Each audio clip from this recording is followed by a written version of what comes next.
We are back, ladies and gentlemen. I'm going to check the weather here in a couple of seconds. But if you're looking at the deal on YouTube, yes, we did get that done because we had to completely reconstruct the studio for Brittany because she was sentenced to 6 years in prison.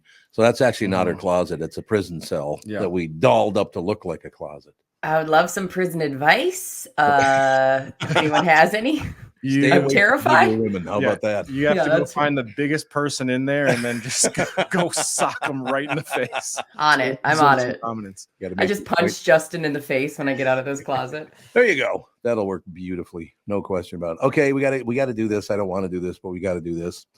Rain with a high near 48. The high today is going to be 48 with rain. An east-northeast wind, 15 to 20 miles an hour, so it'll be windy too. Chance of precipitation is 100%.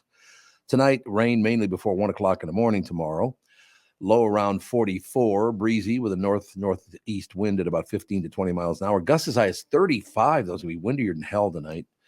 Chance of rain tonight's 90%. Then on Saturday, a 10% chance of rain before 7 a.m.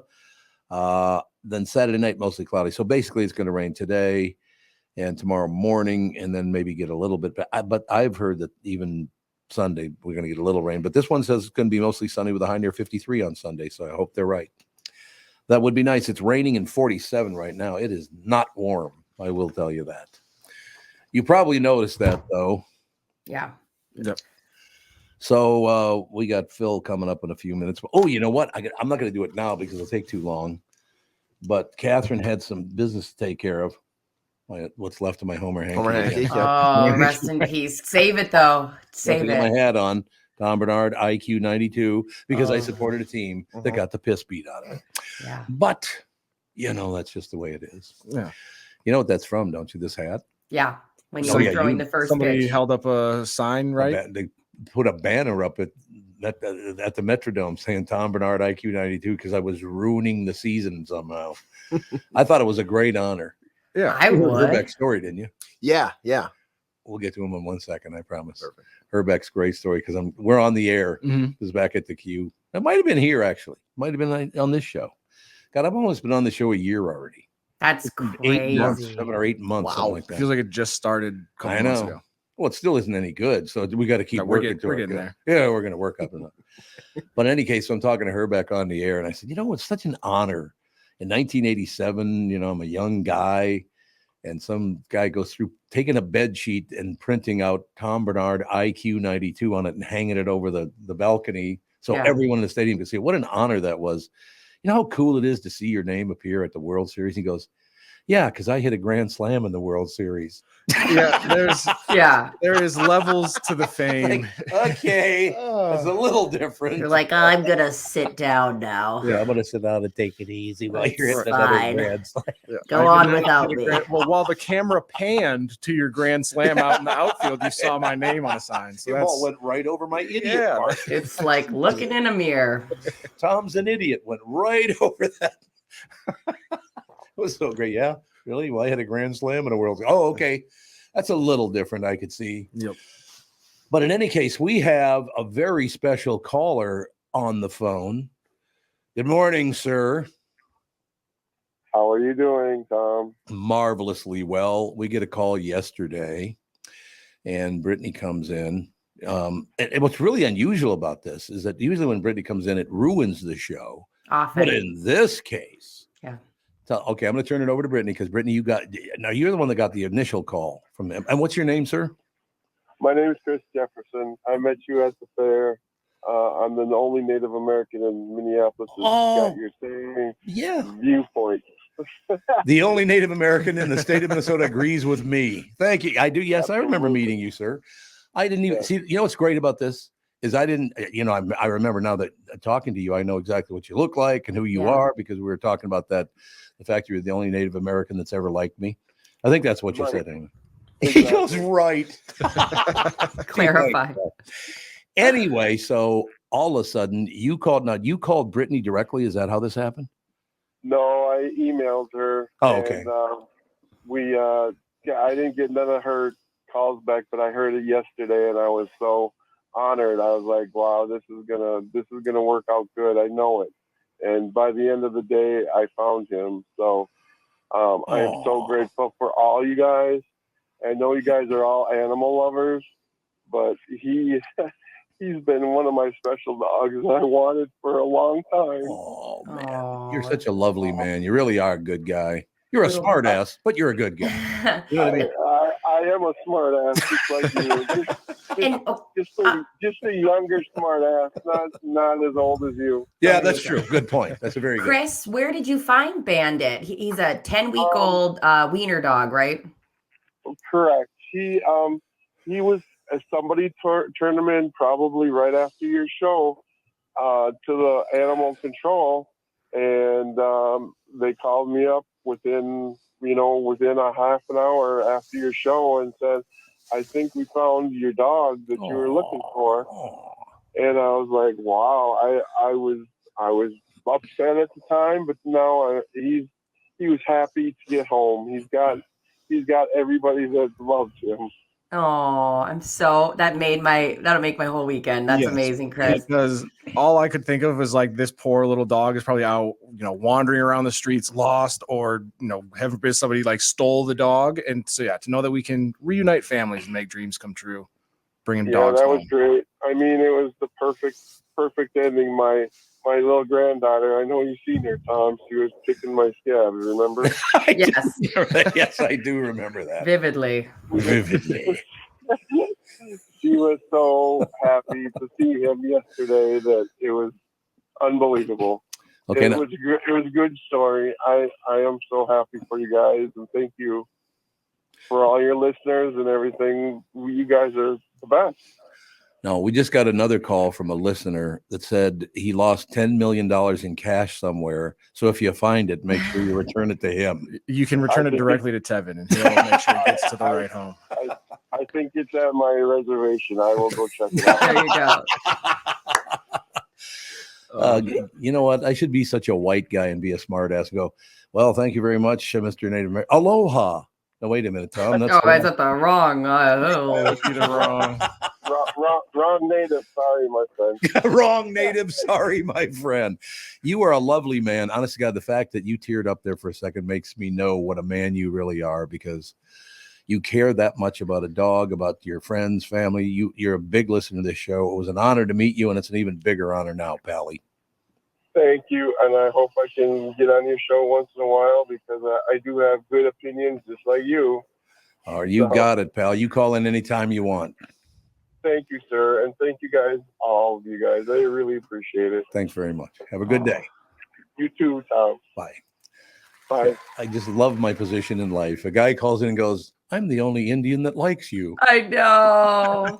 Oh, well, thank you. I really appreciate it. Little Bandit's home. That's the best news. That's just a great story, isn't it? That's a wonderful, wonderful story. I'm going to kind of promote something because we got, Phil Mackey's coming up in a second here. Yeah. But I did, because Catherine had I think it was like a 2-hour meeting yesterday. I was at home by myself and I went, you know what? I'm going to do some research. So I researched 2 things we talked about yesterday. Oh, no. Uh-oh. And you would not believe, whatever opinion you have, you can find a national story that'll match your opinion. I know. No matter what it is, right? Yeah. But I looked at race in America. Mm-hmm. And what was the other thing we talked about yesterday? You brought it up, Brittany. It was I know education. That's where I thought this was going. I did research on that too, and it ain't good news. I will tell you that. It's not good news at all. But I'll do a little teaser because Phil's not up yet. You know who the least? Because I always ask, is America one of the least racist countries in the world? Which I didn't know the criteria. Then now that I know the criteria, we're not even close to being not racist. No, right. But the criteria is the problem, not the actual actions or behavior of the people. Right. They're just making money off it. They're trying to make money off of racism. That's what they're doing. Yeah. Even the people that are, everybody. Everybody. If you're on one side or the other, it's all a mess. It's unbelievable. But you don't want to look at the education rates in Minnesota over the last 10 years. It ain't looking good, I'll tell you that. No, and you're so right, Tom. Any point anyone wants to prove, you can just Google. I'm having a heart attack. He said something nice to me. Help! Oh, I'm so mean to you. You are such a baby. You know, what were you saying? I forgot what were you saying? I was going to say that confirmation bias is so real. Like, if It I is. want to prove a point, I can Yep. show up with 1,000 articles. And Oh yeah. And you're right. Like, there is a lot of blurred things with criteria. And I mean, what do they say? There's the truth, there's lies, and then there's statistics. So it's all about.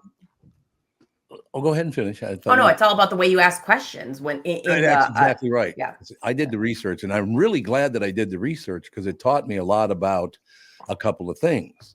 Mhm. And it's so amazing. You know the 10 least racist countries in the world? Well, there's Switzerland, there are places like that, but most of them are Scandinavian, which means the reason they're not racist in the top 10 countries is there are no minorities.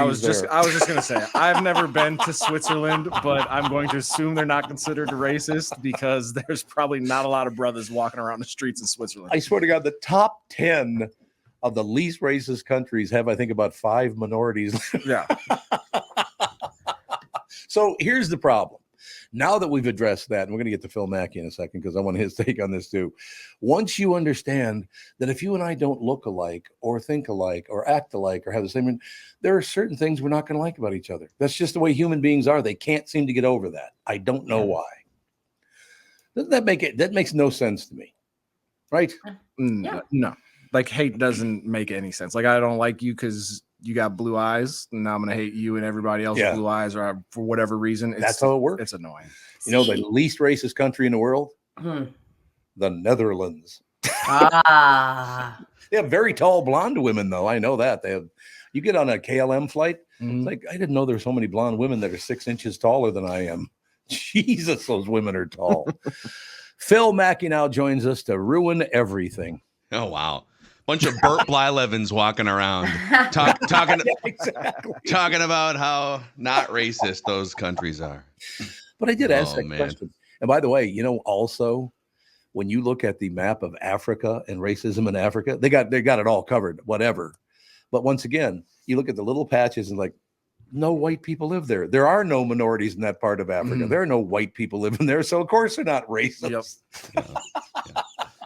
I think this is such an idiotic thing, isn't it? Yeah. You know what else is idiotic? The fact that we don't get Twins baseball tonight, Tom. Oh, I was ready for a game 5, man. I was all cleared out my Friday night, ready to rock and roll. You see my hat? Well, let me make my screen larger here. Let's see here. Tom Barnard, IQ 92. Because I'm admitting to being a fool for believing in my Twins yet again. Yeah.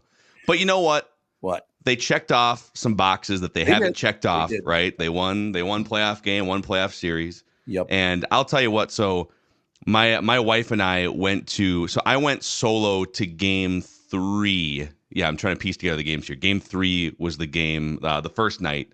And then my wife and I went for game 4, and we just did the standing room. We wanted to roam around the ballpark and sort of, you know, be among the fans, not be in the stuffy press box with Judd. You know, Judd needs to be in the stuffy white collar press box, temperature controlled. Sure. I am a man of the people. I want to be with the Score North Twins fan show listeners, the Purple A listeners.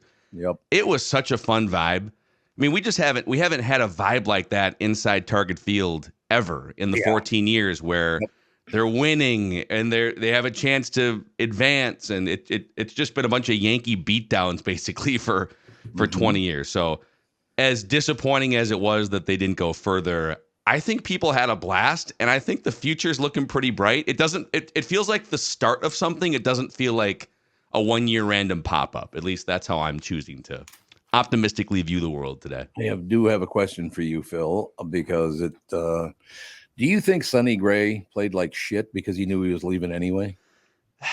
Yeah, I mean, all right, he didn't pitch well. No, he did not. I will also say, with a runner on, I'm trying to piece together the scenario here. I think it was runner on first base with 1 out in the first inning, right? So he goes. I'm gonna give you the breakdown here. He starts Altuve with an 0-2 count right out of the gate, and then Altuve does an Altuve thing. He kind of pokes a ball into center field for a hit, right? Okay, whatever. Yep. And then he strikes out Bregman, and so now he's pretty dialed in. And then I think it was the third hitter who hits just a weak dribbling ground ball down the first baseline. Yep. it was hit a little harder than that, but like 28 first basemen in baseball make that play, step on the bag, throw it to second for a tag, inning over, double play. Mhm. And Kirilloff, it's like he had never seen a ground ball before. He's like, what do I do? Do I bend over? I don't know what to do with my hands. This is crazy. And the ball leaks into the gap or into the corner, and then the crooked number is on. So I think if he turns that double play, I think we're talking about Sonny Gray in a different light. Not to be a Sonny Gray apologist. You got to pitch better, but make a play. Make a play at first base. You're absolutely right about that. You don't play defense, your pitcher ain't going to appreciate it too much, and there's nothing a pitcher can do about it. So go from there. But I would say Kirilloff and Gray were both horseshit. And Kirilloff, so they took him off. He has, I think, a re-aggravation of his shoulder injury, and so they put Buxton on for Game 4. They took Kirilloff off the roster, put Buxton on. And, man, so they announced Byron Buxton, hey, this dude hasn't swung a bat in a major league game in 3 months. We're going to get a Kirk Gibson 1988 moment here. Byron's going to come in. And then there was an Astros fan standing like 2 down from us. And he's like, you guys realize you just brought in a hitter who hasn't played in 3 months against our best reliever who hasn't allowed a run in 30 innings. He's like, yeah. Give him a round of applause for being able to walk to the plate, but this isn't going to end well for you guys. And that Astros fan was right. Phil, why did they do that? I have no understanding of why. What did they want to give him the $25,000 roster bonus? Is that what it was all about? Yes, he's having trouble feeding his family, I think. So they yes, exactly. Byron Buxton's living paycheck to paycheck, so they just needed, please put me in. I don't know. I think that it was a little desperate, right? It was all right. The season's almost over. Maybe there's one piece of magic left in that bat, and we get the Kirk Gibson moment, and he can hobble around the bases. And instead, we didn't even get like a dramatic deep fly ball, right? Oh God, there it goes. It was just a little duck fart to the second baseman or something. Yeah. All they had to do was get that one hit in the 9th inning, win it 4-3. They needed one home run more. I know.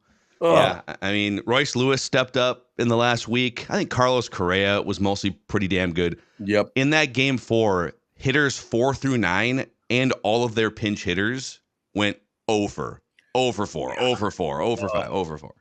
So that's the thing. Like they get to the playoffs. It doesn't matter what the roster is. Doesn't matter if it's 2023, 2004. It's not illegal to score 10 runs in a playoff game. That's my biggest criticism here. It's like, guys, the Phillies got mad after Game 2, and they're like, we're gonna go beat the brakes off the Braves tonight, and we're gonna hit home runs and stare down the second baseman and shortstop and just go score 10. And I don't know, the Twins just don't have that in them apparently. They do not. I'm very happy they won that first series. I mean, Toronto was not a very good baseball team. I understand that, but they won for the first time in almost 20 years. Yeah. Or was it 20 years? It was for a series. It was 21 years. 21 years. Yeah, there you go. So there you have it. But look, I'm a huge Twins fan. Today I have an IQ of 92. I understand that. There's no question because I'm such a fan of your Minnesota Twins. I think the guy who is glaringly looking at maybe not being around much longer is Rocco, because really, I just don't think he's that good. I just don't. You don't have guys striking out 14 times in 2 straight games. Yeah, weren't they the first? Did I see this right? That they're the first team in baseball history to strike out at least 10 times in 6 consecutive playoff games? Yeah. There's no excuse for that. And I think it goes. I haven't always been the biggest fan of Rocco.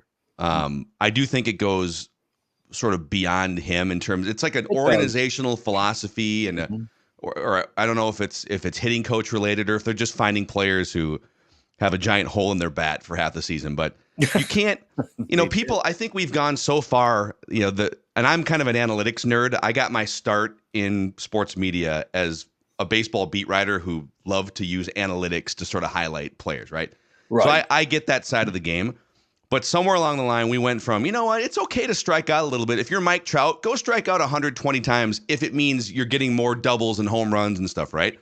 But somewhere along the line, we've gone so far in the direction of, well, an out's an out, right? What's the difference between a strikeout and a ground out? Well, if I were to tell you, hey, the Twins are going to strike out 14 times in an elimination game, which means 14 automatic outs, not even like a ground ball that might get through or a fly ball, a sac fly or something. So, yeah, you can't.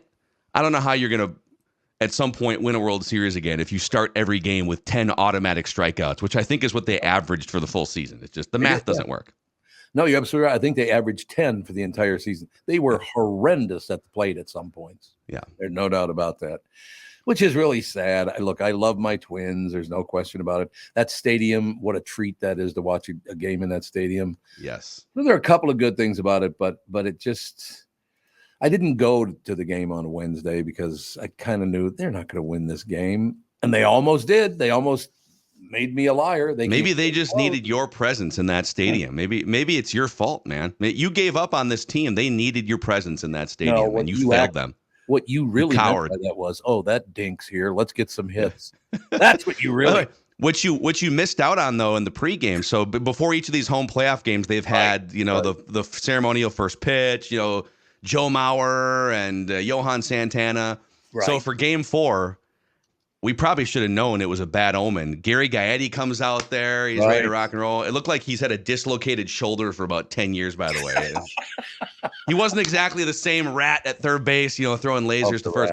And then Danny Gladden comes out to catch the ceremonial first pitch. And I don't know if Danny had a hole in his glove, but Gary throws just a lob ceremonial first pitch, and Dan Gladden drops it. It ricochets over by the camera guy. Bad juju. You can't start the game by dropping the ceremonial first pitch from Gary Gaetti. So we should have known. You can't catch a ball and have a horseshit attitude at the same time. Yeah, it's not possible. Gladden's got an attitude, doesn't he? Man, that boy's got an attitude to him, doesn't he? I love that guy. I do. Player.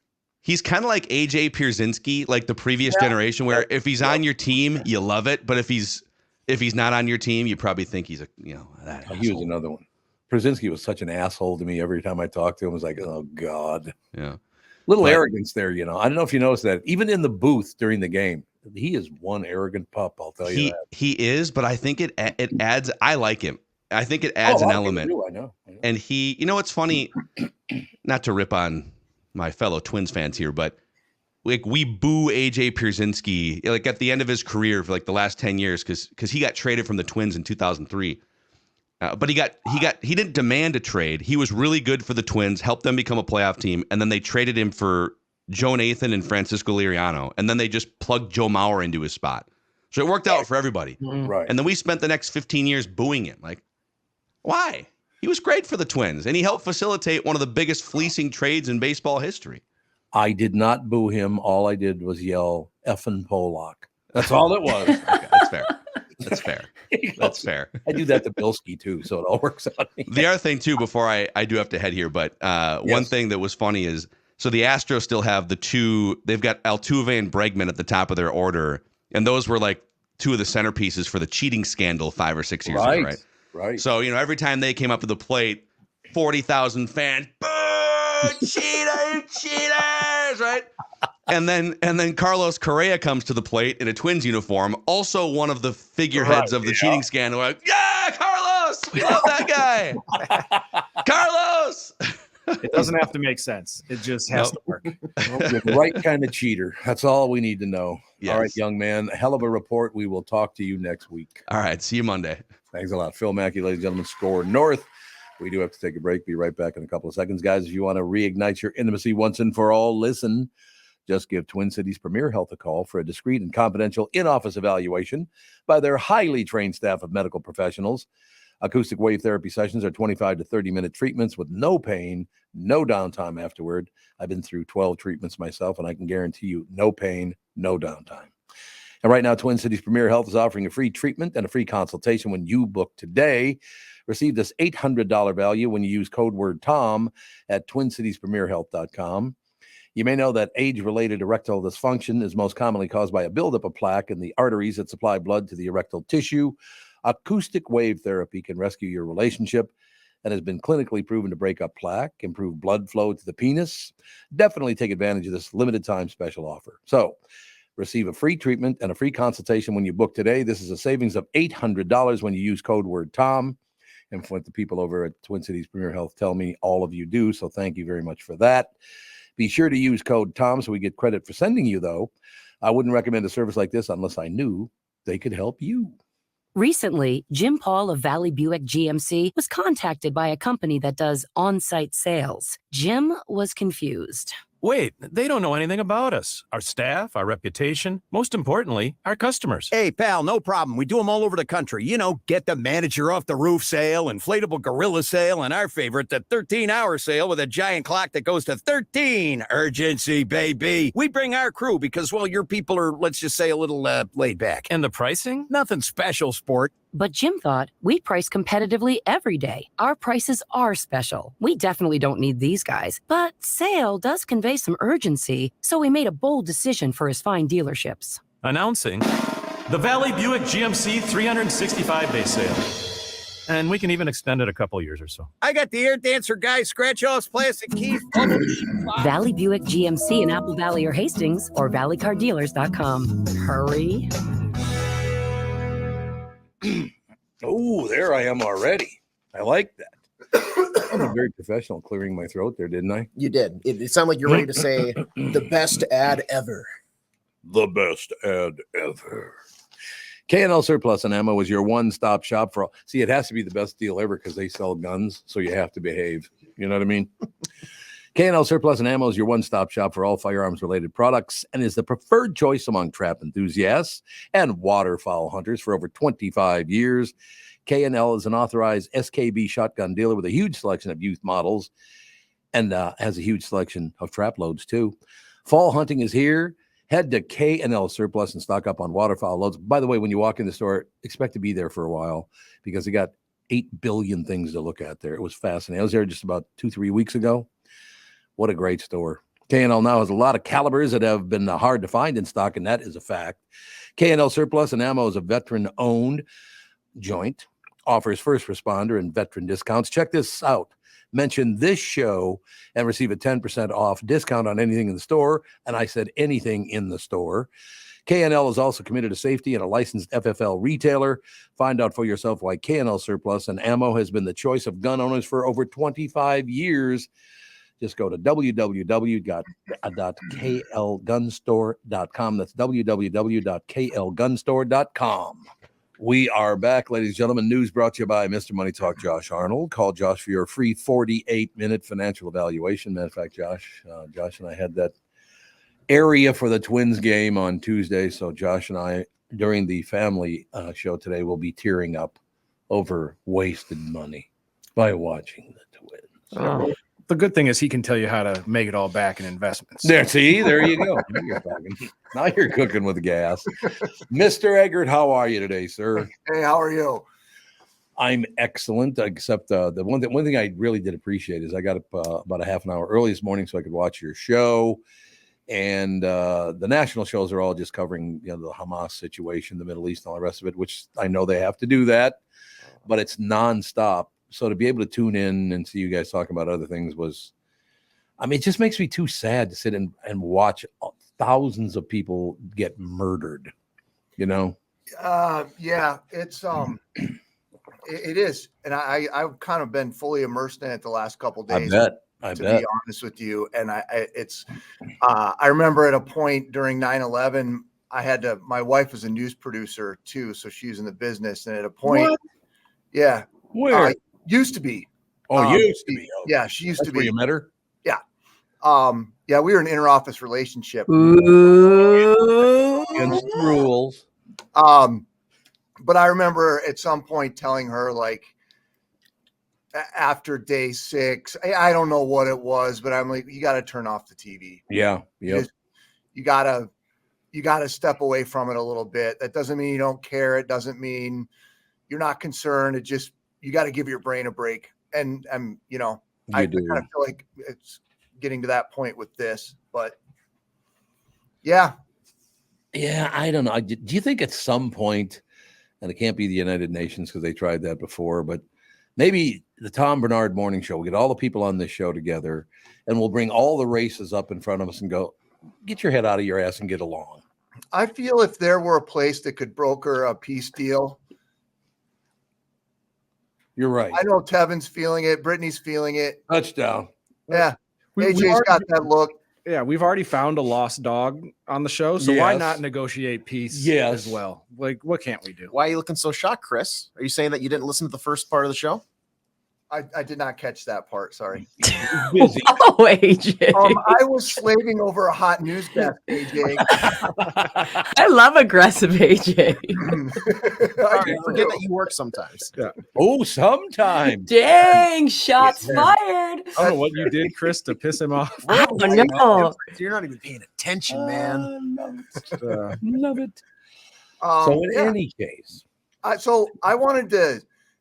This is something we talked about many moons ago, Brittany, and I remember you like berated me over this. Oh, great. You're the I had second person today to bring something and go, there's something I want to get mad at you about, Brittany. I'm actually not. I just wanted to follow up with it because it was Yeah. we talked about AI and a bunch of new applications for AI. And Tom, I don't know if you remember this. Tevin, you weren't with us then, but we were talking specifically about use in elder care. Yeah. And how there's going to be a whole new market for, different applications of AI to help people in elder care. I forgot that the Strip did a story like 2 days ago about robots in one of the local assisted living facilities, and like the robot sings to them, like playing Jailhouse Rock. There's like 55 people in a room. They love the robot. Oh my God. I knew they would. You thought it was sad. And I'm yeah, that does sound like me. We should hook it up to the Roomba, and then it just gets a couple things done at once. Done. It's a little vacuuming done while it's entertaining. Yes, I think that's perfect. They can do little dances. I've changed my mind. I love it. Oh, well, that was easy to flip you on that one. Right. Chris was like, I thought we were going to kill like 10 minutes with this. Sometimes I'm oddly reasonable. It doesn't happen all the time, but maybe, I don't know. Maybe we can broker a peace deal here if this is where we're at. we kind of need a few of them in the world right now, so that'd be good. We do. We had the thing yesterday. You sure you guys saw there were 5 officers that were shot that were getting a warrant up in the Princeton area. And I hate to say it, but once they got the helicopter up over that thing and you saw what the property looked like, I mean, it's just a disaster. And oh, really? Yeah. Littered with junk and cars and buildings and junk and cars. Wait. You're talking about Brittany's house? Hey, take it easy. Hey, it's great to be here. Take it easy. He just rolls his eyes.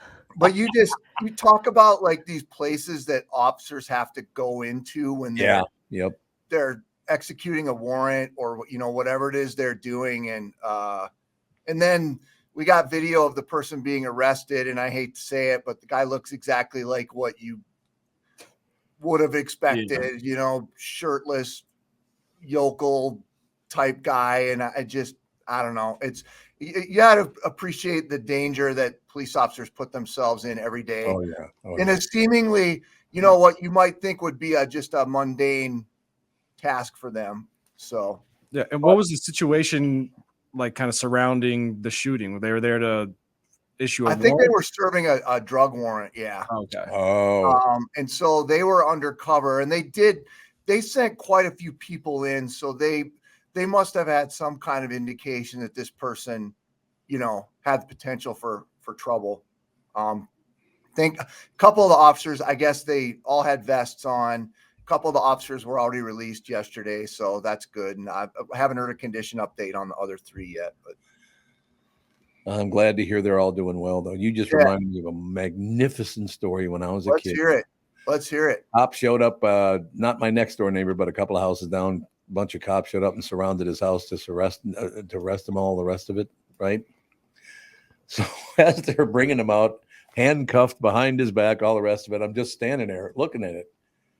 He goes, "Hey, Tommy, these guys are cuckoo for Cocoa Puffs." I'm like, what? You're getting arrested and thinking about breakfast cereal, are you?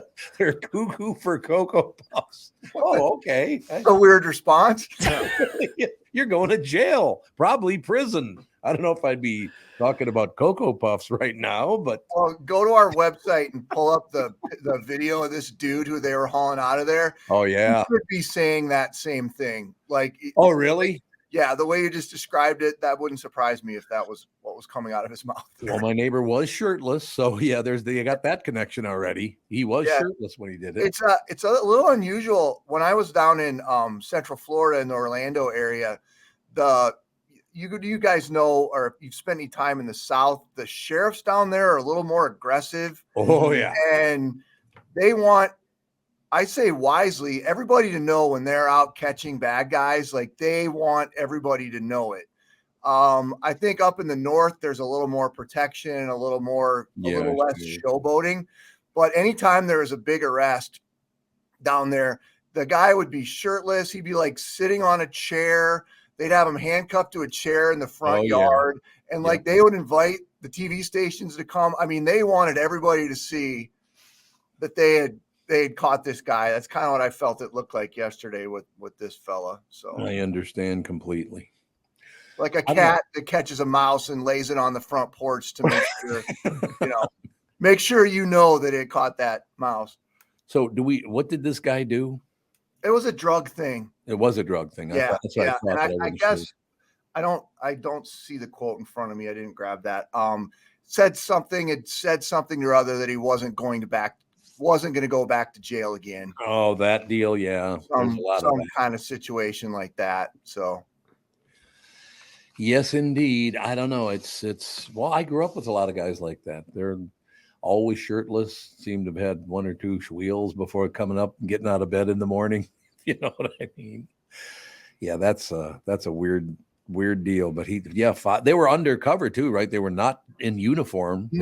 I'm not sure. I know the officers who we refer to them as undercover, but I don't know if that just means their identities were protected because they're working as undercover agents, or whether they were actually uniformed or not. I'm not sure. I know that some of the video we showed had like people in uniforms with the whole SWAT situation. Oh, they did. Okay. Yeah. But they came later, maybe. Yeah. It's too bad Brittany didn't get a chance to see them so she could rate their bodies. Chris? I don't know what you act surprised for, Brittany. You're the one that started just rating bodies on the show. Like, it was one body, and yes, it was aggressive, but I feel like I gave it a good rating. Whose body was it? You called him barrel-chested. Oh, yeah. I said it was weird. Kirk Cousins. Right? Yeah, I said it was weird. But yeah. Did I say it was a negative just because he is a weird is not necessarily negative? Oh, okay. That's good. Yeah. I'm a reasonable person today. We decided that today. Well, good. We're going to keep you in that closet then from the rest of time. Yeah, are you trying to be quiet? Like you sound like you're no. Brittany after going to a Bill Cosby party, sort of. No, but I did have a wild. I had holy Hannah. Which that kind of just hit me. Like you're very lethargic and like Bill Cosby. Brittany wearing any pants right now? I mean, she has pants on. What are you doing, Puddin' Pop? Chris Saggart, that is the weirdest thing anyone's ever said to me, and I hang out with weird people. That is I don't know how to respond to that. But I feel like I was being weirdly quiet, but I don't need to be at all. Look, he's so proud of himself. Look at I that. know. No, I'm not proud of it because you can catch Chris Eggert tonight at your local comedy club. Yeah, it was at 7 and 9 o'clock. It popped into my head. I'm sorry. Sometimes you hit a home run, sometimes you don't. I thought it was a home run. That's showbiz for you. On Monday, I think I'll go around and rate everyone's body just to complete the cycle. So don't worry. So everyone dressed, in your most revealing outfits, please. I'm gonna hit the gym. Good call. It's really weird that you mentioned that because I'm looking at my picture right now and I had on that orange vest. Yeah. Dressed as a pumpkin. Yeah. Everybody thought I was going deer hunting. Yeah. My shoulders were like this wide on They were huge. Yeah. And now today I look like I have very narrow shoulders because I wear a black shirt. Black is slimming, y'all. Colors do that, man. It's unbelievable. People even commented on our YouTube post for the episode and were like, why is Tom dressed like he's ready to go hunting? It's Minnesota, baby. It is the pheasant hunting. It is the pheasant hunting opener this weekend, by the way. Oh, is it? Yeah, you're just being timely. Do you? Yeah, being timely. So the orange is to make sure other people don't shoot you. Yeah, Yeah, that's way pretty worse. clutch. I would imagine that's probably true. I had a friend that was not with a gun, with an arrow. Took an arrow right in the chest and killed him. Oh, yeah.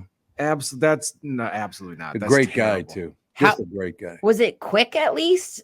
No, he actually Oh. tried to get out of the woods. Oh, Get out of the woods, and he didn't quite make it.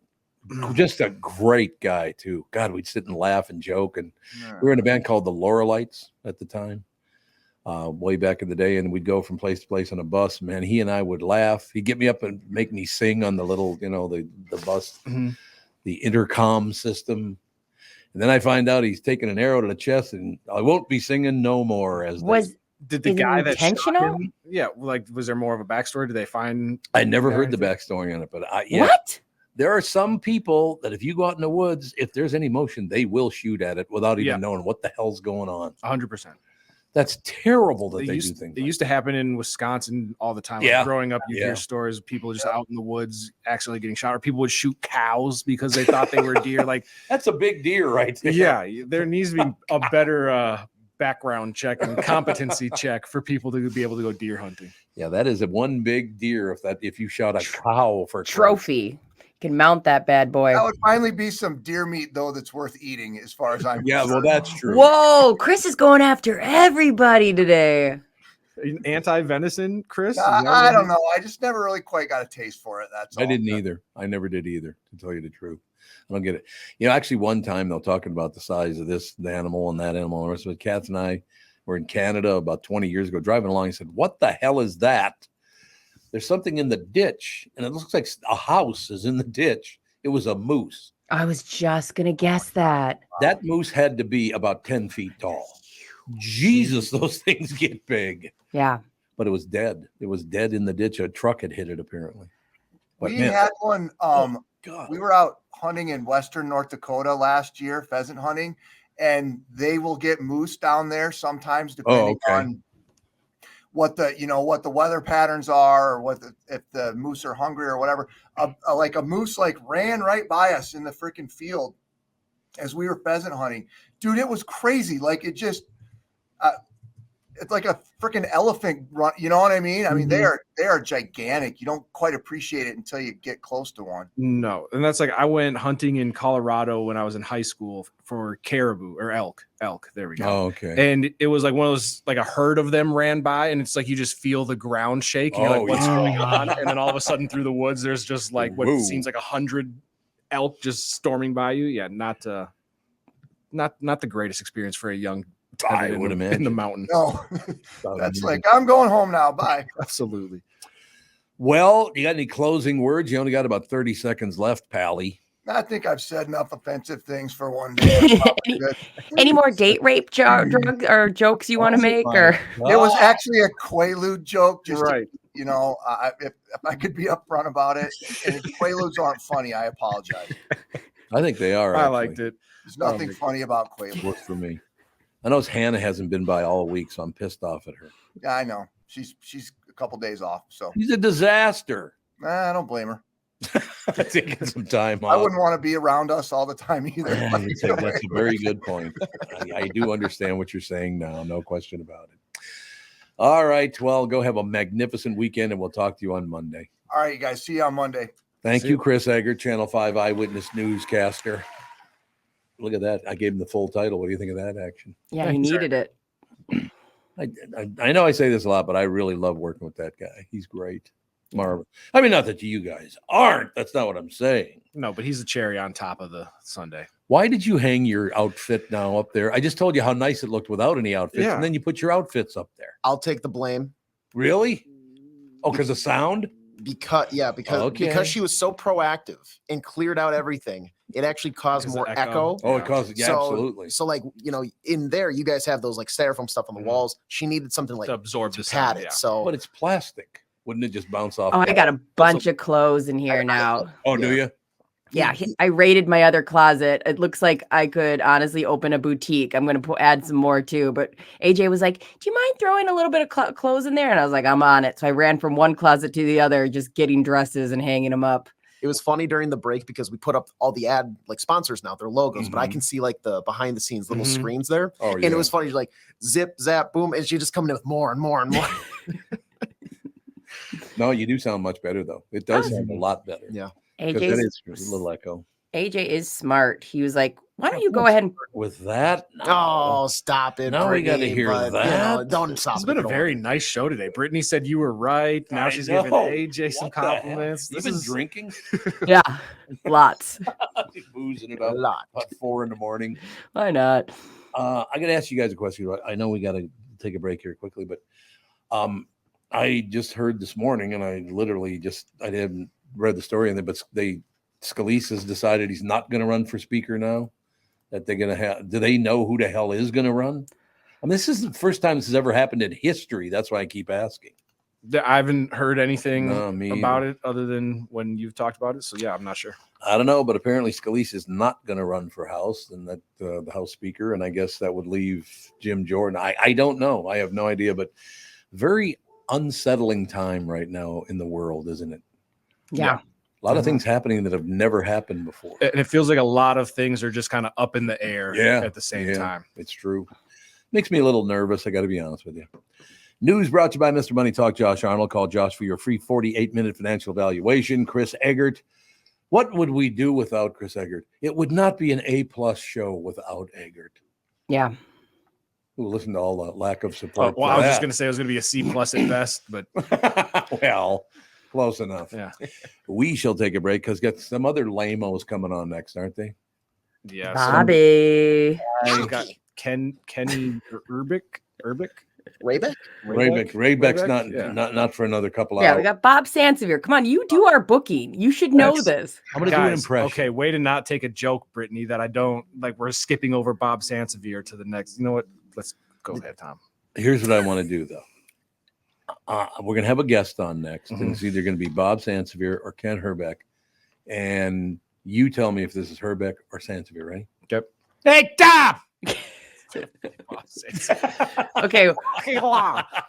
B-I-L. Hey, Tom, it's Bialki Law, Tom. You guys, we have to do the over-under that how quickly he's going to mention my wedding dress. Because yes, I bet you that's right away. He's going to be like, yeah, nice white dress there. I'm shocked you wore that at your wedding. I bet it'll be something like that. Perfect. I'm having, God, I love this show today. It's magnificent. We will take a break. Be right back. Bob Sansevier will join us right after this. You all have helped support MyPillow and their employees in these tough economic times.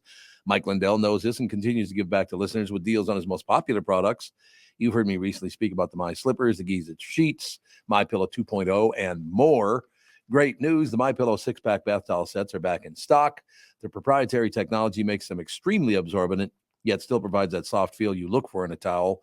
The set comes with 2 bath towels, 2 hand towels, 2 washcloths, regular price of $79.98. And for a limited time, you can get this 6-pack towel set for only $39.99 with promo code TOM. That is a 50% savings. So go to mypillow.com, use promo code TOM to save 50% on the MyPillow 6-pack towel sets. That is just $39.99 for a set. This deal will not last long. Enter promo code TOM for this special and many more.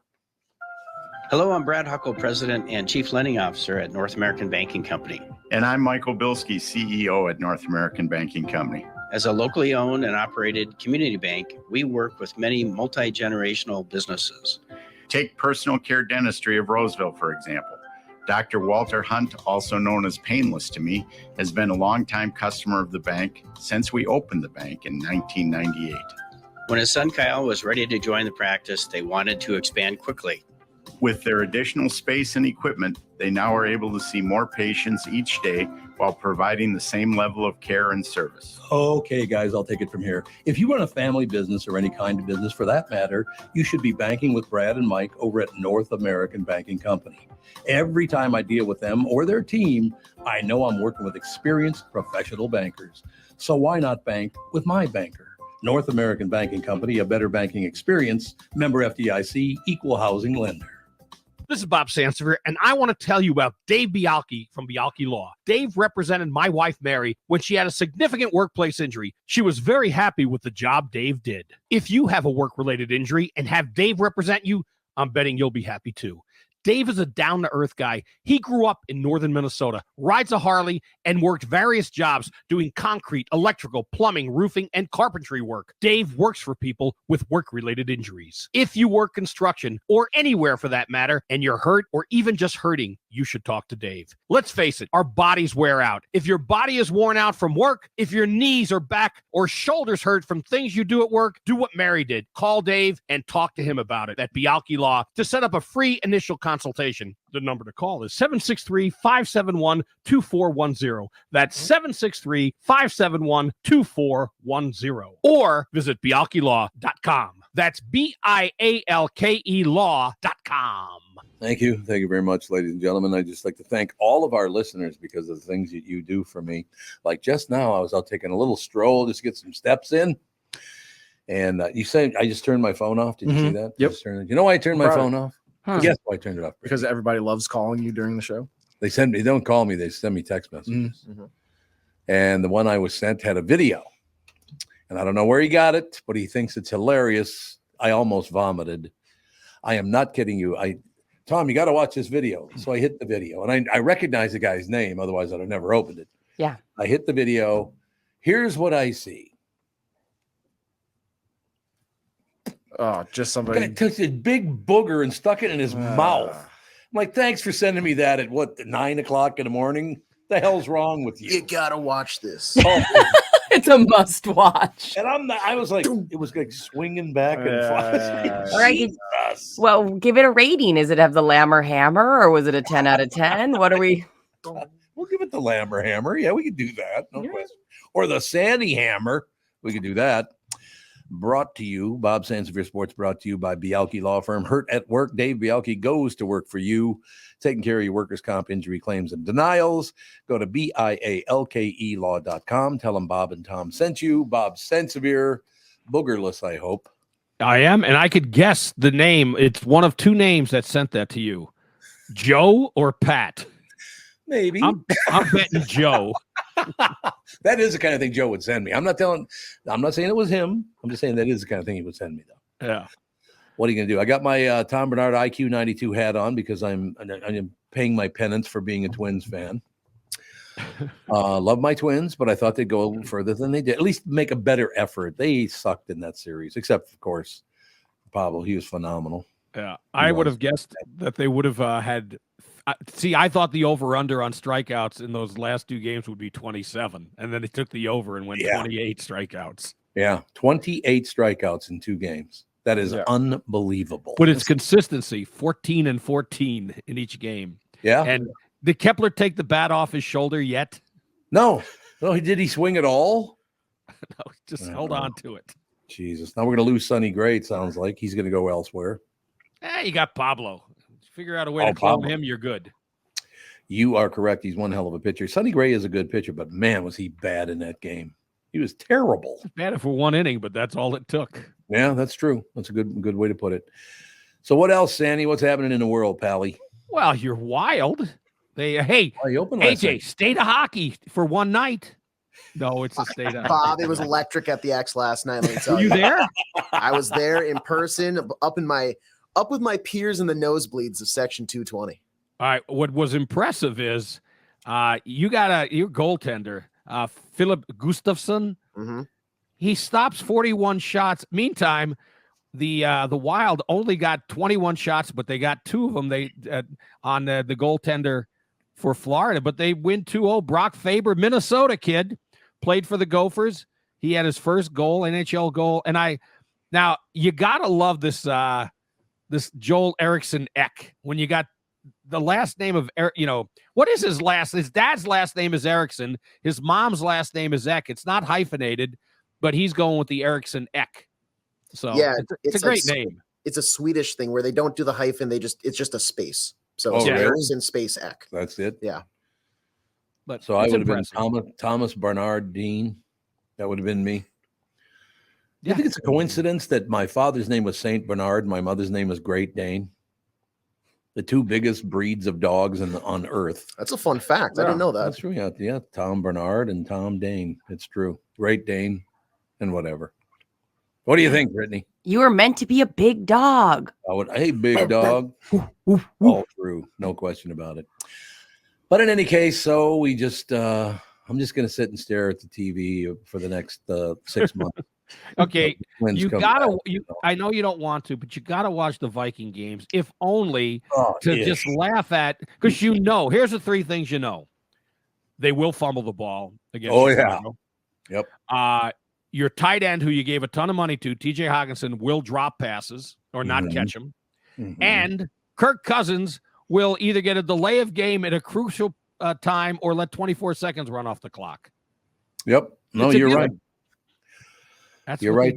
I suppose I will probably sit down and watch at least some of the game, but that team absolutely sucks. God, that team's bad. Yeah, and I was going to say, you're not going to have to waste like your whole Sunday afternoon because the game will be over relatively quickly, so you can move on with your day. What do you think, I was before the game last night because I watched the Chiefs, and by the way, their offense, they have got to make a move for a wide receiver. Because this Rashee Rice is a rookie. He may develop, but they just need a veteran receiver. But I watched Remember the Titans, and I remember it was great to watch. Denzel Washington's character, you fumble the ball, you run a mile. So maybe that's what they need to do. You fumble the ball, you run a mile. You drop the ball, you run a mile. Have Hawkinson go run a loop around some blocks if he drops the ball on Sunday. Right. It's going to be in Chicago. Around the loop. Yeah. And what's cool, because I think the last line of that Denzel saying is like, essentially, if you fumble the ball, he's like, I will break my foot off in your John Brown hind corners and run a mile. So he's put some fear in these guys. And then this was supposed to be 1971. Water's for cowards. Right. Water's for washing blood off my uniform, and you better not be getting any blood on my uniform. I love that. You've watched this a few times, haven't you, Tim? Oh, Remember the Titans is probably one of the greatest, if not the greatest, sports movies of all time. Oh, it's phenomenal. Yeah, it's a lot of fun to watch, and it's amazing. It's been 23 years since that movie came out.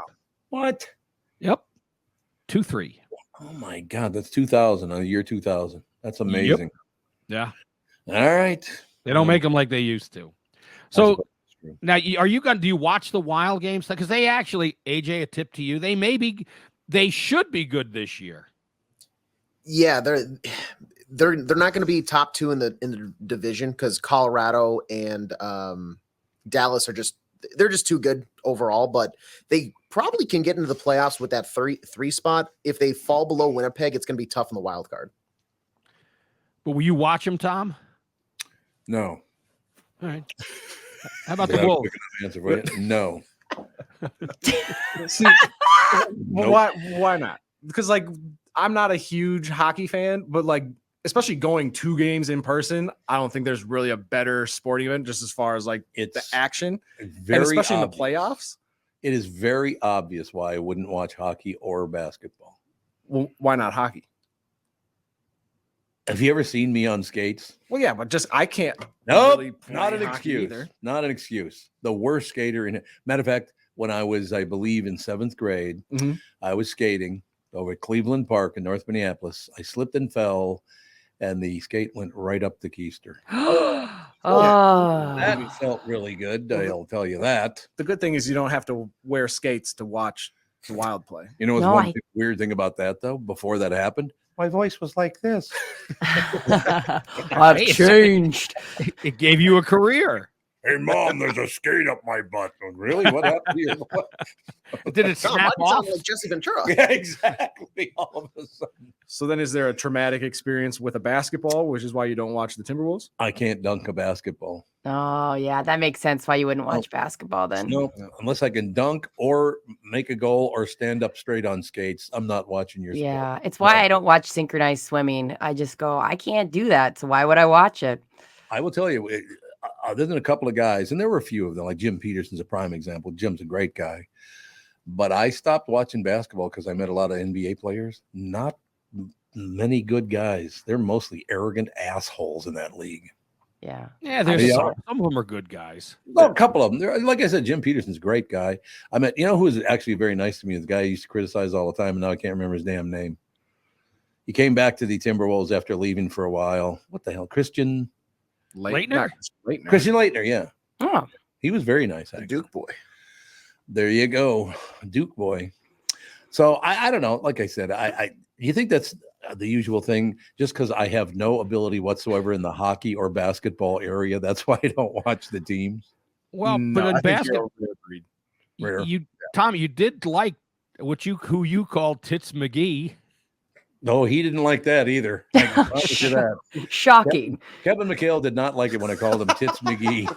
Well, he used to run down the court with his chest sticking way out. Remember that? He would run down the court and his chest was sticking way out. I was like, who are you, like Tits McGee? I did that in high school because I didn't have a lot to working with. I didn't have as much equipment. Look at her Yeah. now. She's Now, stretching baby.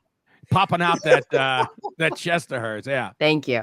You know what's so amazing about that? Now, where I grew up, if people didn't take shots at you like that, it meant they didn't like you. Yeah. That's so. I didn't mean it as an insult. I was just taking a shot at them because hey, we're friends. Apparently, we weren't friends. Let me put it that way. Whatever. Hey, it happens. I have heard he's very hard to work with. Who, McHale? Yeah, I like him. I mean, when he was running the he team, was nice at first. Yeah, I really had no problem with him. I mean, should and invite him into the show. you should get have out him on. in. He's kind of the Ken Hrbek of the NBA. Oh, settle down. Take it easy. I bet Hrbek loves the guy. By the way, Brittany, do you remember back when they did that show Moonlighting? Sybil Love that Shepherd. They always said that she put a filter on to make her look, or gauze. Did you have a filter on your thing? No, it's just a really bad webcam, but I think it's really funny coming from you who doesn't turn on your camera, but you got lots of My notes for camera's me. on. Hold on a minute. If I Okay, recall, on There. Monday, there. Finally, after 7 months, we can And see. I Sandy. don't have. Yeah, a filter. Great. Oh, Bob, yeah, I you look look great. great. got I a look like Superman shit. T-shirt on. You're skinny. Oh my god. Look at that. It's gone. Show T-shirt. You're Available every tiny. weekday, by the way. I wish I had like BSShow.net. Ode to Joy ready. Like that. Yeah, that we was should. magic. Ah, Bob, you should always be on camera because you kind of look Yeah. basically like a Italian cobbler. Hey, Well, I think we have cobblers in our lineage. oh, cobbler. Being a cobbler, if you're a cobbler, you will always have work as long as people have legs That's or true. feet. That's very true. that's very wise. Oh, Yeah. Bob, you look like $1 million, skinny mini. Yeah. Yeah, Yeah, and Oh, anybody that wants yeah. to see Bob Sansevier, we're going to make sure he's going to be on our YouTube page, and we'll get some clips for our Instagram. I So love it. Wait, I have to hide my nose behind the microphone because it's No, you look it's good, Bob. quite a proboscis. Is there a booger So- coming out? Should I zoom in? Bob, your DMs are about to be blowing up. Good looking guy like you. He just Okay, why am I? Okay, you zoomed in, but I'm like all fuzzy. See, your camera's crappy too. I got a terrible I'm webcam. distant. The farther back I go, I think the better I look. I just Same. love that. What Sandy says it to Brittany, you get a mute filter on, you look good. Yeah. Well, that's real nice. Yeah. Oh, by the way, Brittany, I want you to win the bet. Nice shirt or dress, whatever it is. Oh, Not a dang dress, is it. This is a wedding dress. Oh, back behind there. That's crazy. Why do you have it hanging still? I don't know what to do. What do you do with your wedding dress? Turn around, Put it in a Brittany. box and in the attic. Oh, who is it? My mom just gave me water. Mom, you want to say hi? Come and say hello to me. Here's particular. Oh, There she is, What's Brittany's happening, sister. no, they just said Brittany's sister. Yeah, there you She's go. so happy. He's a My love. mom's so nice. Why don't you have her must come like in and your dad's actually sit good in? She just made me a bunch of coffee. The little Bailey's in that coffee. It's so good. You guys, that's so sweet. Nobody makes me coffee there. I'll do a North Minneapolis thing. Yeah, my mother's dead, so she couldn't bring me coffee. But you know what though, Tom? Worry about I my- don't think she made it even when she was alive for you. So You're right about that. Yeah. Exactly. So it didn't make. I love Toots though. You'd have loved Toots. I know.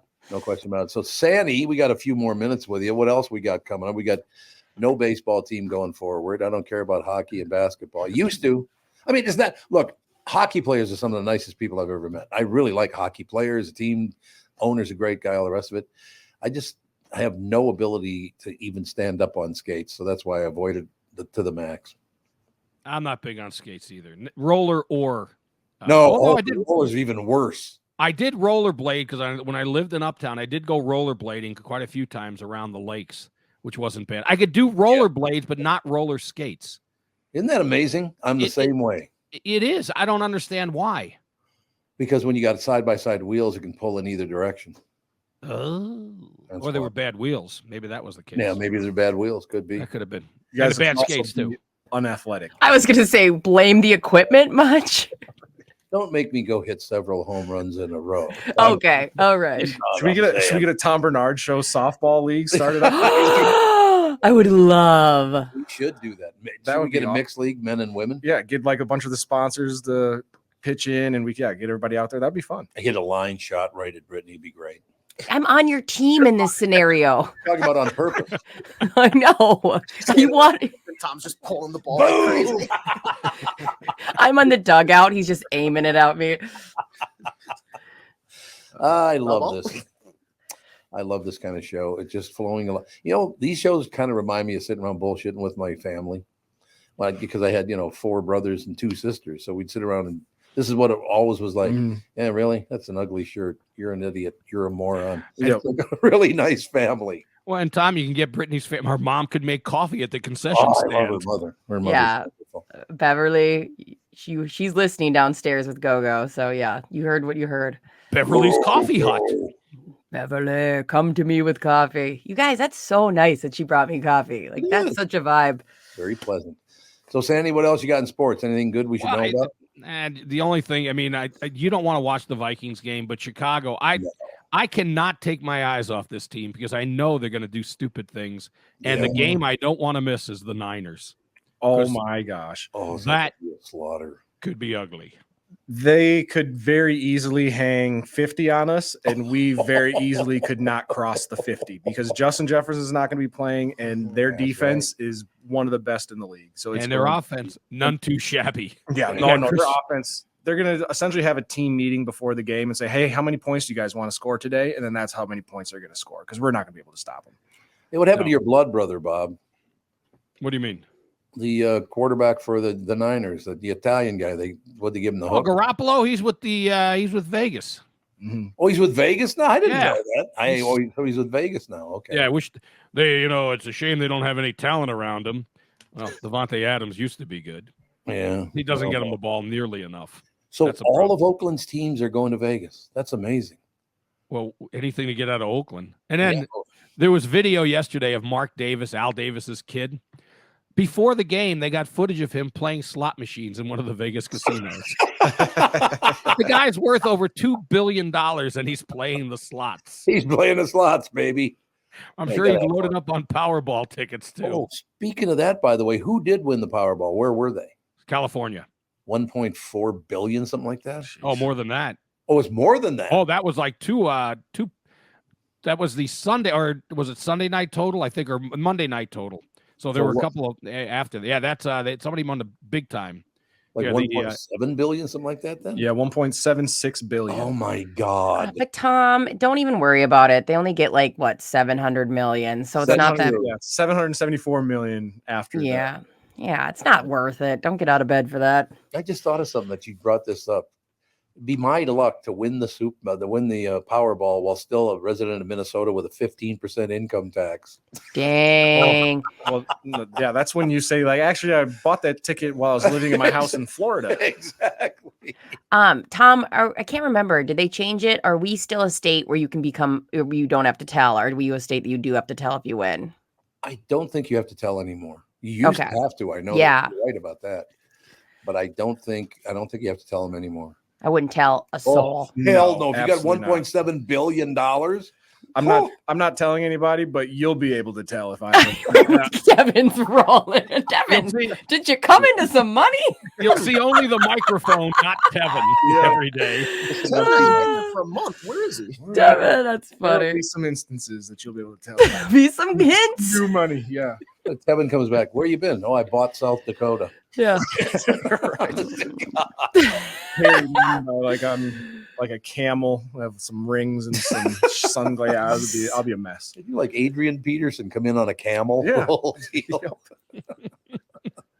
He'd have to hire guys just to carry his satchels of money. Yep. I'll all of a sudden have some people that you guys will be contacting if you want me on the show. So Kevin- do you end up? Oh, no, Go ahead. sorry. No, go Oh, ahead. Tevin and AJ, you guys are both still young. Would you retire or would you quit working if you won the Powerball? I would keep working But I would have like more ventures on the side that would make money. Like I'd probably like open like a restaurant, a comedy club, like do something on the side to stay busy because I couldn't just sit in the house. All right, wait a minute. That was the dumbest question I've ever heard. He may say he's going to keep working, but there's no chance. Well, like I would still come on this show. Like I don't really consider this work. Like you to come on, you know. I agree with that. Yeah. Would you still work if you want to? I said, this is not work. I sit around and bullshit for a living. Except Tevin would be doing it from his place in Tahiti. Yeah. Right. Yes, I would be remote from some island with like a little drink with an umbrella in it. But yeah, I'd still come in and show up every day. Probably true. Yeah. Do a ton of commercials. What about you, AJ? Kind of the same answer. Like I would feel less bad about taking time off and stuff like that. Like I like just because I don't really have money to travel or anything like that. But I wouldn't want to like stop. Yeah, I would be deathly bored. Yeah, you asked me this question while I was working some of my other jobs that I've had. Oh, there would be a big F you and you're never going to see me again. But you know, here I'd stay. Sandy, remember when Ralph Cramden won a bet? I think it was like it wasn't the Powerball, obviously didn't have it back then, but he won some small amount of money. I thought that he won. Remember, he won. Was it My Fortune? Yeah, My Fortune, because it was a parrot. It was a parrot. Oh yeah. You inherit my fortune, and fortune turned out to be a parrot. So he finds out you've inherited my fortune. He calls the bus company because he was a bus driver. Calls the bus company. The owner, director of the bus company answers the phone, and Ralph Cramden goes, I just called to say that you are a bum. It turns out Fortune's a parrot, so he had to beg for his job back. If you haven't seen, you two have seen AJ and Tevin, have you seen The Honeymooners? The original ones? Oh, you got to. It's got to be on some television. You got to watch them. They are phenomenal. Okay. Some of the funniest stuff. Well, how about when Ralph was trying to teach Ed Norton how to play golf? Okay, Norton, first of all, address the ball. He looks down instead of standing in front of the ball. He looks down and goes, hello, ball. Okay, I'm on the school board in Buffalo, right? And I'm on the committee where we deal with the transportation and the company that does supplies the buses. They're looking for some bus drivers. So I said, you know what? I may do it just so I can say I bribe a dus. Do you remember that one? I absolutely was on the game show. What was the name of the game show again? Oh, I don't remember, but he was so nervous. He was really nervous.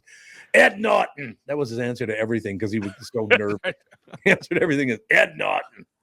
One of the greatest shows. You guys, now, Brittany, have you ever seen The Honeymooners? Yeah, I've seen it. And yeah, a lot of these scenes you're doing, if you watch it on YouTube, I'm mouthing along with you because I know the line so well. That hello, ball always cracks me up. AJ, call one of those up before I go. I want to hear one of them. Do the hello, baller. I bribe a dus. Bribe a dus. He was on the game show and he was scared to death. Oh, God, I love that show. It must have been on like Nick at Night or something because there's obviously no reason I would have watched it besides that. And what would you say their room, everything took place, or just about everything took place in their kitchen/living room with the little ice box? It had to be 10 by 10, if that. You know, while he's still looking for that piece of audio, there's a great story about, because he used to put, in the day, they would put fake food on the plate. So it looked like a real, and he sat down and there was a pork chop on his plate. But now it wasn't a real pork chop. It was made of wood. Yeah. He sits down, puts his hand down and hits the edge of the plate. It launches the pork chop. This is all live on television. It hits the floor and breaks in half. The pork chop breaks in half.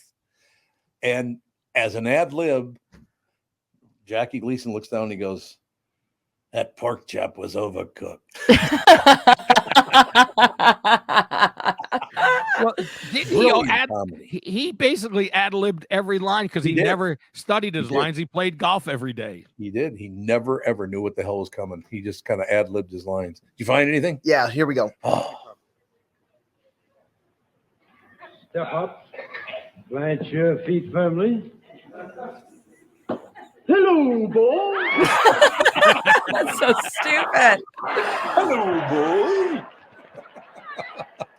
Tells him to address the ball, so he does. That's funny. Oh, I love that kind of humor. No, you guys, seriously, do over the weekend, the two of you should watch one episode of The Honeymooners and get back to us, because it is brilliant comedy.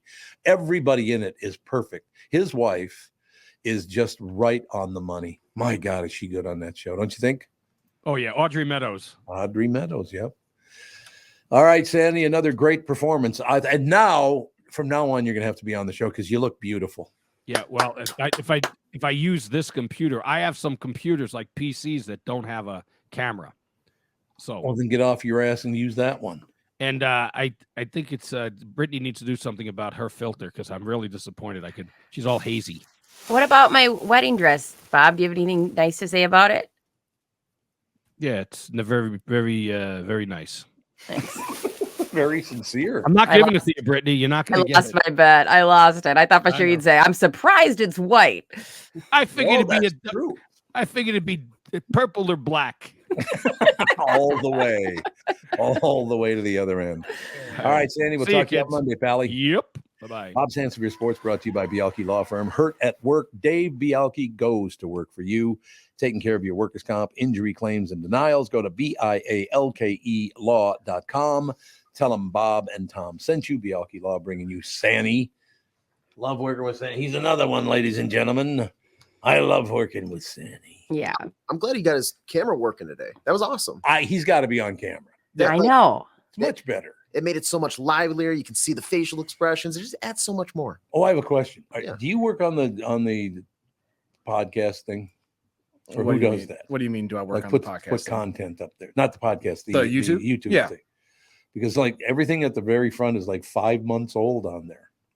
Nope. Everything should be like every day. We've been uploading the new ones, so I'll go on and see if they're like pinned to the top or anything. But we should. What time do you do that? Like right when I get home after the show. It usually takes about an hour for it to upload. Because I was watching yesterday about 1 o'clock, and it was all stuff from like 5 months ago. I know what that is. I think it's just pin stuff. Like the top thing is Brittany explaining like how to listen to the show. You're talking. Are you talking about Instagram? No, on YouTube. On YouTube too. Okay, I'll go through and clean it up and get some of that old stuff off. See, it's all I ever have to do is ride people, Brittany. You know. Thank God. Tevin needs to do his job, is what I'm hearing. Well, I'm not the one that pinned your ugly mug to the top of the. Oh my God! Ugly mug. They call this the moneymaker. So good answer. That moneymaker's overcooked. That's actually had funny. to get it in there. It's so good. You had to put that one in there. There's no getting around it. We have to take a break. I do know that. But my God, this show's flying by. I would think just being around you guys, it would drag like a son bitch. We got a lot of guests. Happy surprises. Yeah. Everybody just goes, oh, yeah, okay, well, whatever. I'll be right back. You need to know a guy for your auto repairs, legal issues, banking, and more. The same goes for investment advice. You need a guy to help you be successful, someone you can trust who gets results. Well, I got a guy for you, Josh Arnold. Josh gives you straight talk, not sugar-coated advice about your financial situation. Josh has seen it all when it comes to economic and market conditions, and Josh can make sure that your retirement objectives match your investments.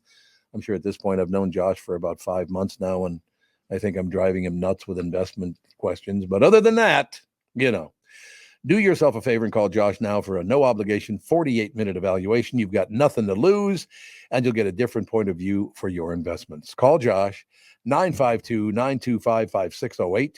That's 952-925-5608. You'll be glad that you did. And tell him his guy, Tom, sent you, please. Recently, Jim Paul of Valley Buick GMC was contacted by a company that does on-site sales. Jim was confused. Wait, they don't know anything about us, our staff, our reputation, most importantly, our customers. Hey, pal, no problem. We do them all over the country.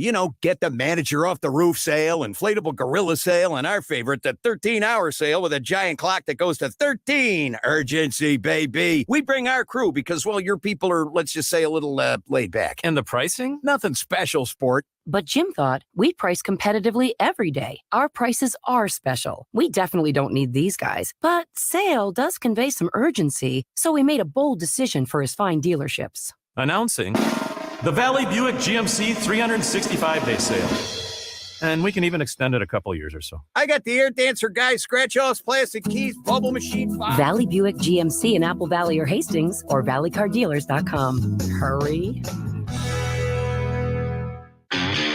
Tom Barnard is back. Every weekday, you'll hear Tommy B, Brittany Arneson. Yes, that Brittany Arneson. Along with Tom's pals Kent Hrbek on Fridays, Bob Sansevier, Mike Stretch Gelfand, Tim Lammers, and from Channel 5 Eyewitness News, Chris Eggert and Kristen Burt on entertainment and pop culture. It's Tom and the crew with opinions on news, opinions on life, opinions on entertainment, And of course, opinions on other people's stupid opinions.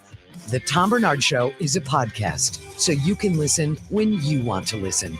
In the car, on the way to or from work, at home, on the job site, or wherever you need your Tommy B Show fix. Hear the show on the Tom Barnard Show app in your app store, as a podcast on Spotify, Apple, or wherever you get your podcasts, or see it on YouTube on the Tom Barnard Show channel. This is Tommy B for Killebrew Root Beer and Cream Soda. So the boys of summer are officially done, and it's time for root beer floats with kids after football or fall soccer practice.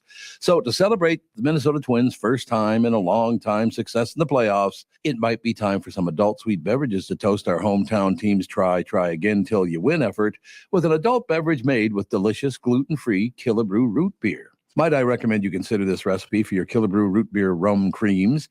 You just need 3 ingredients. It starts with black spiced rum, then add frothy cold Killebrew root beer. Next, a drop of Bailey's. Oh my gosh, you found October heaven in a glass. If you'd like to take in the fall colors, try the root beer and cream soda my family absolutely loves. Killebrew, of course. Head to KillebreWrootBeer.com for your nearest store and pick up a 6-pack or a case. Remember, Killebrew Root Beer Rum Creams. Herbie, you're up. Killebrew Old Fashioned Root Beer and Cream Soda. Pick up a 6-pack or case at your neighborhood Lunds and Byerly's grocery store. Tell them Herbie sent you. Killebrew. It's how memories are created and legends are made.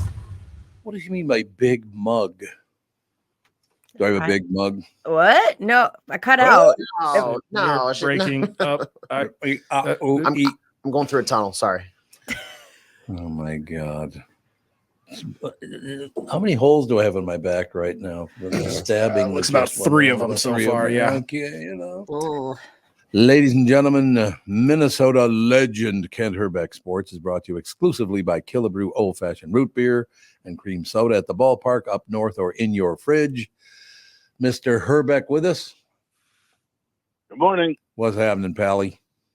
A rainy day. Rainy day. Bad weekend coming up here. No more baseball, but I guess there's still baseball going on, but not from the hometown boys. It's not baseball I care about in the least. If the Twins aren't in, I'm out.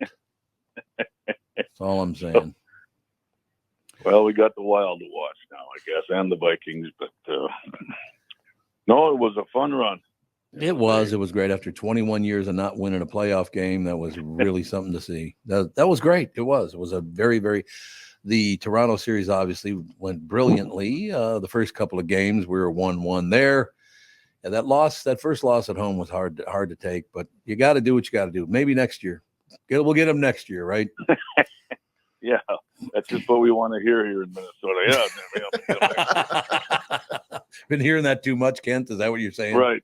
Yeah, we've been hearing that too much. But you know what? These guys had a wonderful season. You know, I don't think anybody expected them to be where they were. No. And we know the division was a little weak, I guess they keep saying. But you know what? That's what you got to do is you got to go out and win your division and go from there. And that's exactly what they did. They played some good baseball. I think I talked about it before. We knew their pitching was good, but we wanted them to see if they get the offensive part of the game going, and they never did. Houston jumped out in front and you know, shut the crowd down a little bit. They kept coming back on the Twins. I mean, they took the lead in that second game there and at home, but Houston's got a heck of a ball club. Yeah, they do. But man, you look around the playoffs with the Dodgers gone and the Braves losing last night. Boy, it's and Baltimore getting beat by Texas. Yeah, holy smokes! This is a little different look. I think people are whoever had any kind of pools going on. I'm sure their pools aren't going to be very very up to date here right now because there's definitely different teams in the playoffs, and it'll make it for a fun.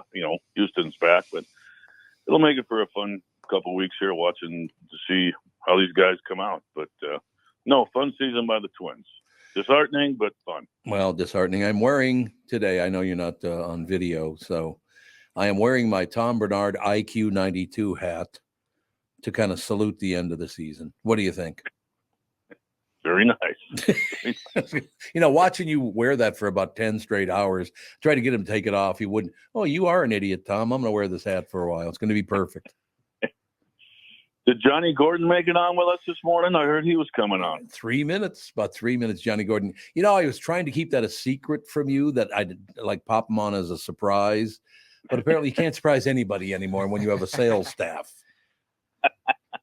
He starts laughing. No, you know what? I heard that he was coming on this weekend or this week, and boy, it's always fun to hear that magic voice that Gordo has, and got to see him here at the Twins Hall of Fame stuff this past August, and had some great conversations with John and his family, and it's always great to see Gordo at the ballpark, and it'll be fun to chat with him this morning. You know what's so great about that, looking back, Kent, having been born in Minnesota, grew up in Minneapolis, St. Paul, you got your Johnny Gordons of the world and your Herb Carneals of the world. We've had so many great announcers in this town, just very, very nice people as well. And I didn't mention a number of them, but seriously, our announcers in this market have been really damn good, I think. They have been awesome, and they've stuck around a long time. Yeah. Herb Kearney, what was he, like 40 years or something with the Twins, or 30-some years with the Twins? Dick Bramer going on his 40th year. What was I'm drawing a blank. The hockey announcer for the North Stars. Come on, help me out. Anybody know the hockey announcer? Because I didn't follow. No. I love a lot of hockey players, but I never followed hockey. And How can I forget? The guy was a classic. He was the best. AJ's on the phone, and he might know. Trongard. Oh, Ron was No. great. Ron's a Al great guy. Shaver. AJ, we need your help. There we go. Was it Al Shaver? Shaver. Yeah. Well, there you have it. Everybody just went quiet. Like, who was that? He was classic. It was true. Have we got a special guest with us, ladies and gentlemen? Please welcome the lovely and talented. Can I call you lovely and talented? Well, yeah, that's okay. John Gordon, ladies and gentlemen. I got to open with this, John, because I will never forget this as long as I live. I get a call one day from a couple of people, and they're going to meet at the Convention Grill, and John Gordon is there. So I sit down, and John and his son sit across from me, right? So we're sitting at Convention Grill, the three of us sitting there, John Gordon, his son, and me. And John says to me, Tommy, I'd like you to meet my son. This is my son, Gordon. I said, you named your kid Gordon Gordon? I will never forget that as long as I live, John. And actually, his full name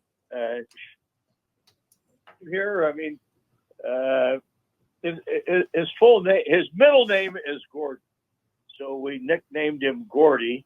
And I'm John Gordon. He's Gordy Gordon. And I have to tell you a cute story. Carl Pohlad, the owner of the Minnesota Twins, he actually said to me, he said, you mean to tell me you named your kid Gordy Gordon? The same thing I said, right? I know. And I had to tell him I'm sorry, but my last name is not Gordon. My middle name is Gordon. And so he's Gordy Gutowski. I'm John Gordon Gutowski. Not many people could say Gutowski very well. It's always Gutowski or Gutowski or whatever. So we went with John Gordon for the radio name, and Gordy Gordon is actually Gordy Gutowski, our son. Wonderful story. But John, honest to God, I miss hearing you. Obviously, we've got great announcers have had over the years, but running into you guys over at the Convention Grill once in a while, and it was just such a great time. Talking to you here and there, listening to the games every day, watching them on television. What a great time that was with, and then Hrbek had to come along and ruin it. Wait a minute. Did I say that on the air? It's funny you say that. How you doing, Johnny? How you doing, Gordo? Hi, Herbie. How are you? There isn't any question that it was euphoric. I mean, this is a team that was floundering. Yep. Then all of a sudden, boom, they win. Not only do they win during the regular season, but they win during the playoffs. They win during the World Series. And really, from the time of winning in the World Series in 87 to the time of winning the World Series in 91, there was still an immense, following of Minnesota Twins baseball, even though 88, 89, 90, they were not, World Series winners. No, you're absolutely right. They're just such great. Honest to God, Kent, isn't it amazing? You just hear John Gordon's voice and you get those memories. Now, obviously, you were on the field and I was watching every game or listening to every game, whatever it was. But man, just hearing your voice, John, brings back so many great moments of Minnesota Twins baseball. I got to ask Gordo this. I've never asked you this question, Gordo, and everybody always, comes up to you and what's your greatest memory of playing Twins baseball? You got to try to come up with Detroit, coming home from Detroit. My first game, hitting a home run in my first game, winning a World Series, hitting a grand slam in a World Series, blah blah blah blah blah blah. What is John Gordon's favorite memory of behind the mic, sitting up there in the booth? I've got an idea, maybe. Yeah. But I used to bug you, John, and my daughter Heidi used to say the same thing. You always used to holler, "Swing!" Oh yeah. My daughter loved it. Yep. That's how my daughter knows John Gordon, with the swing call that he had. But Gordo, what's your favorite memory of sitting behind that mic for so many years? Well, it is a very true story. Whenever I see Heidi, I don't say, "Hi, Heidi." I just say, "Swing and a miss." And she laughs. I'm glad that I do know her, her first name. Well, Puck's home run in Game 6, having the opportunity to, be at the microphone. And certainly I always remember reading that it was probably, and still is, one of the 15 most historic home runs hit in the game. And, to have that opportunity to be there and actually to be so fortunate as to not screw it up to where, it ended up being a decent call. Not an easy call. As you can well remember, both of you, the plexiglass was up and from left field, all the way around. There were white shirts behind. Puck was rounding the bases, and a very intense moment in the bottom of the 11th inning. So it had certainly a lot going, and that alone probably was the greatest thrill. But all that happened in that 87 season, and even in the 91 season, the difference of the two teams and the makeup of the two teams, and being in Atlanta and the opportunities that the Twins had there and didn't cash in on, but yet had to come back home. And it was a very, very thrilling time, both 87 and 91. And Gordo, you weren't around here this weekend or this week, I guess, during the last couple of games the Twins played here at home. It was quite the feeling at the ballpark. We had spent the games. We were up in the suite. Gary Gaetti was in town. Joe Mauer was here at the ballpark. Justin Morneau. Rod Crew showed up and he was there. We're all sitting up in the suite and just talking old memories of exciting games and this and that. But the electricity at the ballpark, I hadn't seen it yet at Target Field, was the best I've seen it. And what is it, 13 years now that they've been playing at Target Field. The fans went crazy, and it was really, really heartwarming to see that. It got the hair to stand up on the back of my neck, which it hadn't happened in the 14 years we've been here so far. The fans got into it, And I know when you're a player sitting in that dugout, and you don't hear it as much as you feel it. You could feel the noise, like we did in the dome, but you can feel those people, and it really jacks you up. And it's too bad they didn't go any farther, because I don't know how crazy these people could have got. But it was really exciting to see to hear the noise, to feel the noise, and to see Target Field rocking. It was a lot of fun. So I just want to pass that along to you, because I'm sure you saw it. I'm sure you watched the ball games on TV. Oh, yeah. Because I know you still follow the club a little bit. Yeah. But it was Question for you. exciting. Yeah, interesting question for you, Kent. The noise factor in the Metrodome of the two World Series, 87 and 91, were extremely big stories. I can remember ABC was doing the World Series. Al Michael had the noise meter from the airport in the booth to calibrate the noise in the Metrodome. Was there a difference of the noise between the Metrodome in 87-91 and Target Field in 2023? It was a little different, because the noise was getting out.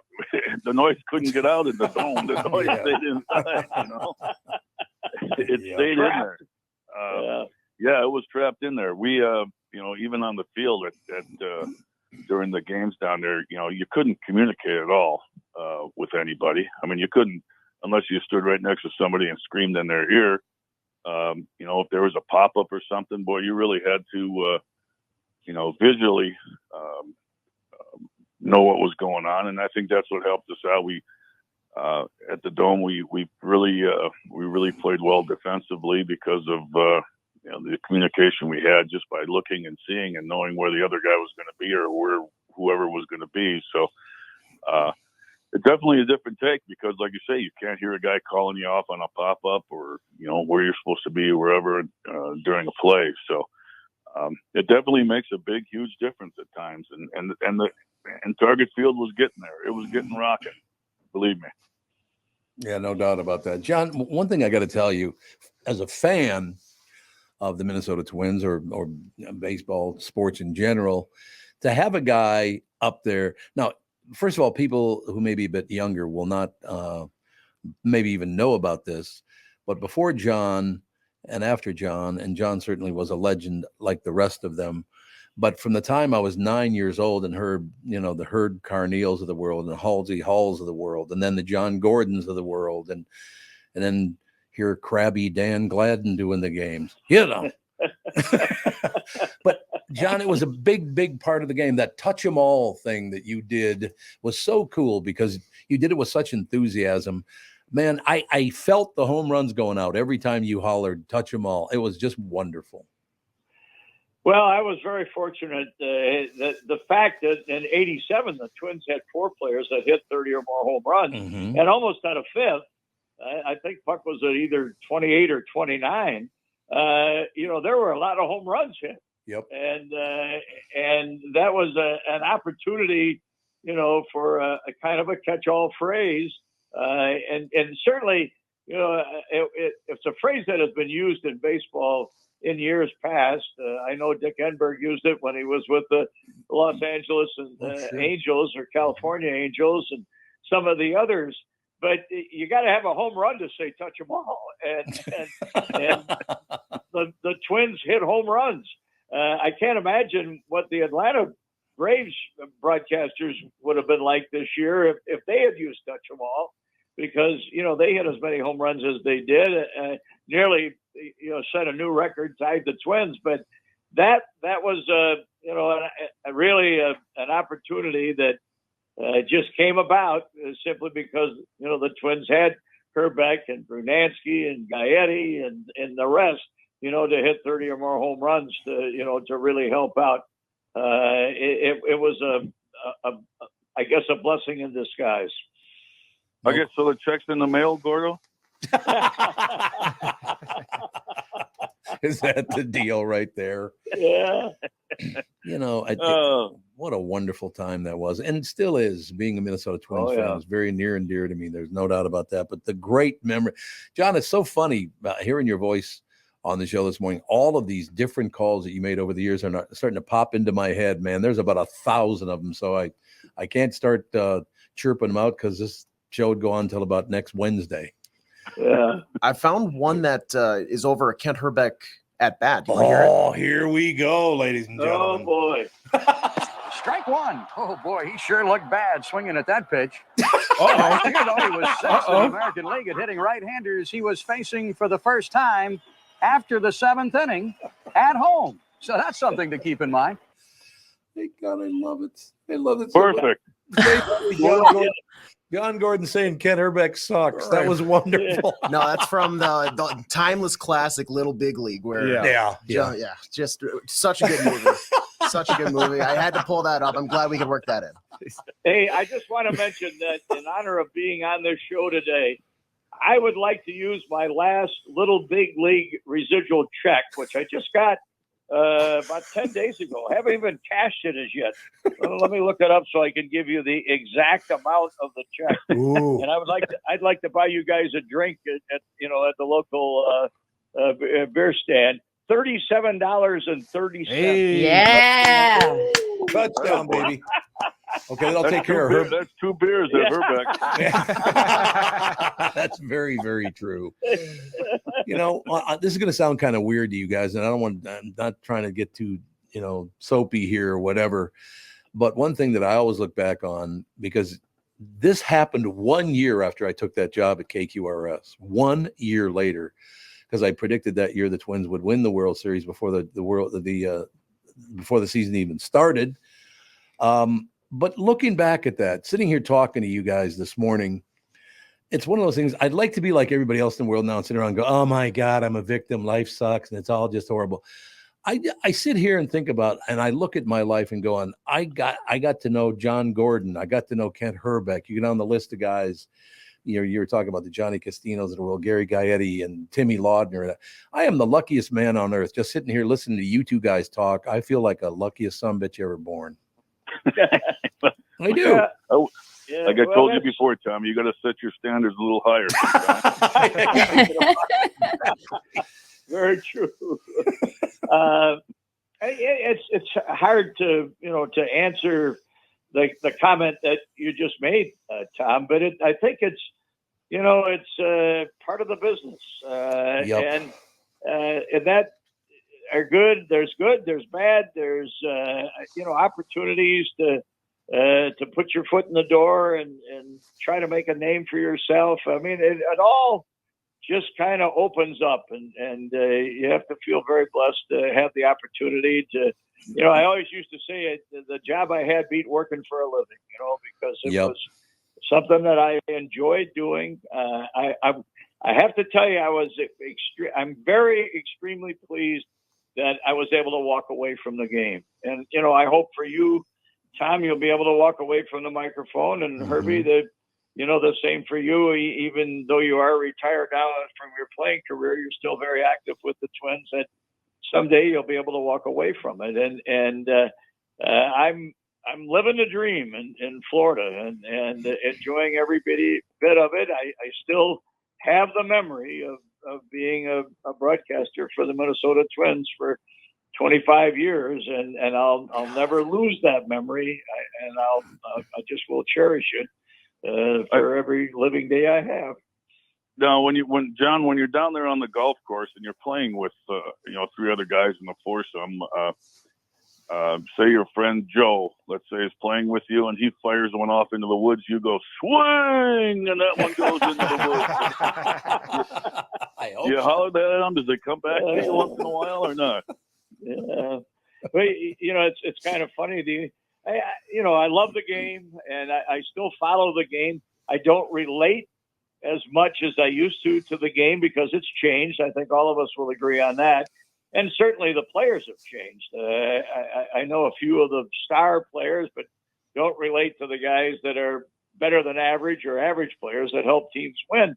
But we have 3 bag drop guys who are just, die-hard baseball fans, and they'll ask me one day, boy, what did you think of that game Gallen pitched last night? I got to think, who the hell is Gallen? Where does he pitch? And fortunately, I do follow it enough to know that, that D-backs right-hander is a good one. I think he's got a chance to help them win. So that kind of keeps me abreast of the game, and every time I see them 3-4 days a week, boy, they drill me with a baseball question, and I hope I have the answer for them. Well, I know, John, that you loved your art and you worked hard at it. People said you were always so well prepared. You guys got tons of information sent up to you in the booth up there. Hammer was helping you out all the time in the booth up there. I know that. Oh yeah. With different stats and everything. So I know your head was full of numbers while you were calling the game. You guys worked. I mean, it was a class for you guys every day, because you had to have those stats ready and all that kind of stuff. So I know how hard you guys worked up there in the booth, and Danny as well. When you called it with Danny's still doing it, of course, but Danny Gladden. But it's amazing. Tom and the listeners, how those guys up in the booth, they just don't sit there and talk about the game. They got sheets of papers laid out in front of them with all these different stats going on, and you try to I know you sit up there and try to tell a story about this guy or that guy, and you got to be right on with all your numbers, or somebody's going to catch you and say, hey, that's not right. But they work hard at their craft, and it's pretty cool to see those guys work up there in the booth at times. It's really fun to watch him call a game. I know John used to sit there and stare at the ballpark. I'd walk into the booth sometimes when the game was going on, and boy, the place could be on fire in the booth, but John would be staring at that game, calling the game, and so it's pretty cool that the way they go about their calling the game. They're not just sitting back there, with a soda in their hand and watching the ball game and just talking about it. You got a lot of stuff going on in there. I made reference to Dick Enberger a little bit earlier, and I was very fortunate. He was a mentor, and as was another great announcer, Ernie Harwell, with the Orioles and the Tigers, and both of them told me that organization and preparation are the keys to a broadcast, and be prepared and all the work that you do to probably use all but 40% of what you prepare and what you organize. You just can't fit it all in. And, Vin Scully, one day when I was over in Atlanta and he just getting started, he said, if I could give you a piece of advice, the best piece of advice I could give you is that silence is your best partner in baseball. And, don't try to, blab all day long about how much you think you know about the game. Put the guy in the seat with a popcorn and a beer and a hot dog on the side and try to make him enjoy, listening to Twins baseball. This is just another example of, again, the dream life that I've had. I'll give you an example of the kind of class that we're talking about here with Kent Hrbek and John Gordon. 1987, we used to play charity football games at the Dome, and people would come and watch the games, and we'd raise money and give it to charity, and it's a great time. And there were a couple of Twins on those teams. There were like Greg Gagne from professional wrestling. You had Chuck Foreman played on the team, one of the greats of all time. So the Twins win the World Series in 1987. They have won the World Series. A lot of celebrating going on, all the rest of it. Well, we had a football game the next day at the Dome, and 20,000 tickets were sold. So a lot of people were coming to watch this game. And I thought, gee, that's too bad. Laudner and Gary Gaetti were, like I said, playing on team. We're about to start the game, and I look up, and here comes Laudner and Gaetti. I said, no way. You just won the World Series last night. What are you doing? They go, well, we're on the team. We had to show up. I'm like, look at my life, for Christ's sake. I got 2 World Series champions standing next to me about ready to play football. I mean, that's the kind of class you guys had. Don't you think, Kent? Well, I mean, we had a group of guys that enjoyed the Twin Cities. We loved it here. We hung out together. I mean, there's a lot of times we went out for dinner on the road together. There'd be 8-9 guys in the group going out to eat, and we enjoyed the fans. We had fun. We interacted with them, I thought, as much as anybody did. Everybody had different things they had to do, different charities we worked for, and you try to do as much as you can for everybody, and give back to the community a little bit. But I guess those two boys must have had they had a commitment to make, so they showed up the next day for it. Yeah, there's no question. Pretty cool. I know you guys both have to go, but Kent, if you could just tell John Gordon about the man walking up to you on the street and he called you by the wrong name. It's one of my favorite stories that Kent Hrbek has ever told. The Kirby Puckett one? You got it. The one at the State Fair? I don't know if I told you that one, John. I think I was adamant that I was Kirby Puckett. And finally, his two little daughters went over to him and said, "Dad, that's not Kirby Puckett. That's Kent Hrbek." But yeah, I mean, I'm sure you got called Herb Carneal a few times too, John. yeah. Back in the day. Yeah, I was. Yeah, I do have to tell you this one quick story. We're in Milwaukee County Stadium, and this is '87, and I'm trying to make sure that I'm there, that I belong, that the team kind of likes me, and so I'm walking down this runway from County Stadium, and Hrbek is down at the dugout end of the runway, holding a hose, and as I'm walking down the runway, he says, "Hey, Gordo, how's it going?" He turns the hose on. And here I am in '87. I used to wear a tie for the broadcast every game. And next thing I know, I'm just soaking wet. Hrbek sprinkling me for this hose that the grounds crew had used to avoid. I said, well, as disgusted and as mad as I was, I finally said to myself, I think the guys kind of like me. Well, welcome to the show, Johnny. Welcome to the big. Welcome to the big. Got it. Exactly. You got John. You got to come back, man. Like I said, I spent a lot of time with you having a little lunch over there, whether it was with Gordy or, like I said, Glad used to be over there all the time having lunch. But thank you both for giving me one of the greatest memories of my life. Watching you guys together win the World Series in 1987 was unbelievable. It was great. Well, just a small part of it. Fun time. There's no question. Thank you, Tom. I appreciate you asking me to be on. Oh, please come back, John. All right. Take care. See you, Herbie.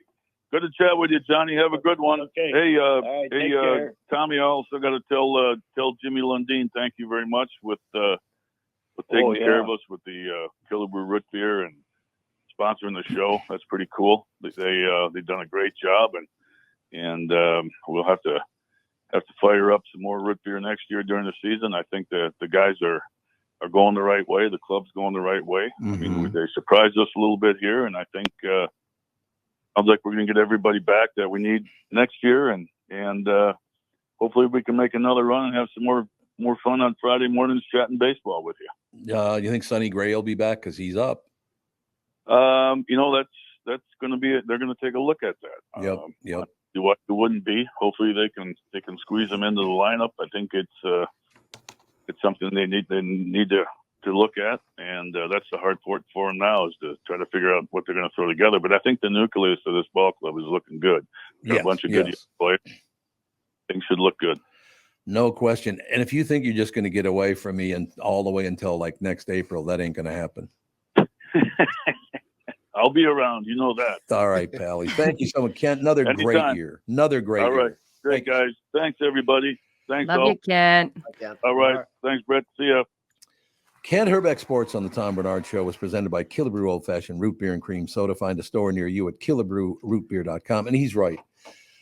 He's absolutely right, as a matter of fact. Just the sponsorship, just a great family, no question about it. And I would say right across the board, thank you to everybody for bringing us the Kent Hrbek Show for all those months every year. So what, 6.5 months, something like that?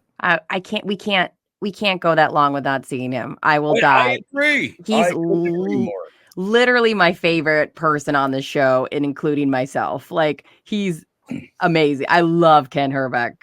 That was such a cool segment. Don't tell Hrbek I told you this story, okay? Okay. I know we got to get going, but I ran into Hrbek one time, and I had just been told by a couple of his Twins teammates that some guy forced Kent off the road because he was mad at something that Kent did. The guy rushes over, and apparently Kent gets out of the car and keeps getting out of the car and keeps getting out of the car because he's about 6'5", Yeah. so it takes a while. And I said, Kent, he's on the morning show. I said, Kent, is that true? You pasted some guy on the side of the road? He goes, what? I said, I heard you smoked some guy on the side of the road. He goes, oh, shit happens. I love that. He is such a shit that would be his tagline. Guy. Shit happens guy. He is salt of the earth, my favorite guy. I love him. But this is one of the examples, again, why I could never sit at home and go, oh, God, life sucks. Everything's terrible. I'm a victim. I'm suffering. Look at this. I mean, what a dream come true for a little 9-year-old kid who watched his first baseball game, the Minnesota Twins out at the old Met Stadium. Every time I hear those guys' voices, I just am reminded of what a lucky sumbitch I really am. Yeah. No doubt about that. Oh, God, we're a little behind. Whatever. It's fine. We'll take a break. Be right back. Timmy Lammers will join. And thank you again to John Gordon. What a nice man. He has always been such a nice man. Yeah, that was awesome. Yeah, Hrbek's okay. Yeah. That was an awesome segment. That was really cool. Yeah, I loved it so much. Can't even tell you. We'll be right back. Another legend, Timmy Lammers, joins us right after this. I'm so happy to welcome back our longtime friend, Sabre Plumbing, Heating, and Air Conditioning, to the show. I've known Steve, the owner, for many years, and I completely trust Sabre to keep my house comfortable. Why? Sabre does everything right, and they always put the customer first. I love the team at Sabre, as a matter of fact, because their service experts are experienced NATE certified technicians. They're not salespeople. Their pricing is completely upfront, and they fix only what needs to be fixed, nothing more. Sabre is dedicated to giving customers what they need, when they need it, and at the fair price, keeping your family safe and comfortable without breaking the bank. Give Sabre Heating and Air Conditioning a try. I know they'll take care of you just like they've taken care of me and my family. Whether you need a new Bryant furnace or air conditioner replaced, or just simply need a service call to get you going again, go to saberheating.com. That is SABRE heating.com. Sabre and Bryant, whatever it takes. This is the Tom Barnard Morning Show. You need to know a guy for your auto repairs, legal issues, banking, and more. The same goes for investment advice. You need a guy to help you be successful, someone you can trust who gets results. Well, I got a guy for you, Josh Arnold. Josh gives you straight talk, not sugar-coated advice about your financial situation. Josh has seen it all when it comes to economic and market conditions, and Josh can make sure that your retirement objectives match your investments. Do yourself a favor and call Josh now for a no-obligation 48-minute evaluation. You've got nothing to lose, and you'll get a different point of view for your investments. Call Josh at 952-925-5608. That is 952-925-5608. You'll be glad that you did. And tell him his guy, Tom, sent you. Investment services offered by Josh Arnold Investment Consultant, LLC, a security investment advisor. Past performance is no guarantee of future results. All investments involve risk. All comments and opinions are Josh Arnold's and do not constitute investment advice. Tom Barnard is a paid endorser. In a world that's racing a mile a minute, a split-second distraction can change everything. I'm Mike Bryant from Bradshaw & Bryant. Every day we see too many people, heads buried in their phones, unaware of the dangers they're in. Texting and driving isn't just reckless, it's playing Russian roulette with your life and the lives of others. In just 4 seconds of distraction, you've driven the length of a football field. Is there any text message that's worth your life, that's worth the lives of others? I've been fighting for the rights of the injured for over 30 years, but I'd rather you never meet me in a courtroom. So hear me now, stop texting and driving. Pay attention. Value your lives and the lives around you. And if you won't, know this, at Bradshaw & Bryant, we're relentless. We won't back down. We bring justice to those that need it. Find Bradshaw & Bryant, personal injury attorneys at minnesotapersonalinjury.com. With Mike Bryant on your side, seeking justice for the injured. Bradshaw & Bryant. We are back, ladies and gentlemen. Legendary John Gordon, legendary Kent Hrbek, and the legendary Timmy Lammers to shut out the trio. Or close out, not shut out. Close out's a better way to put it. Yeah, well, legend in my own mind, maybe. What are you talking about? Timmy Lammers, brought to you by Bradshaw & Bryant, personal injury lawyers. Seeking justice for the injured, contact Bradshaw & Bryant at minnesotapersonalinjury.com. I was thinking of you last night, you and Kristen Burt, actually, last night. I watched the first 2 episodes of Frasier. I loved it. Oh yeah, yeah. I Love haven't gotten to it yet, but I do plan on it. I'll talk about it next week. I do have a quick streaming pick, but I'll get to that after Taylor Swift. Oh God, what do we Oh, got? I just saw Brittany's head. What did he say? Tay. I see that Brittany's in a different location. I'm thinking, did she go to the movie last night already? The concert movie? No, I have tickets at 11:30 tomorrow. Oh my! I can't believe you're taking this long. Well, we have a big event I have to go to tonight. Otherwise, I would have gotten tickets for tonight for sure. Well, I know Tom and Officer Dave and AJ and Tevin, they all went last night. Obviously. That's what I did. I think I'm gonna do Taylor Swift t-shirt. I'm not gonna go full like concert like I did last time and do an Eras theme. So I'll just do t-shirt, friendship bracelets. And then I'm bringing my 12-year-old neighbor, my friend Devin, and then Julia, a woman I'm on my talk with. So we're pretty excited. Oh, that's terrific. Well, I have to tell you, I didn't even think I was going to be Let me ask you reviewing a this. question first. All right. Oh, yeah, go ahead. Do you plug this show on that other show like you plug that show on this show? All the time. You do not. You Oh my God, we literally talk about You're every a disaster. First off, I know you don't listen because of that question. I support you in everything you do, and you don't support me. I don't support you. I talk about you, Tom. You're 3 hours of my day every day, and I always talk about my life. I'm always talking about you and how you're getting me ready to have a toddler. All right, let's take a joke. Anyway, back to Timmy. Well, I was going to say, I wasn't even planning on reviewing this week because they were going to open it till Friday, actually. And then there were no screenings of it. This isn't even a studio film. They're just bypassing the studio stuff and going straight to the theaters. So it's like, okay, well, I guess I'll leave it up to Brittany to go to it and talk about it next week. And then surprisingly, in a smart move, honestly, first of all, this is a critic-proof movie. So even if somebody does knock this movie, it doesn't matter. People are still going to go to it. We don't care. So the Taylor Swift people finally had this revelation that, wow, if we open it a day early, that means reviewers will go to it. They'll pay for it. And then we're just going to get a bunch of free publicity that way, as if they actually need it. But, look, I'll be honest with you. I really know nothing of Taylor Swift. My oldest daughter, when she was younger, I knew a few songs from her early career. But I'm going to go with an objective sort of mind. And I have to say my goal was to discover why is it that people are so fascinated with Taylor Swift. And I can see why. I mean, first of all, the most important thing of all, apart from, the music is catchy. Great stage presence. Yeah. Unbelievable stage show. Visuals. Set pieces. It's amazing the show that she puts on. She inspires people in a positive sort of way. God knows we need that sort of thing. Okay. Mm-hmm. So if you can get, tens of thousands of people in an arena, give them nothing but good vibes for more than 3 hours, go for it, man. I'm all in. So it doesn't matter that you like the music or you don't. I still was engaged, believe it or not, Tom, for 2 hours and 50 minutes. That's how long this film is. Oh God, no! I'm out. I've been waiting for that because I knew how long it was. Okay, it's just like dominoes tumbling. Tom, I'm out. Kevin, I'm out. Tim, tell me this: were there people singing along in your theater or no? Well, again, this was such of a surprise that I don't even think people are aware that it actually opened yesterday. I wasn't even aware till later in the afternoon, and I was lucky. I thought, oh my God, I'm not going to get a ticket. Of course, I live in out in the woods somewhere, and honestly, my theater had about a dozen people, but there was a row of teen girls down the way from me that were singing, they were clapping, they were screaming.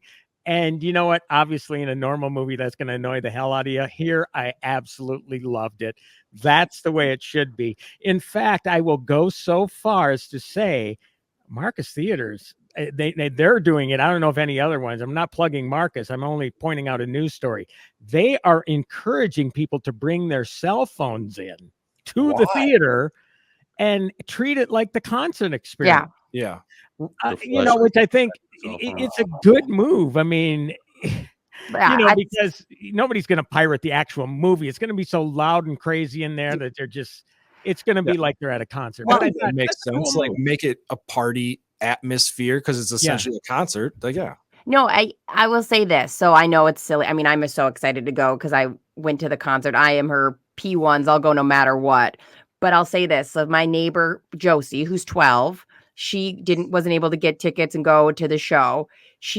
When she found out there was a movie, I was the first person. She goes, "Can we go together? Can we go together?" And so I want the vibe to be the same. I want people to be singing, dancing. I want to trade bracelets. I want it to be such a fun thing for Josie. And I know that is so cool, Brittany. I mean, really. Yeah. And you know what? Honestly, if you give me a front row ticket to Taylor Swift or the choice of going to this movie, honestly, I'd say the movie because you're getting up close and personal. You're getting cameras. I know you totally disagree with that, but it's kind of like watching a football game on TV as opposed to being there. Yes, you miss the ambiance and all that sort of stuff. I mean, there's nothing like being with that live crowd. But as far as a theatrical experience, I mean, you're up close and personal with her. I mean, there's cameras all over the place, the angles, the visuals. Yeah. It's so incredible and plus my ears are shot. I can't take another concert. So this really is a cool thing for me. I only hope that somehow, some way they bring a McCartney concert movie to theaters or something like that, because obviously this isn't my thing.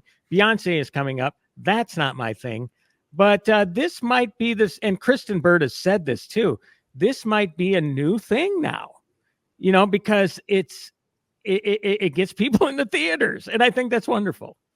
No, and I do want to see people going back to theaters. Being in a movie theater, I've loved that atmosphere my whole life since I was a kid, and it pains me to go to a movie and see like 3-4 other people in the theater. Yeah. Really well, and again, I just honestly suspect that last night there were only about a dozen people there because people simply didn't know, or they already bought their tickets for Friday or whatever. Yeah. One gripe quickly, Taylor, and this is kind of a flip move on her part because she was born in 1989, her album was 1989. She decided to price tickets at $19.89 for adults with tax, over $20, twice the amount of money than the average nationwide price for a ticket.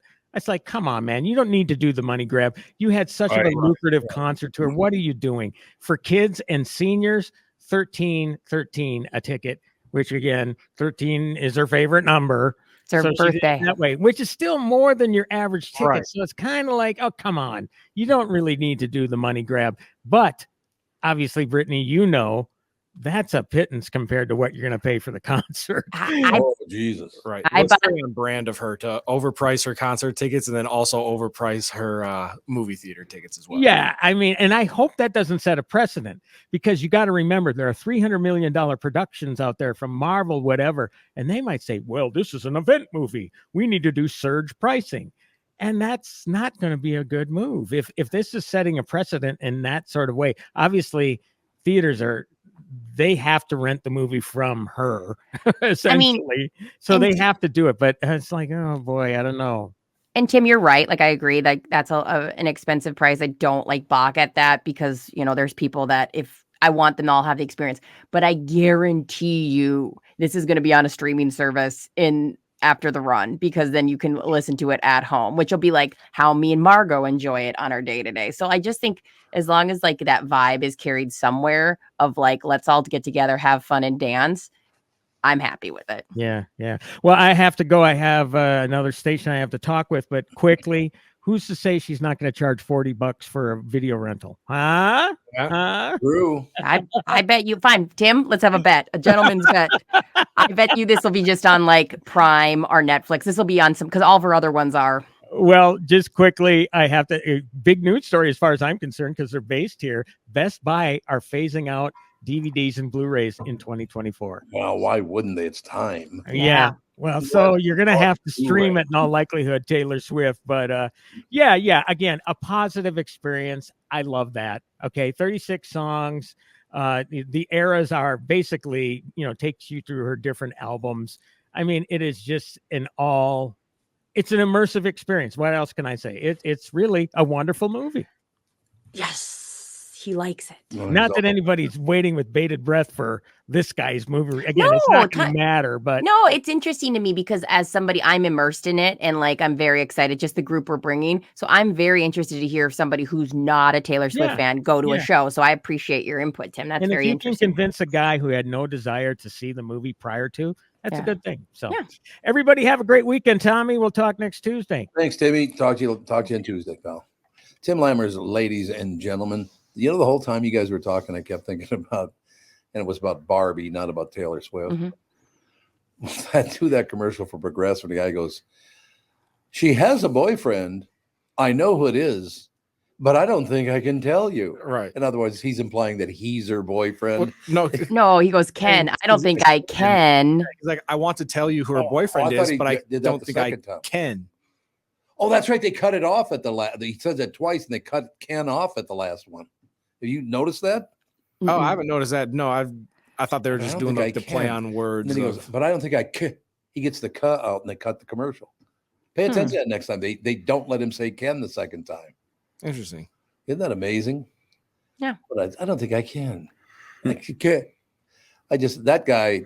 He's a pretty talented guy. Anyway, I don't know what that guy's name is. The guy in those Progressive commercials. Oh, yeah. The whole cast that they have for those Progressive commercials are awesome. Yeah, I agree. Yep. What's the woman's name again? She's terrific. Flo.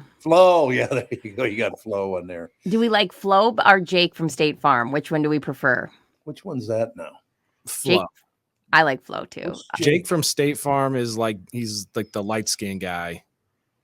You mean honky? No, black. Like, not that light skin. Not that. No, I know you're not fair skinned.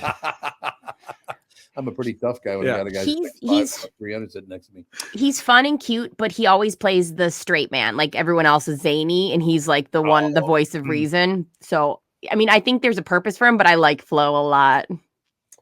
No, Flo does a really good job, and it's Catherine and I bought streaming, and we bought it without commercials. Yeah, but some of these channels, you're going to watch the commercials whether you want to or not. Yeah. So I don't see many commercials anymore, but now once in a while they pop up.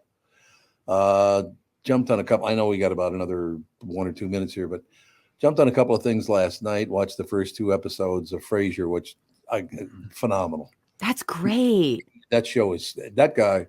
And anyone who talks like this all of the time, can you imagine if you always talk this way? I still remember the cheers we came in. Heard a song on the local radio station, some chant. Everybody have fun tonight. Everybody Wang Chung tonight. In his voice, it is so hilarious. It's phenomenal. It just, oh, man. Everybody Wang Chung tonight. Really? No, that stuff is so great. But we watched the fall. Is it the Fall of the House of Usher? Yeah, that's what it's called. Yep. Have you watched it? I have not, but it popped up on my should watch list. We saw the first episode. The first episode's okay. It's not great, but they're setting everything up. Yeah, that first episode set up everything and all that stuff. So we're going to stay with it for a couple of more. But TV, I'm sorry, but TV, that's the one problem that theaters have. TV is the best it's ever been. Yeah, it's good. Man, TV is good right now, don't you think? Yeah, it's good. I mean, you still have your duds out there, but I feel like even the bad shows are at least good enough to get you hooked to hate watch the rest of the seasons. I like hate watch. Like that's what I'm experiencing right now with Lincoln Lawyer on Netflix. Yeah. There's like this weird guy that he talks with his like Batman voice the whole time, but it's not his natural talking voice, and it's like so unneeded for the show, and it's like a easy classic. Like they'll hear a song as they're walking down the street, and they'll go, "Well, that just broke my case wide open because now it made me think of thing over here." And so it's just all the cliches, but I'm like, I'm too invested, so I have to keep hating. I have a show like that. It's remember the Sex and the City made the It's Just Like That is like they just made it recently. Like a spinoff, yeah. Yeah, it's just kind of an extension of their show, except without Kim Cattrall. But there were so many. The first season is a combination of Sarah Jessica Parker constantly talking about being a widow, because her husband dies right at the beginning, and then they had this stand-up comedian Che, who Michael Che. No, it was the most hated character in America is this like they grandstand their stand-up comedy, and it's just like talking about how the world should be, and I'm like, everyone's like, this isn't comedy, it's so bad. Yeah. We have to take a break. Coming back, we got more schmoozing, and I do want to talk about Frasier more with you guys. If you even if you haven't watched it, I just want to get your opinions on all those things. But Kristen Burt will join us right after this. This is the Tom Barnard Morning Show. Listen live on the Tom Barnard Show app or at tombernardshow.com. You need to know a guy for your auto repairs, legal issues, banking, and more. The same goes for investment advice. You need a guy to help you be successful, someone you can trust who gets results. Well, I got a guy for you, Josh Arnold. Josh gives you straight talk, not sugar-coated advice about your financial situation. Josh has seen it all when it comes to economic and market conditions, and Josh can make sure that your retirement objectives match your investments. Do yourself a favor and call Josh now for a no-obligation 48-minute evaluation. You've got nothing to lose, and you'll get a different point of view for your investments. Call Josh at 952-925-5608. That is 952-925-5608. You'll be glad that you did. And tell him his guy, Tom, sent you. Investment services offered by Josh Arnold Investment Consultant, LLC, a security investment advisor. Past performance is no guarantee of future results. All investments involve risk. All comments and opinions are Josh Arnold's and do not constitute investment advice. Tom Barnard is a paid endorser. Hello, I'm Brad Huckle, President and Chief Lending Officer at North American Banking Company. And I'm Michael Bilski, CEO at North American Banking Company. As a locally owned and operated community bank, we work with many multi-generational businesses. Take Personal Care Dentistry of Roseville, for example. Dr. Walter Hunt, also known as Painless to me, has been a longtime customer of the bank since we opened the bank in 1998. When his son Kyle was ready to join the practice, they wanted to expand quickly. With their additional space and equipment, they now are able to see more patients each day while providing the same level of care and service. Okay, guys, I'll take it from here. If you run a family business or any kind of business for that matter, you should be banking with Brad and Mike over at North American Banking Company. Every time I deal with them or their team, I know I'm working with experienced professional bankers. So why not bank with my banker? North American Banking Company, a better banking experience, member FDIC, equal housing lender. This is Bob Sansevier, and I want to tell you about Dave Bialki from Bialki Law. Dave represented my wife, Mary, when she had a significant workplace injury. She was very happy with the job Dave did. If you have a work-related injury and have Dave represent you, I'm betting you'll be happy too. Dave is a down-to-earth guy. He grew up in northern Minnesota, rides a Harley, and worked various jobs doing concrete, electrical, plumbing, roofing, and carpentry work. Dave works for people with work-related injuries. If you work construction, or anywhere for that matter, and you're hurt or even just hurting, you should talk to Dave. Let's face it, our bodies wear out. If your body is worn out from work, if your knees or back or shoulders hurt from things you do at work, do what Mary did. Call Dave and talk to him about it at Bialki Law to set up a free initial consultation. The number to call is 763-571-2410. That's 763-571-2410. Or visit bialkilaw.com. That's BIALKE law.com. The new Tom Barnard Morning Show is proud to have partners like Bradshaw and Bryant, MyPillow, and North American Banking Company founder, chairman, and president, Mike Bilski. I've advertised on Tom's show for years, and the reason is simple. My business is recognized because of the ads, and that recognition has created growth. What business doesn't want to grow? I highly recommend the Tom Barnard Morning Show for your advertising. Grow results for your business by partnering with the Tom Barnard Morning Show. Visit tombernardshow.com, keyword partner. We are back, ladies and gentlemen. A little news, a little information. We got Brittany. Did you just put your hair up? Yeah, I was putting on makeup. You did that because Kristen's on, didn't you? Mm-hmm. Yeah, I wanted to look as beautiful as her. It's just unbelievable. And for the no makeup look. Thank you. Oh, now she's putting her makeup on. For the no makeup look. That's what we do. I remember back in the day, it was just me in the studio by myself at 1500 KSTP. It was a dream. It was a dream. Didn't have to interact with people. It was beautiful. Didn't have to ever make contact with anyone.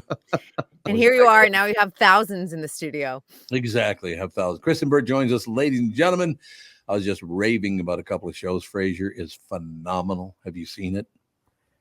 Who has been telling you about Frasier all week, Tom? Well, I know you have, but I didn't know that you had. I saw the screener copy, and that's why I mentioned it to you earlier this God, week. is I it said good. it's coming on Thursday. You got to watch it. I think you're gonna like it. Every Phenomenal. once in a while, I'm right. As a matter of fact, I think I'm going to talk that way from now on. Oh God. I'm going to do the Frasier Crane voice. What do you think? Kelsey talks very similar to that, maybe not as affected, but he does have a slight affect in his voice. Have you interviewed him before? He likes to be pompous. He Yes. does, yes. Yeah. And Nice he's guy. weirdly flirtatious with when you're a female interviewer. And it's like slightly uncomfortable because I think it's like almost a power play of like trying to unnerve you, like underneath the surface. But, and I was interviewing him at the Tony Awards. This was 2011. I'm surrounded by a ton of people, and his new wife is with him. And I was like, this is just creepy. Like, no, we don't do this. That bad, huh? And I'm not very receptive to that stuff. I'm not the person who's really like digging like the weird flirtation thing. So I'm not one of those reporters who crosses the line. Does that sound kind of weird? Kristen, take off your top. Oh, okay. Let me just do it. I mean, he doesn't get that bad, does he? No, it's just this weird, like he kind of like leans in Oh, and like does God. like a little bit of the whisper talk. You totally know you're being flirted with, but again, I'm a girl's girl. I'm not reciprocating with your man, especially when you're right in front of me too. Right. I wouldn't do it anyway, but I'm like, No. especially that's the extra layer on top there. So yeah, we watched the first 2 episodes. You know how many episodes this year are going to be because it's on Paramount. It's I on believe CBS. 10. 10, just 10 for the first. Yeah. They've only released 2 so far, haven't they? I think. Yeah. Yep. And 2. you'll get more next week. So it's one Really of those good. you have to pay attention and you have to remember, oh, on Thursdays it's Frasier Day. Yeah, I was kind of worried because I loved that old cast so much. It was a great cast. You know, John is dead. They did a salute to John before the show. Was it at the beginning or the end? I can't remember which one, but I think it was at the beginning. They showed him talking on camera, which I thought was really kind of cool because the father on the old Frasier show has died since the guy who played John the Mahoney. And they Mahoney. named the bar Mahoney's. I just thought They that did. was like a sweet tribute to him. And again, this is the original creators. They didn't try and reinvent the wheel on Right. this. James And Bond. I know, Britt, you were just talking about And Just Like That, where they tried to reinvent the wheel. And I think sometimes you have to find that balance. And I think Frasier found a really nice balance of moving forward, but still acknowledging the past. Yeah, so thank you for making me aware that it started on Thursday. Catherine and I watched them both. Then we watched an episode of The Fall of the House of Usher. On which- Netflix. Yes, it's on Netflix. Not a strong first episode. It reminded me a lot of what's the Sackler family? What was the name of that show?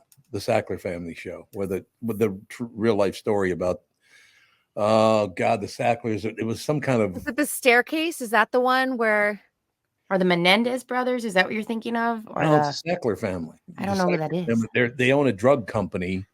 Oh yeah. Dope Sick? Or you're thinking of Yeah, well, Dope Sick. Yeah. Yeah, you're thinking of Dope Sick. That first episode of House of Usher last night was kind of like that. So they're going after the Usher family rather than the Sackler family. Right. I I mean, think you mean Painkiller. Oh, was it Pain? It's called Painkiller Yes, it was on Painkiller. Netflix, yep. Yep, you're absolutely right. Same kind of show though, because it was Dope Sick, which was about the woman in San Francisco that tried to change. She had no, some Dope kind of, Sick was the one with Michael Keaton. Yeah. that was Michael Keaton. Okay, Yeah, so there's Stackler two. family. They went after the Stackler family. It was Dope Sick. Painkiller was a similar story. Okay, but whatever. But I think it's well casted. The cast is really strong, and the whole House of Usher was such a great story back in the day. And was that Edward? Was that who the hell wrote the House of Usher again? It was a very famous writer. I know that, but I Oh, can't Edgar remember. Allan Poe. Edgar Allan Poe. That's exactly right. There's So that there's old. definitely a nod to the original Edgar Yeah. Allan Poe story. Yeah. So yeah, everything you recommended. It's really unusual. I usually hate the stuff you recommend. You usually hate everything I recommend. I'm like, come on. Or it takes you like 4 episodes and 3 years for you to get through it to be This was finally 3 like, years. oh, that is good. No, seriously, it's because Catherine and I have been burning through stuff lately, so we needed a couple of new things to watch, and we both Yeah. enjoyed that quite a bit. We liked it a lot. I feel really dumb, but will you kind of just give me a synopsis about what the Fall of the House of Usher is about, Tom? Well, Kristen be better at doing that. 'Cause Okay, she's yeah. a professional. Yeah. I haven't seen the episode yet, so it's on. Oh. It's in my queue. I haven't seen it yet though. It's about a father sitting around. First of all, it goes back in time, then comes the current day, and then back in time and current day. So it goes back and forth. But it's about this Usher family, and it's very Sackler-like in that they're selling a drug to the world, and they're getting brought up on charges for doing it. And there's already been one scene where the psychotic dead woman shows up to kill other people. It's like Dang. a combination of kind of like we're a bust in this drug family, like the Sacklers, only the Ushers, but there are some scary parts coming up. I guess it gets very scary. All right. I know it's perfect for spooky season. It's on my list to watch because Yeah. I had it on my radar and I didn't get to my screener in enough time. And I'm like, oh, I really want to see it because it's the perfect time of year for this. Very well acted, I will tell you that. The acting in it's really good. No question about that. But yeah, I just wanted to thank you for giving me the tip off on Catherine and me the tip off on Frasier. Terrific stuff. So any other stuff coming up we should be paying attention to? Well, I think Britt probably has a big date. Do you have it tonight or tomorrow at the movie theater? Tomorrow. And Kristen, you're right on the tail end of Tim Lammers actually reviewed this movie. So we just talked about it, but I'm very excited to go. The one thing that I'm outside of the movie, I think the one thing that's been really interesting is that movie theaters, like a lot of the smaller chains, we're not talking about AMC or Cinemark, we're talking about some of the smaller family chains. They went ahead and some of them fast-tracked some of their theater renovations in anticipation of Taylor Swift's movie, making sure that they had like the reclined seats, like everything was really comfortable. Others like fast-tracked merchandise. They ordered like the popcorn buckets and they were like, we hope they get here in time because we think we're going to sell out in the first weekend. It's fascinating to watch, but all of them have said, which has been my theme all summer, we need more of these event films because this is what is drawing people to the movie theater. Oh my God, somebody really liked your speech. Fire alarm. That would be Oh. a fire alarm, ladies and gentlemen. I don't Oh smell no. Kristen, we might have to do the show without them. I love it. It'll be the Brit and KB2 show. Oh no. Tom's face. You want to talk about a warning signal? That is a warning signal. Holy should you guys be evacuating? Made when it went down. Yeah, the Titanic. That quieted it down quite a bit. There we go. That helped. Yeah, that's happened before. I don't know. Oh, as soon as I see a flame, I'll get up. We're just hot. Let's not forget that I was in 7th grade when our house burned to the ground, and my mother and I were the only two in the building. I don't think any water at it. That's terrifying. I will never forget. She opened up a door to because the bedrooms you had to go through a door to get to the bedrooms, the 3 bedrooms in the house. She opened that door and a flame shot across the ceiling. I mean, this flame was like 12, 15 feet long because it was just sitting there, burning up the other side of the house. And once she opened up that fresh oxygen, holy God. Yeah. I'll never forget. 12-foot flame going across the roof of our house. She comes out with a cup of water.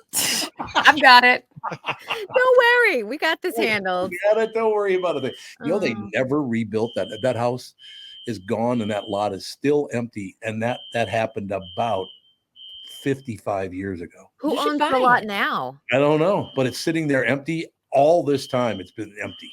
Isn't that Tom, amazing? you should buy it. Yeah. Well, it's in North Minneapolis, so I got $1 on me.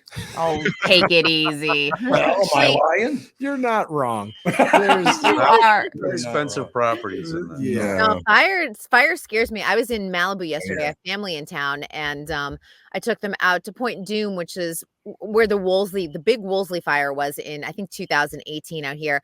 And the neighborhood that it's in, it's really beautiful. It's out on a peninsula, but it was like the fire would hit like one house, skip 2, go across the street, hit 1, be fine for 5, and then cross the street and hit the whole row. Yep. And I was trying to like explain to them. And then we went on a hike on Solstice Canyon. And I was like, look at that. You can still see like the blackened trees 5 years later. And then all this gorgeous wildlife that has sprouted up beyond it. But I will tell you, fire is terrifying to me. Yeah. Only there's no question about it. I mean, being in a house that's on fire was not. And the one sad moment, we all got out. Well, my mother and I were the only two in the house, but we got out safely. but for some reason the dog ran back in the house. What? The dog ran back in the house and Oh, never. Tom, made I it don't know out. if I wanted to know this part of the story. Yeah, I don't either. I want to be Well, done. that's enough of that part of the story. Well, Kristen, to kind of cleanse your palate, yesterday we had a listener that lost their wiener dog. And so we announced it on the show. And then this Touchdown. morning we came into news that he actually found his dog, long lost puppy. So Bandit. I love that. We need like a video for the social media so we know what the wiener dog looks like and the wiener dog like happy at home. Do we have to put his welcome to me on the video? Yeah, I think You that know would what he be said to fun. me? What did he say? Hey Tom, it's me. I'm the only Native American that likes you. Well, you have one on your camp. I mean, Yeah, that's great. One, that'd be good. That works. He's a great guy. We met him at the state fair, as a matter of fact. Oh, that's very, nice. very nice guy. He was a really nice guy. No question about it. Is the building actually on fire? You I think? looked out in the hallway and there was nobody evacuating. And there was one guy that was on his phone that was very dismissive of the whole thing as he was going back into his It office. must So- be a pleasant phone call with that It's mattress. happened before. It's happened before. I know that. I'm nervous for you. I feel like somebody should check in the office or Tom something. and Tevin have me. I'll carry them out. We'll be fine. Yeah. Breathe, Brittany. I can't breathe too much smoke. You guys, Francis I'm not. wants to take over the show. No. Oh my God. Could you imagine if something like That was a there's- Minnesota no. Soda. That would be the most devastating thing ever if you guys were just sitting there and like, oh, they did smoke. Yeah, Tevin's getting nervous. He's gonna go check again. Somebody's gonna die. I had a friend, and now that you guys just did that, I had a friend whose mother, every time you'd tell her something like, "Oh, hey, nice to see you again. Last week we did blah blah blah blah blah." Every time she'd go, "Oh, yeah." You betcha. That's like the Midwest like stereotype. Oh yeah, you betcha. Oh yeah. My mom's mom did that all the time. Marie Cluck. She'd go, oh. Her name was Cluck. Mm-hmm. That was my mom's maiden name, Cluck. Kluck. Go cluck yourself. Yeah, they'd call them mother cluckers. That's actually kind of cute. I love high it. school experience. Yes, Yeah. we're all. I was like, as a kid, it's probably more. horrible, but as an adult, it's probably hilarious. 10 kids in their family too, so you know they were actually mother cluckers. They Just were. Oh my God, Brittany, you filthy thing! As That's a breeder when you have Yeah. 10. That's a breeder. That Yep. is a breeder, no doubt Yep. about it. Catholic family. Yes. Oh yeah, they just kept going, I guess. I mean, why not? Once Yeah, you I have come from families like that. My husband and I, no kids. He's one of 7. My mom's one of 6. I'm like the oldest of like 20 cousins. It's a lot of us. You got a brother. I have one brother. Yeah. We're a small family, but my extended family's huge. I Yeah, mean, what- even She has one brother who lives about a block from me down in Florida, and he's never met him. wow. Actually, he still lives in Florida, doesn't he? Your brother? Kristen? my brother, yeah. Yeah. Yeah. You I was like, I didn't know doze you were off. talking about my brother. I thought you were talking about somebody else's brother. I'm like, oh yeah, my brother's in Miami. have a brother that lives in Florida. I do have a brother. He lives in Miami, Florida. Oh, that's good. Best communion sit on the block, Ma. We gotta check if there's smoke at Kristen's house too. Different kind of smoke, though. What kind of smoke? I know, right? If only. If You only. guys know I can't do it because I'd be paranoid. This would be me. Do you get really paranoid when you? I when do. you're- It's really my Yeah. body does not react well to it, so I completely avoid it. It's understand. not I healthy get this for me. massive headache just smelling it. Oh, do you really? I would stop a car, and the second I'd get out of my squad car, I would smell it, and I'd get a headache, and I'm like, Ugh. Like here it comes. now I got to report. Is that the end of the beeping? That sounds like the end of the beeping. We survived the We Great survived Fire yet of- again. Oh my gosh! Hashtag never forget.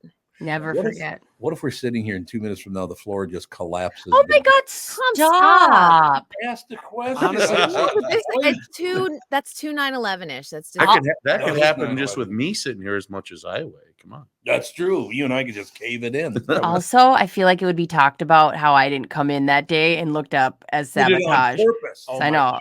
In the documentary, there definitely would be like this underlying theme of like, hey, did Brittany, was she responsible for this? I know. Because like it's not like Oh, Or the day you made the decision to sit in your closet instead of the studio, like you dwell on that. I know. I'd live. Yeah, I'd be the biggest victim of it all. Oh, You'd have would you be survivor's the guilt. biggest But you're victim? the biggest victim. Okay. I'd be the biggest victim. Well, she'd have Well, survivor's guilt. That requires a lot of therapy to deal Yeah, with. you guys. Guilt about something. World's smallest violin. Also, I would get a bunch of thank you. I'd have so many bouquets from Bernard's family over there. Yes, you would. Oh, that's absolutely true. There's no question. I don't, unfortunately, my family likes her. I don't know why. I'm trying to figure it out. Horrible. She's adorable.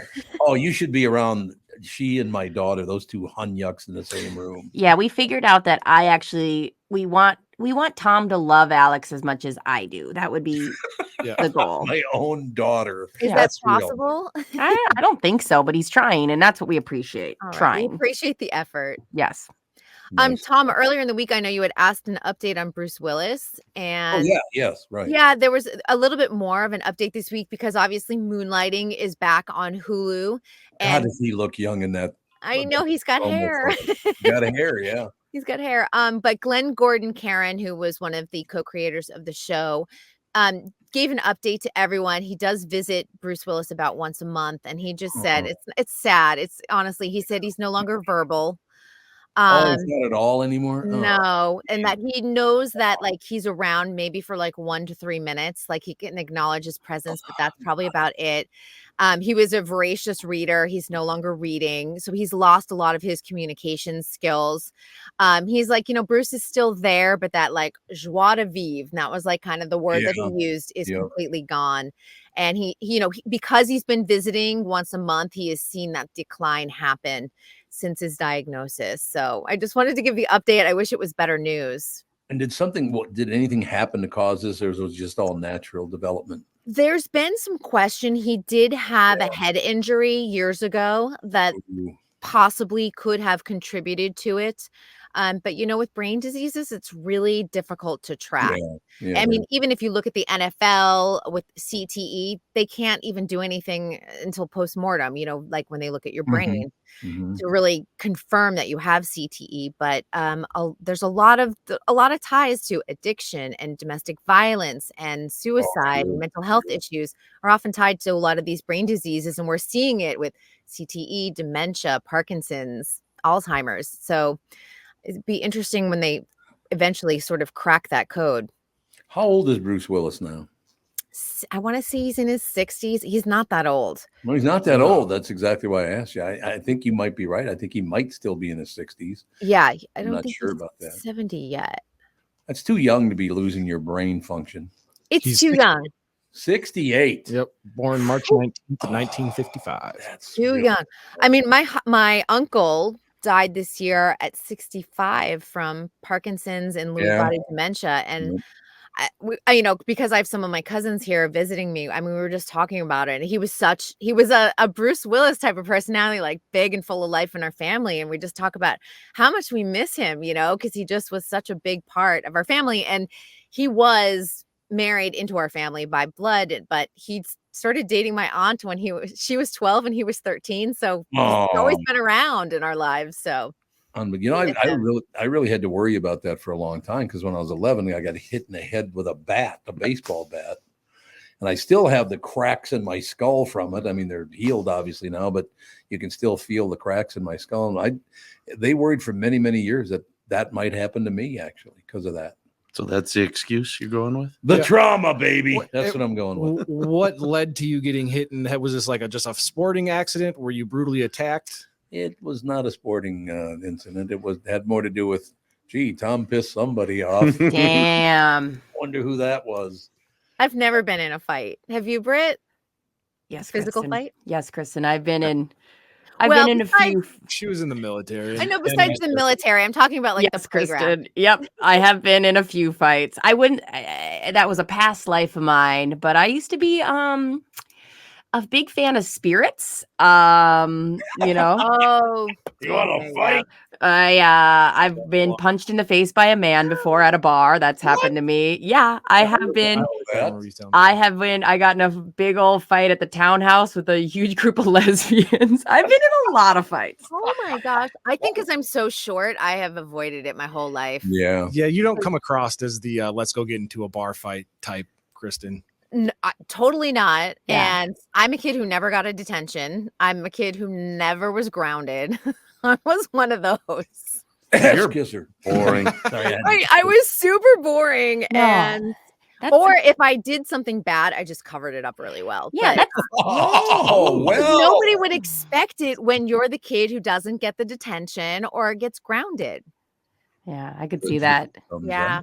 That's a good vibe to put out though now. Like I'd be mortified if I were putting out a vibe that I get into fights. So I'm glad that I'm looking like somebody who doesn't, because like at 37, listen, you got to retired. It's time. Yeah, it'd be more. I'd be so irate at Justin if we went to a bar and he got into a fight with somebody. I mean, that would be, yeah, no, thank you. Yeah, if you're over the age so of 25, angry. if you're over the age of 25, you got to hang it up. Yeah. Yeah, that's when like recreational drug use should go by the wayside. There is a threshold even in Hollywood where you're like, what are you doing? You're 35. Why are you snorting lines off of a hooker? Yeah. Where'd you come up with that one? That's a joke. My goodness. That's Holy actually Hannah.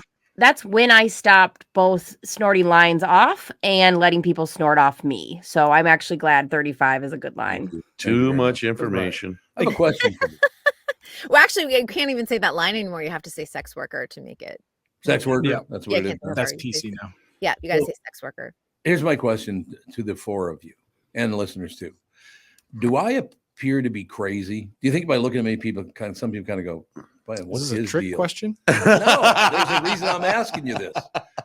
Because do I look scary or crazy or something? Well, okay, so your day-to-day life, it's hard to distinguish, like when you know somebody well, Yeah, that's true. but you have a stare sometimes. Like I've traveled with you sometimes when we're walking around and I'll just stop and look at you and I'll be like, Tom looks so angry and I know he's not right now.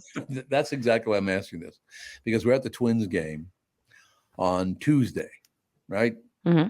And as we're leaving, we're pulling out, and this guy literally forcefully wedges his way in front of Catherine, almost hits us, as a matter of fact. So Catherine didn't lay on the horn, but she beeped it a couple of times, let him, hey, calm down, right? The guy puts his truck in park and gets out of the truck to come back to the car. He looked at Catherine. I looked at him and I said, I shook my head, no. And he turned around and got back in the truck and left. So in that situation, yes, I would assume that you looked very, very scary. Okay, so that's the answer. Yes. Because he looked like he was going to piss his pants. And also, who does this guy think he is? I know. Like, He's like 35 years old. Let me be clear too. It could have been, people don't realize this, but it could have been Catherine as well. As somebody who's driven with Catherine. It's probably more Catherine. Mouth of a sailor, that one. Oh, she does. I don't use my horn anymore. I'm too afraid people are going to do that. Yep. And they've got a gun. Yeah. I welcome it. It's like, go ahead, get out of here. Let's go. Let's see how it Let's see what happens.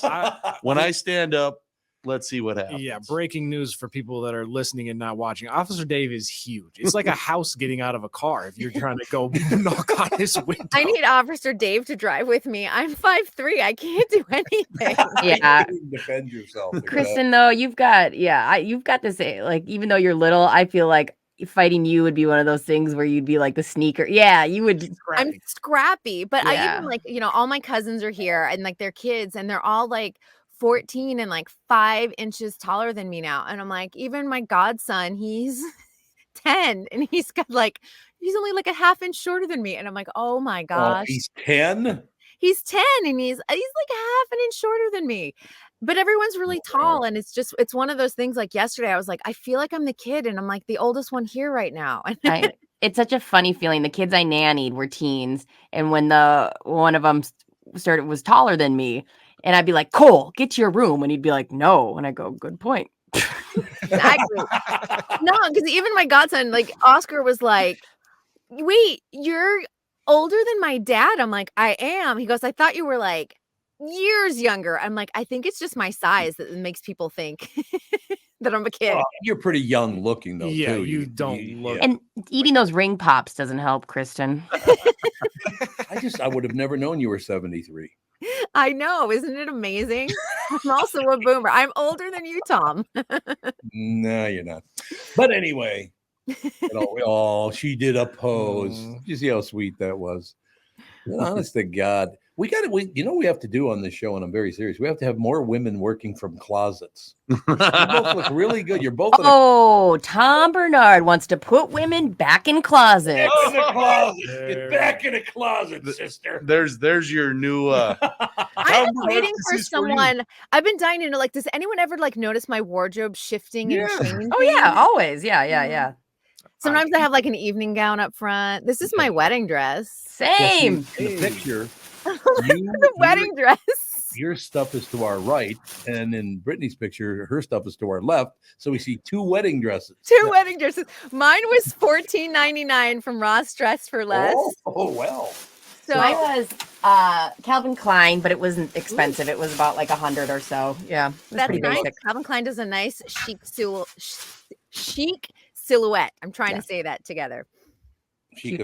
Chic. All right, we got 1 minute. So what do you got, Kristen, to wrap it up? Oh, just kind of an interesting note, just with world events and everything else. Obviously, today, a lot of people are concerned about safety with everything that's going on with Hamas, because Hamas, that they've canceled a lot of things. They canceled all the picket lines for the SAG-AFTRA strike.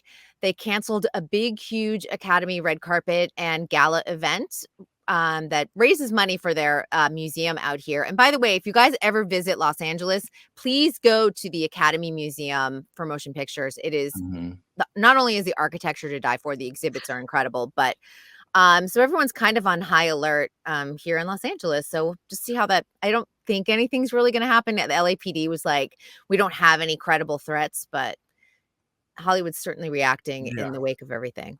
What's happening on text? Oh, we're getting a text. You want to read it to him? I can read it to him. It's from a listener. Better back in the closet than telling him to get back in the kitchen and make sandwiches. True. I'd rather be in my kitchen though.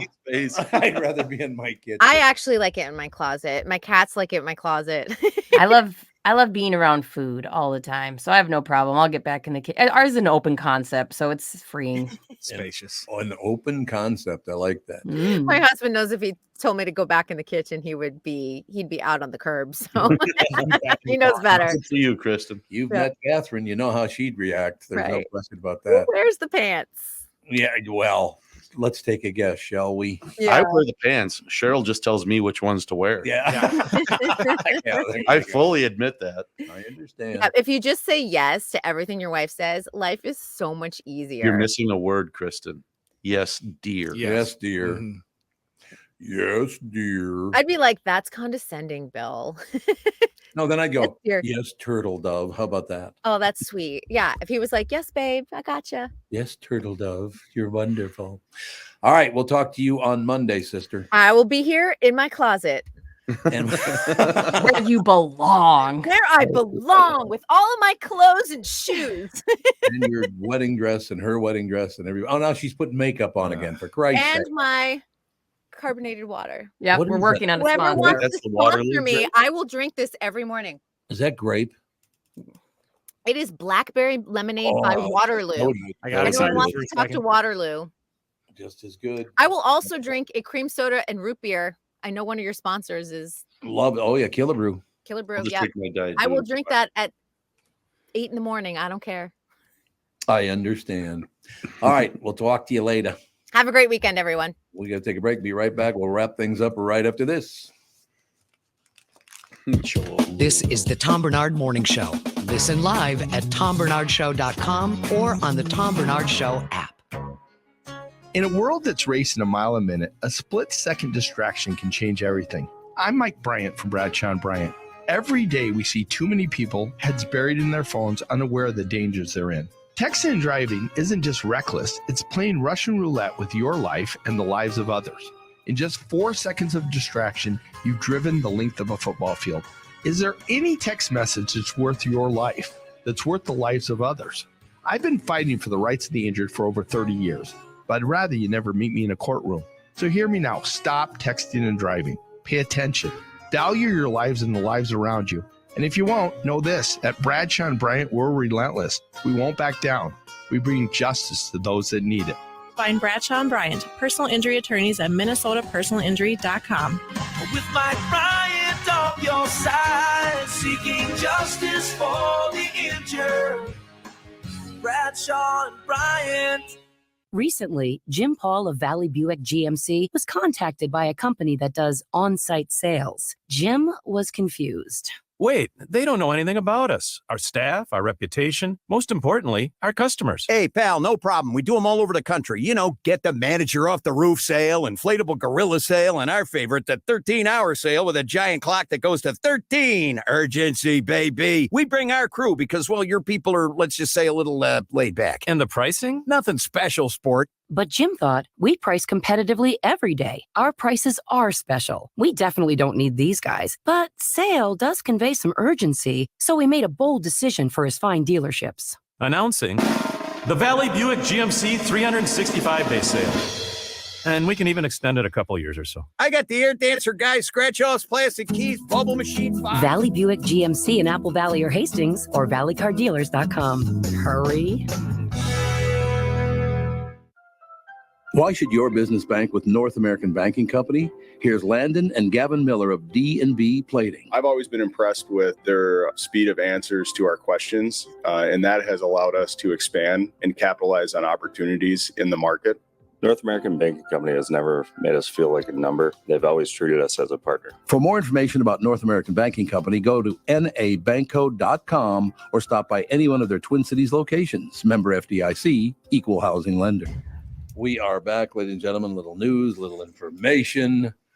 We got great stuff coming up on the family podcast. Josh Arnold, of course, will be in. Bryan Miller, our special guest. So that's got to be good. Dang, you guys are stacked. 10,000 Laughs Festival little promo run. I like it. Works for me. No question about it. Oh, did you guys hear what happened at Harvard? No. You know, there was a big Harvard protest, anti-Israel situation. Names and faces of Harvard students linked to an anti-Israel statement were plastered on mobile billboards. Dang. Coming back to bite you in the patootie. Bite you right in the ass. You know what's amazing about that, and I'm not going to spend a lot of time on it, but you know the 4th or 5th rated most racist country in the world is Israel? Really? Who the hell do they have to be racist against? Well, I suppose with all that stuff with Palestine and all the other Well, stuff. if they were attacking me with rockets, I'd probably hate them too. You know? I can't say I disagree with you on that one at all. How is Israel racist? I mean, I've never been there, so I don't really know. Does anybody know anything about why they would be considered so racist? No, not at all. I don't get that at all, to tell you the truth. No. But it's so funny. The top 10 list on the least racist country in the world. I think there's like 4 minorities total in all 10 countries. Seriously, I looked at it because I did a lot of research yesterday. I had about an hour and a half to spend. Catherine wasn't at home. So I was looking up all these different things. And honest to God, the only countries in the world that are not considered to be racist are ones where there's no racial mix. Right. Yeah. If there's no different group for you to feel a certain type of way about, then yeah, you don't really have anything to worry about. Hey, it's surprising though. Netherlands, it's all of the Scandinavian countries. It's I don't know, there are 10 of them, but there's everybody's the same color. So why would you be racist? Well, right? You know, It's so amazing. If somebody's different than me, I can't put up with it. What is that? I don't know. That's a lot of closed-mindedness going on right there. Well, that's exactly what it is. Who the hell cares? I mean, you look different than me. I hate you. Settle down, for Christ's sake. Yeah.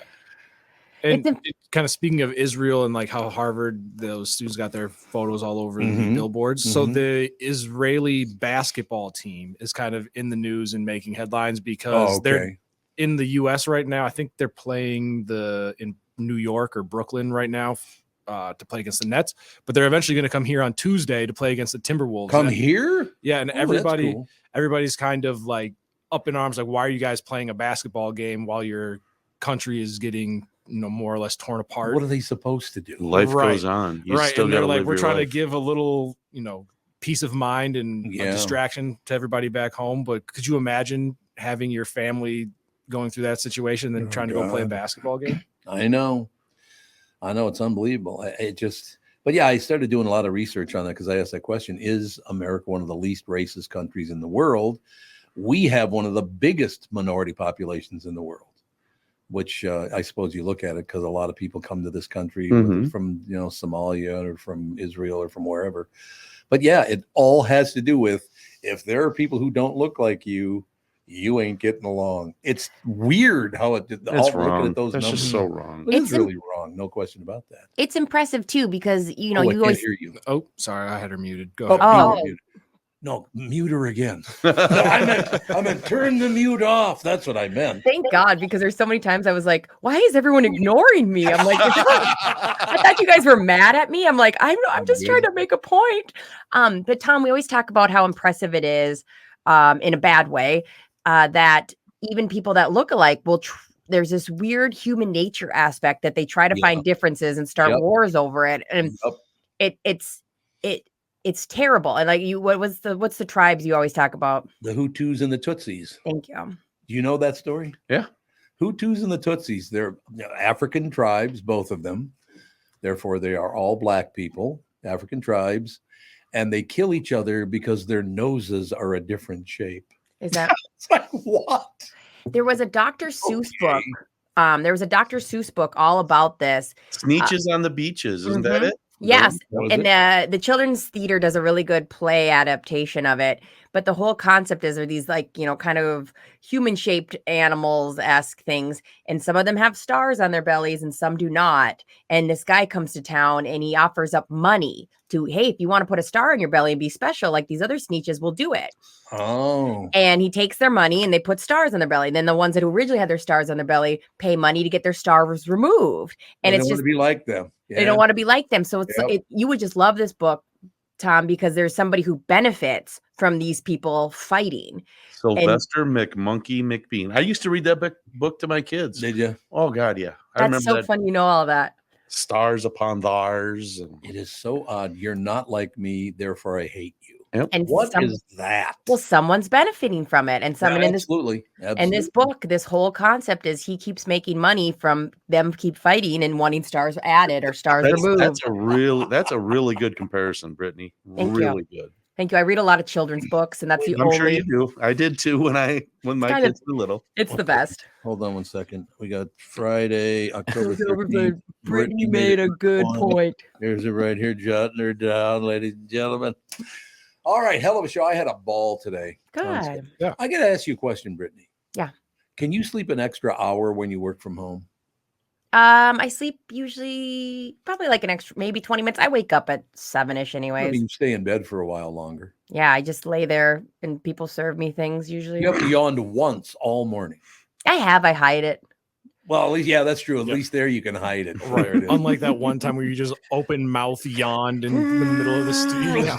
You guys should be honored. I'm so comfortable around you. Yeah, that's what it is. I love you all. We better break it up. We'll have a great weekend, Brittany. Bye. Love you guys. How much makeup are you going to put on for Christ's sake? Until I'm beautiful all day. Well, that won't take long. Oh, yeah. There you go. All right. Love you guys. Have a great show. Bye.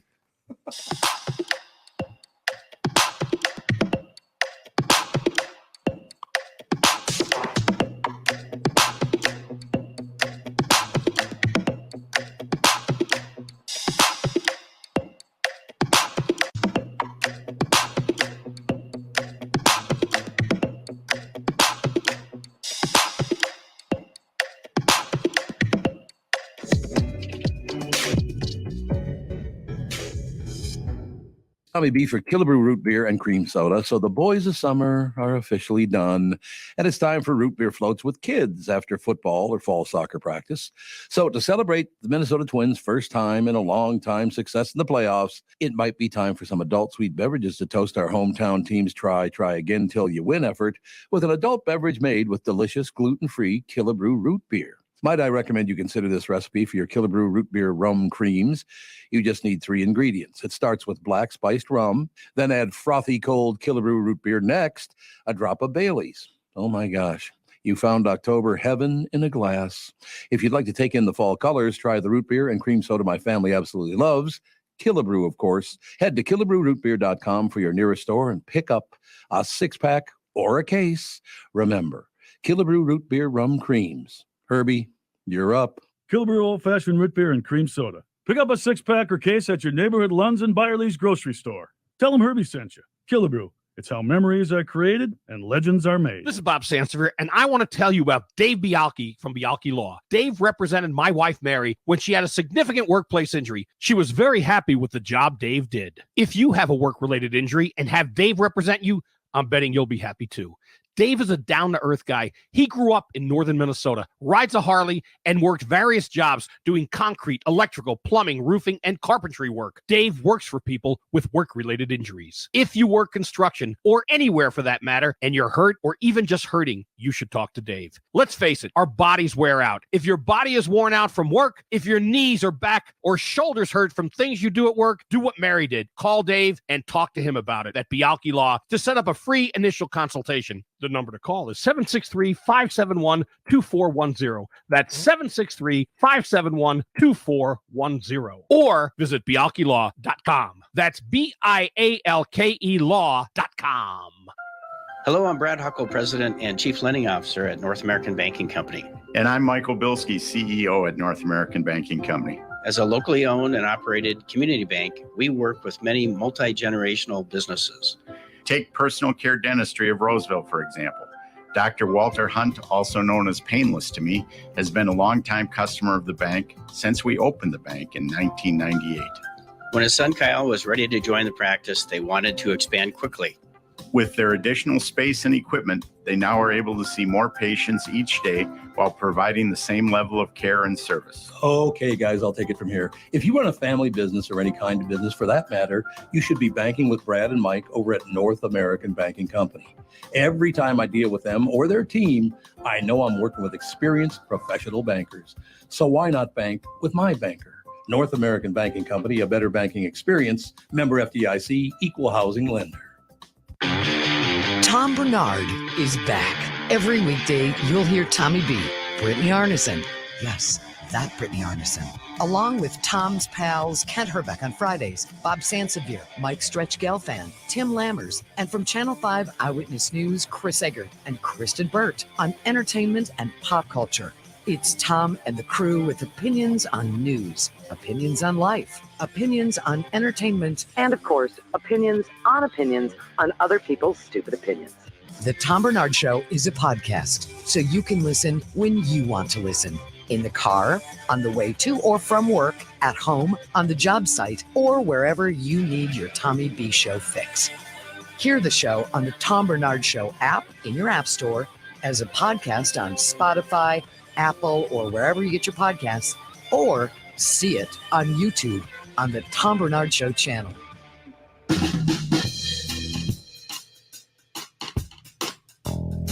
Welcome to the family with Officer Dave. Josh Arnold. Is that a good impression?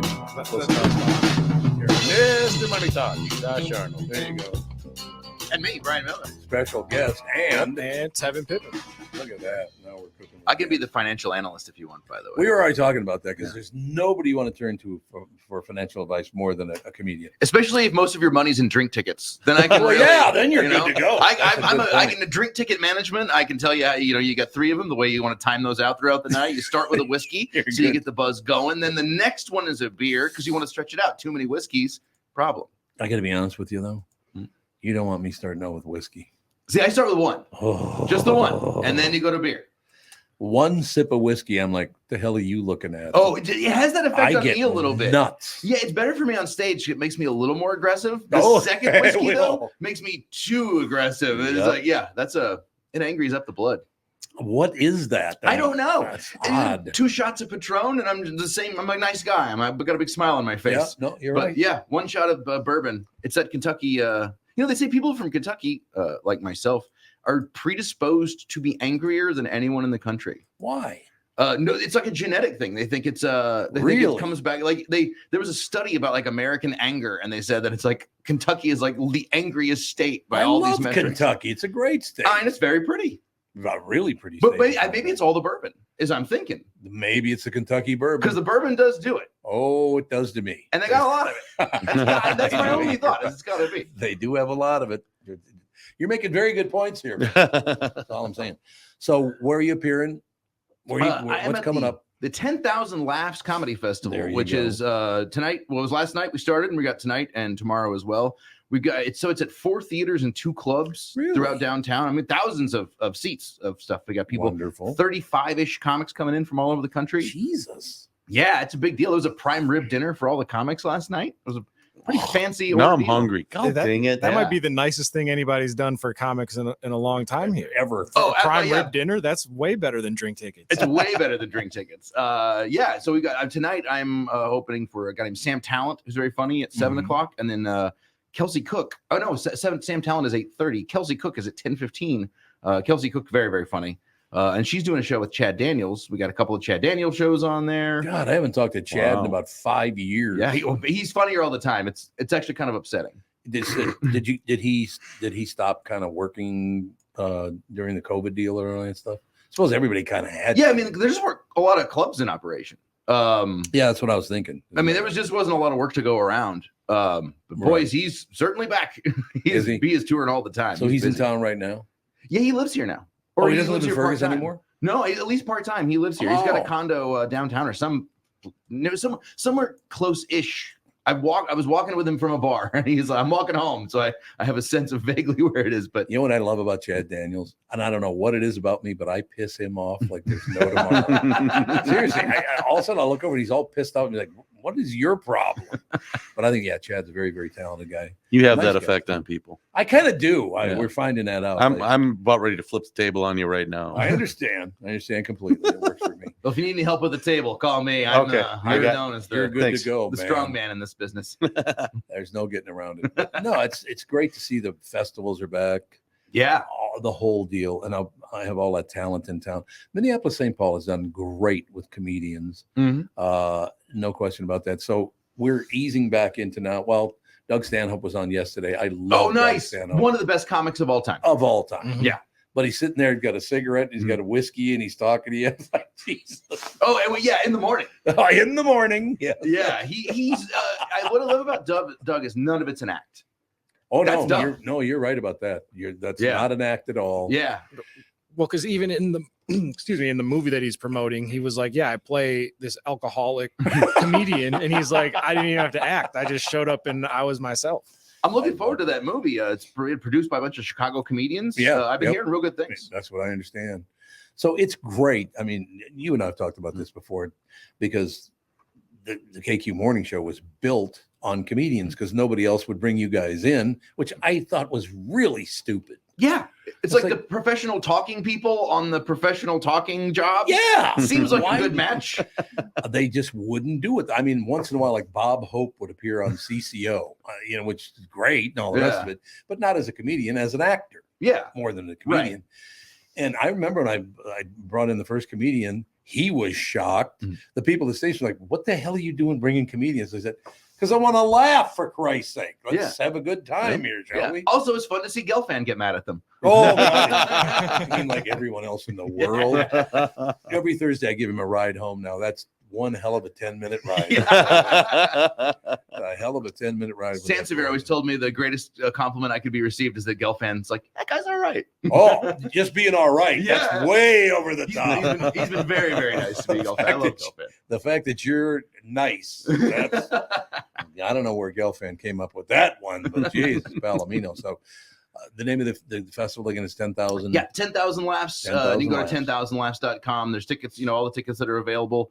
A few of the shows are sold out. Some of them are getting close, but if there's one sold out, there's another 3 at the same time right down the street. What are the venues that you guys are at? So I'm at the Southern Theater. I'm hosting all the shows at the Southern Theater, which great old theater. Great the headquarters is the Comedy Corner Underground, and then Sisyphus Brewing over toward Dunwoody is one of them. The Parkway Theater, a lot of shows at the Parkway. And love it. No, I love that. Except they closed down my restaurant. Damn I it. know. I love that restaurant. I heard the place that's in there, the new place that's like the social club or supper club. I heard it's fantastic. Oh, is it really? I heard it's really good. I got to get over there. So can you just walk in or you have to be a member? No. I think it's a walk-in. It's just Oh, the it's a name. walk-in, Yeah, okay. yeah. But they redid the inside of the Parkway a couple of years ago. Have you been in there since No, they not remodeled? since then, but I heard it's beautiful. great. I've What seen I've a couple of movies there, and I love that area. yeah, Great it's area. a fantastic and close to my place. I just I just zip a little That's east and I'm true. there. It's Yeah, great. that's true. And then the Granada Theater is also one of the venues. New theater in Uptown. Really, really Which nice one did it theater. used to be? It's the well, I think it is the old Suburban World Theater. Oh, so it's one block down. Yeah, it's like down, Yeah. right down from the Uptown Theater. Don't come in The here old with a Uptown tie Theater. on, big shot. You like that? A tie? He's got, Of course I have to he's have got a the tie, ladies and gentlemen. Late with a tie is like T-shirt on time. Yeah, that's very, very true. You ever met Bryan Miller? Josh Arnold, Nice to Bryan meet you, Miller. Josh. I've been giving financial advice in your stead. I hope that's okay. That's okay. I said it had Right okay. fully backed by your word. If they have any problem with anything I said, I said email you. You'll deal with it. Yeah, it's a good. You got. He needs the headphones. And if you Do got those the work? mic, I'll sell you mine for You got those working? $5,000. This will work. well, with the Okay, two so microphones you can hear. close together, I don't know. Will that work? No, it'll be fine. Okay. How's that? So you can hear, right? I can hear you. Oh, then that's we're good all. to go. That's He's all I good to go. need. There's another one in case you. Oh, here we go. I can hear you, Tom. So that's all I need. That's it. Here we go. Yeah, you see this right How's here? that's a little brotherly The love. check that I have, I have to give to Josh later on today because I suck. Actually, that was painful. Painful. That game was That painful. game was about the worst. Of all time. Nothing went right with Oh that game, my Josh. goodness! Which game did you bet on? It Bet wasn't it. a bet. It was not a bet. Oh, we invited were at a game. Oh, Tuesday night. Yeah. We invited 20 people. Whoa. Actually, there were 22 people there. 22 people. Ooh. 22 people. The food was good. The drinks were good. Sure. This group went through more beer. Oh, did they ever? Yes, my! they did. It's a good thing that our server Amy had an in with the bartender. She was back and forth. Kept them coming. Kept them coming. I was a little bit from where we were sitting. I was a little concerned that the guys in the front row would kind of tip over. Oh, yes. I saw a Packers fan do that at a Vikings Oh, that game does one time, happen. a Yeah, drunk it lady, happens. and she skied basically down about 9 rows, and they caught her just before she got to the drop off. I mean, she was getting close. Somebody got her by the jersey, horse collar tackle, but it was just. You notice, by the way, Josh, I'm wearing my salute to myself this season. I because like that. I'm in pain. It was not the Twins cap that you had on the other night. No, this is my goodbye to the season. Do you know where this came from? Do you know this No, story? I don't. I was admiring the cap. It's very funny. Josh, do you know where the story came from? Have no It's idea. a true story. So, 1987 World Series, right? I started KQ on April 16th, 86. 1 year later, they kick off the 87 season. I predict they're going to win the World Series, right? I said, this team is going to win the World Series this year. And so I would criticize them. I'd praise them. I'm just who I am. That's the way it is. The World Series, well, it wasn't the World Series. It was I think it was the first game of the World Series. That's exactly right. This guy comes, he's got a bed sheet that he hangs over the second deck there in the old Metrodome. You know this story. In the old Metrodome, and on the bed sheet, it says in huge letters, Tom Barnard, IQ 92. It's a good burn. I think it's phenomenal. It's a good burn. I thought it was wonderful to this day. And that was 40 years ago, Yeah. almost 35 years ago. So every year at the end of the season, if they don't win the World Series, I put on my Tom Barnard IQ 92 hat because they didn't win the World Series again. I see people thought, well, aren't you offended? No, it's funny as hell. When you can do a burn that's a subtle stroke like that, you basically took off not even a whole letter. He took off half of a letter and changed the meaning of the station. I mean, it's very good. I do have to close out, and I already told the story on the other show this morning, but it is true because Hrbek wouldn't take the hat off because my neighbor John made like 30 of them. I was going to ask who made the hat. To make sure that everybody has one. Hrbek's one around, wouldn't take it off the whole damn game. God, it's unbelievable. It's what are you going to do? The funny thing about that's your IQ and my birth weight. I don't know. Yeah, you probably were about 92 pounds at birth. It's probably about right. Oh, I love that, Dave. Unbelievable. We just my birthday. It all works out in the end. But so very quickly to close, and like I said, I mentioned this morning. that I was talking to some friends, and I said, you know what an honor it was to be at the World Series, and there's your name on a banner. Yeah. There was an insult, of course, which I didn't mind at all. I said, you know how cool that is to have your name on a banner at the World Series? And Hrbek goes, yeah, it's almost as good as me hitting a grand slam. Shut up. Don't ever talk to me again. It's like, God, I get a hat. He hits a grand slam at the World Series. So it's a long history. We can talk a little Twins here for a second. The season's now over. Oh, I love talking about the Twins. I'll talk about the Twins, the Phillies. I love the Twins. But, once that's a third game happened, I was like, oh, yeah, here we are. A third game was hideous. I literally walk in because I was at Twin Cities Premier Health, as a matter of fact, calling on a client. So I get there a little late. Kath and I get there a little late. It's already 1-0. As I'm sitting down in my seat, my butt's still about a foot off the seat. It's now 4-0. I'm like, oh, Jesus. You knew the stupid pitch came in. That's right. Exactly right. That's exactly it. So I do love the Twins. I'll fly my Tom Barnard IQ 92 hat all winter long. We'll see how it works out. It was a great playoff run, though. Oh, it was. Broke a lot of curses. You know? They did. They absolutely did. There's no question. They got some talent on that team too. Yeah, a lot of talent. They do. A lot of young talent. It's going to be good for a while. I think you're absolutely right. So we'll see how it goes. But so for people who've never seen this before, yeah, that's what it's all about. I was too stupid to know the Twins were that good. Which I still never met the guy who made the banner. I asked him to come on the show several times, and nobody ever responded. So, but maybe he stopped listening because I was such an idiot. That might have something to do with it. But what the hell? So, in any case, so the Twins didn't advance, and now we're going to lose Sonny Gray. What about that? It looks like it's not certain, but it looks like he's not going to come back. What do you think? His contract is up. Yeah. He'll go where the money is. That's exactly right. And it's not in Minnesota. No, probably not. I think you're probably right about that. I don't think they're going to pay him. That was a terrible game he pitched, by the way. And that shouldn't end his career here. That's not what I'm saying. But he did look terrible in that game. I think there were a lot of people that had very high collars. Yeah. During that game. Yes. I think you might be right about that because I did. I know that. But what the hell? All right. So I guess that's enough. Maybe I should say high. No, I can't say they had high, tight collars, but they were high and tight, baby. They were very tight that game.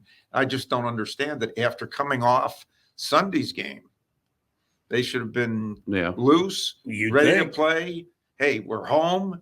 It's a packed crowd. Yeah. We just we win at home. Yeah. Well, the one good thing is since he did have a subpar performance in the playoffs, maybe that'll cool the market a little bit for him. So it's a little bit cheaper to keep him. Yeah. I hope he does come back. A hell of a pitcher. No question about it. All right. So we're talking comedy. We're talking investment.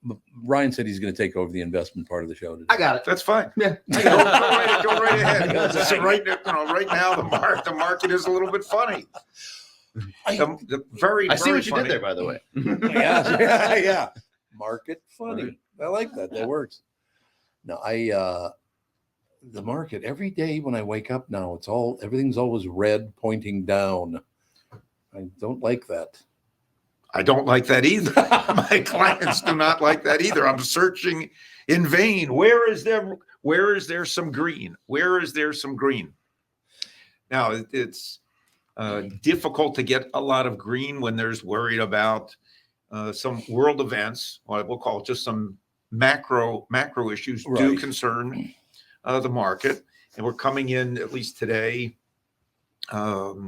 we started out with a lot of green after better than expected earnings from some of the large banks, whether it's Wells Fargo, Citibank, JP Morgan, came in very, very well, or very well. United Health surprised people on the upside. United Health stock jumped up. Yeah, so that that gave a boost to a lot of health related companies. There's another positive piece on NVIDIA concerning artificial or generative artificial intelligence. That got a boost. A Japanese company, Canon, is going to be designing some machines that'll make super thin chips for artificial intelligence. That's new, coming from the Japanese camera company. So they're going to give ASML, a Dutch company, a little bit of competition. Favorite Amazon cut a deal the other day with a $4 billion deal with Anthropic for their artificial intelligence software, which competes with Open AI, which provided the Chat GPT that you're familiar with. Right, yeah. And that could, over the course of the year, be very accretive to Amazon and Amazon Web Services, providing them with some more potential customers, and being able to increase some of the services that their AWS customers get. Plus, there was a very interesting piece from one analyst on the $100 billion opportunity that Amazon has with their supply chain product, their transportation unit.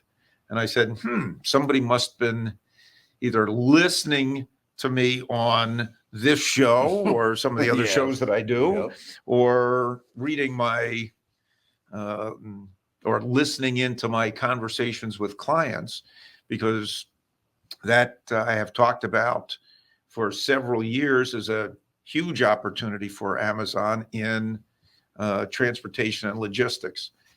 So that can add a lot to Amazon going forward, but we first have to get through Amazon's earnings at the end of this month. So to me, there's plenty of positive out there, at least what I call on a micro level, that be company by company. But on a macro level, the concerns, I'll say first, with some world events and what could spill over from Israel's defense and then offense coming up, and how that could impact the rest of the Middle East and other world affairs. Then there's the concern here locally with the Federal Reserve and what they're going to do with interest rates in the coming weeks. Right. The CPI number was a little high, and given the fact that, how's this, a little over 1/3 of the CPI number comes from housing. Housing costs are up. Why are housing costs up, you might ask?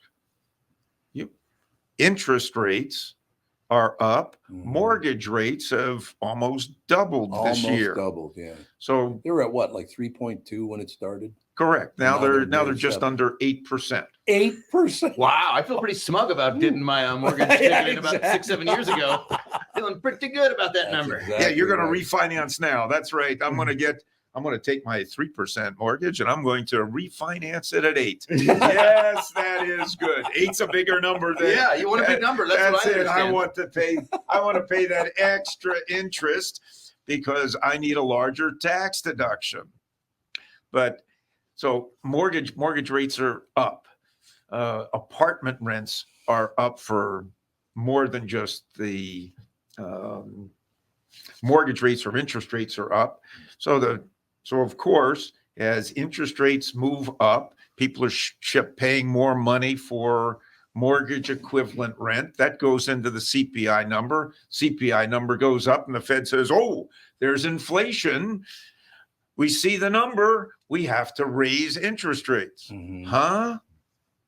You guys with 400 or 500 PhDs throughout the Federal Reserve can't figure out that if you raise interest rates, even on the short term, that flows through to other parts of the system, that's going to cause higher mortgage payments. And then you say, well, that's inflationary. Really? What kind of dumb thinking is that? Excuse my straightforwardness. You always get Dave straight talk, not sugar-coated advice. Right. Exactly. But the CPI number was a little bit hotter than had been expected. I'm thinking, how can you not think that the CPI number is going to go up? Mortgage rates are up, big component of that. Gasoline prices are up. When I go out to eat at some of my favorite restaurants for lunch, the tab is a little higher. I won't say what the beer bill is at the Twins game. I don't know if you can blame that one on the Fed. That was, like I said, I got my check right here. But that was also up. So you have the macro issues that affect the market, world affairs, and then the Fed.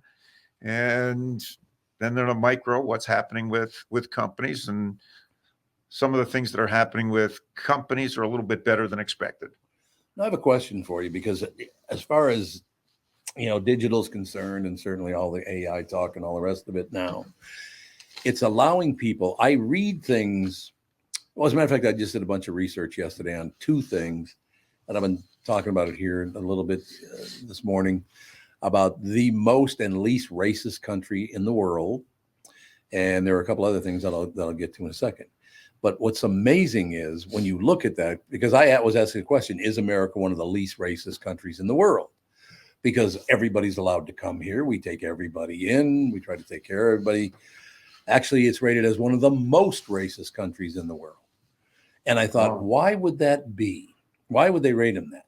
And then I looked at how they put the numbers together, which is what you're talking about right now. And the top 10 least racist country in the world has no minority mix. They're all the same color. Yeah, it's easy not to be racist when there's no one to be around. I mean, exactly. So literally the top 10 would be like the Netherlands, Switzerland, all of Scandinavia. There are very, very few, whatever group that would be, minorities in those countries. So they're not racist. Well, you can't just hand them the prize because they have no opportunity to be racist, right? Why is America rated, I believe, 65th out of 80 countries? Because there are more minorities here than just about anywhere else in the world. So apparently when you got a big minority mix, you're going to be more racist. That's just the way it looks, that whole deal. Well, it seems like a hard thing to measure. It's and that's my exact point. It's not a numerical. No, it's not. Yeah, it's like saying we've ranked beauty. Well, okay. Right. Exactly. According that's to exactly who? Right. But I'll give you a prime example now. Josh is going to probably get up and go home after this. But America's ranked, I believe, 65th out of 84 countries, I think, in the world. So we're right near the top of the most racist places on earth. Again, we have one of the largest minority populations in the world. Africa, some of the countries, very well rated. Well, there are no white people there. There are no white people in those countries. There are no minorities in those countries. So no, they're not racist at all. Then How do you know that? How do I know what? They just don't have the opportunity to show their racism. Yeah. There's nobody to be racist towards. How does that account for like ethnic minorities or something? When you have like subtle differentiations of like say Sunni and Shia Muslims, for instance, right? Which is a sort of quasi-religious ethnic divide, whatever stuff like that. But how does that count? Is it just literal color based? That's I find the metrics on this very slippery, right? There's no doubt about it, and that's why I brought it up. Because now, bad news at the very end of the story: the fourth most racist country in the world, according to these studies, is Israel. Who do they have to be racist against in Israel? I mean, I wonder, they got to take account for like people that travel to go visit. Do you? Maybe. And then have you been to Israel? No. A lot of people of color. Oh, in Israel. See, I did not even know that. A lot of people. They moved to Israel. Of different, I mean, they're all Jews, and they all look different. Well, there's a land bridge that goes from Africa to Israel. But there's a connection right at the top. There is. See, I didn't even know that. So, There is. but they're being treated poorly in Israel? I have a hard time believing that. Well, there's different groups in Israel are treated differently. Yeah, I mean, around the world. the Sephardic Jews do not necessarily Right. like the Ashkenazi Jews, and they That's what look I'm different. talking about, right? So how does that Right. And factor into racism when it's like they it's look the same much race? different. You know, it's kind of like when you see, you know, it's like if a kind of more racist American white guy kind of lumps all Asian people into, oh, they're all kind of the same. But then, of course, if you talk to a Korean person versus a Japanese person versus a Chinese person, right, those countries have some pretty sharp divides. So it's like, how far do you subdivide something down before you decide, you know, how Right. thin do you slice the pie before you analyze it? And is there a way that money is involved in all of this? That's what is your country rated very high or very low? Is there a money element to all this? Because it's always about money. It's about scarcity, which I think, Yeah, don't you think yeah, right. scarcity promotes tribalism in any form, be it a political tribalism or whatever, which then, you know, it's in a land of abundance, it's easy to be like, hey, I'll give you an example. we're doing great. In my own life, what you've been talking about, how these numbers work, right? And I won't say who it is, but I have a client that I go to. You know, I go to all my clients, call on all my clients, all the rest of it, you know. And I was at this one client about a month ago, and the guy who's managing the store comes over and says to me, you know, I got to tell you, every person that comes in here says that they heard about our store on your show. Every single person comes in here and goes, oh, I heard Tom talking about you, right? I get a call from the sales department saying, well, we've hit a little bit of a problem. I said, what's that? He said, this advertising agency, it's not here, it's in a different part of America, said that in all the months you've been going to this one particular place, you've only been mentioned once. How do you go from the guy who runs the place saying, you talk about me all the time, to, oh, that's right, you could pay less if only one person referenced me? Yeah. It's all about money. This guy flat out lied to try to get a better rate. Sure. Well, that's not very ethical. No. You know what I mean? So all these things, I am so uncomfortable with all So this. I can get a better rate from you? That's all I have to do. So here's your rate. The comedy club version of that is the club owner, bad club owners. Right, They always say right. it, they'll go, man, ticket sales were a lot better last week. We're a little slow this week, I which know. is basically them saying like, well, we could probably not give you a raise, or we can put the screws to you to bring you back, because we're telling you you're not selling like normal. And then it never fails. You call the comic next week and you go, how is it? He goes, well, he said your week was really booming, but this week's a little slow. Like, Exactly everywhere right. you go, last week was always Yep, amazing, and this week yep. always sucks. I Because wish it's they- financially, they don't go, man, we sold a ton of tickets. It must be you. It must be you, because we have to pay you more. Because then next they got to time. pay you more to come back. Jesus, this whole money thing. Can people get over money? It's never going to happen, though, is it? No. Gosh, they're never going to get over Not money. at all. You need money. Money's You a need- tool. that's it. And money is a tool. I'm a tool, but so is money. Money is a tool. So that stuff kind of bothers me about looking at the world, you know, through different lenses like that. Why do you consider this country to be blah, blah, blah? This one's not, this one is. I mean, it just, and there's a big difference between people being of different colors and being treated poorly. Are some of the people in Israel treated very poorly? Sure. Just like there are people in the United States that are treated very poorly. Like who? Who in the United States is treated poorly? On a personal Well, you treat everybody poorly. That's just a whole different deal. You know, we can't even count. in my neighborhood where I grew up, or when I first moved here to Minnesota, I learned all about Minnesota nice. Yeah, it's And a different deal.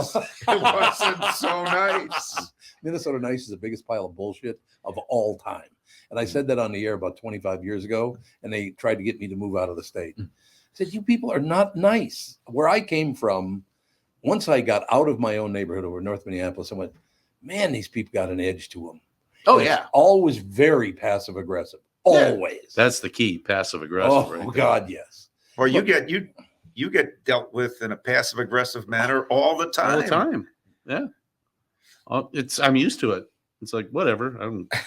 You know, I got to be Water honest off with the you, duck's Brian, back. The first time I ever saw him wearing a short sleeve shirt, I said, "Why did he have one of his legs coming out of his shirt?" Your thighs in the wrong place. Your thigh is in the wrong place. You did leg day up top one day. Gotta watch out for that. Oh, I have to tell you, that is one of the best commercials around that I've seen where we're with this mirror. Have you not seen this commercial about this athlete is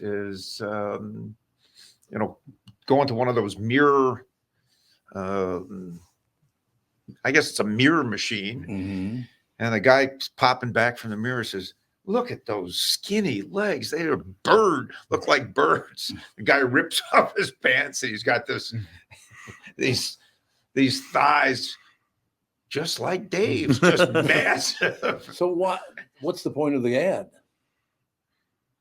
I think it was just to promote this particular mirror for it's the mirror. Is it one of those things where you can watch the guy training in the mirror? You're looking in the mirror and they're projecting it. The tonal or whatever. Yeah, those are kind of weird. Tonal, that's right. It's like you're working out with a ghost. It's like a haunted mirror. That's a spooky thing. I'm gonna let you into my house and see what. Yeah, I completely agree. I'll go to the gym and you can put me on whatever. Yeah. Yeah. The other one. This is very, very quick, but again, it's all about perception and the misuse of numbers. People using numbers to try to hoodwink other people. Sure. Which drives me absolutely insane. But you look at all these different things and you go, well, is that really true? Is that not? Maybe I shouldn't even get into it because it gets. Well, you just have to look in terms of looking at earnings. Just have to look. Yeah. What caused these numbers? Yeah. Well, that's exactly right. And headlines sell. And that's exactly right, isn't it? It's all about money. It's always about money, which I just don't understand. I don't get it at all. Well, we were discussing the other day about education, how children learn how to read, do math, and all the rest of it. And Brittany was talking about, I would never want to raise my kid in Florida because the education system there is not good. They have the lowest ratings in the country. So I went home and did a little research. There's not one state in the United States that's doing good right now. They're not doing well with education right now. Even in Minnesota, I think second grade is the only level last year where the numbers went up. All the other grades went down, some of them a lot. That's kind of weird to look at in Minnesota because Minnesota's always been very proud of their education system.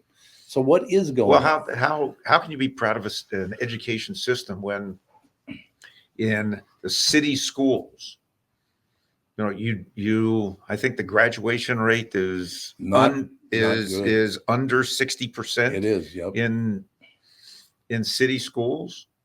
How is that? That's exactly why I brought it up.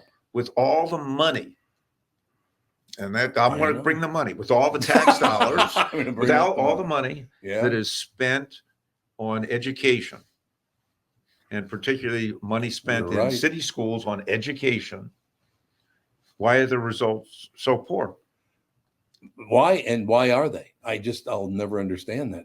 I mean, I think it's because the income inequality is so rampant that when you have kids from these vastly underprivileged households, it's like you can't just send them to public school and think the teacher is going to be able to fix it when then they got to go home. Well, that's to people who don't point. care, to people who are working 2-3 jobs. I have a friend who teaches in the school system, and I mean, man, it's frustrating. He teaches in the city schools, and he's a really smart guy and a really hard worker. But he's like, you get these kids and they're doing well, and then something in their life starts to spiral that's outside your control. And you see a kid with a lot of potential spiral off, but he's like, I can't follow him home and make sure his situation's okay. And I think a lot of times we kind of not necessarily blame teachers, but the school system, and so we're like, oh, we'll put more money into it, and that'll help.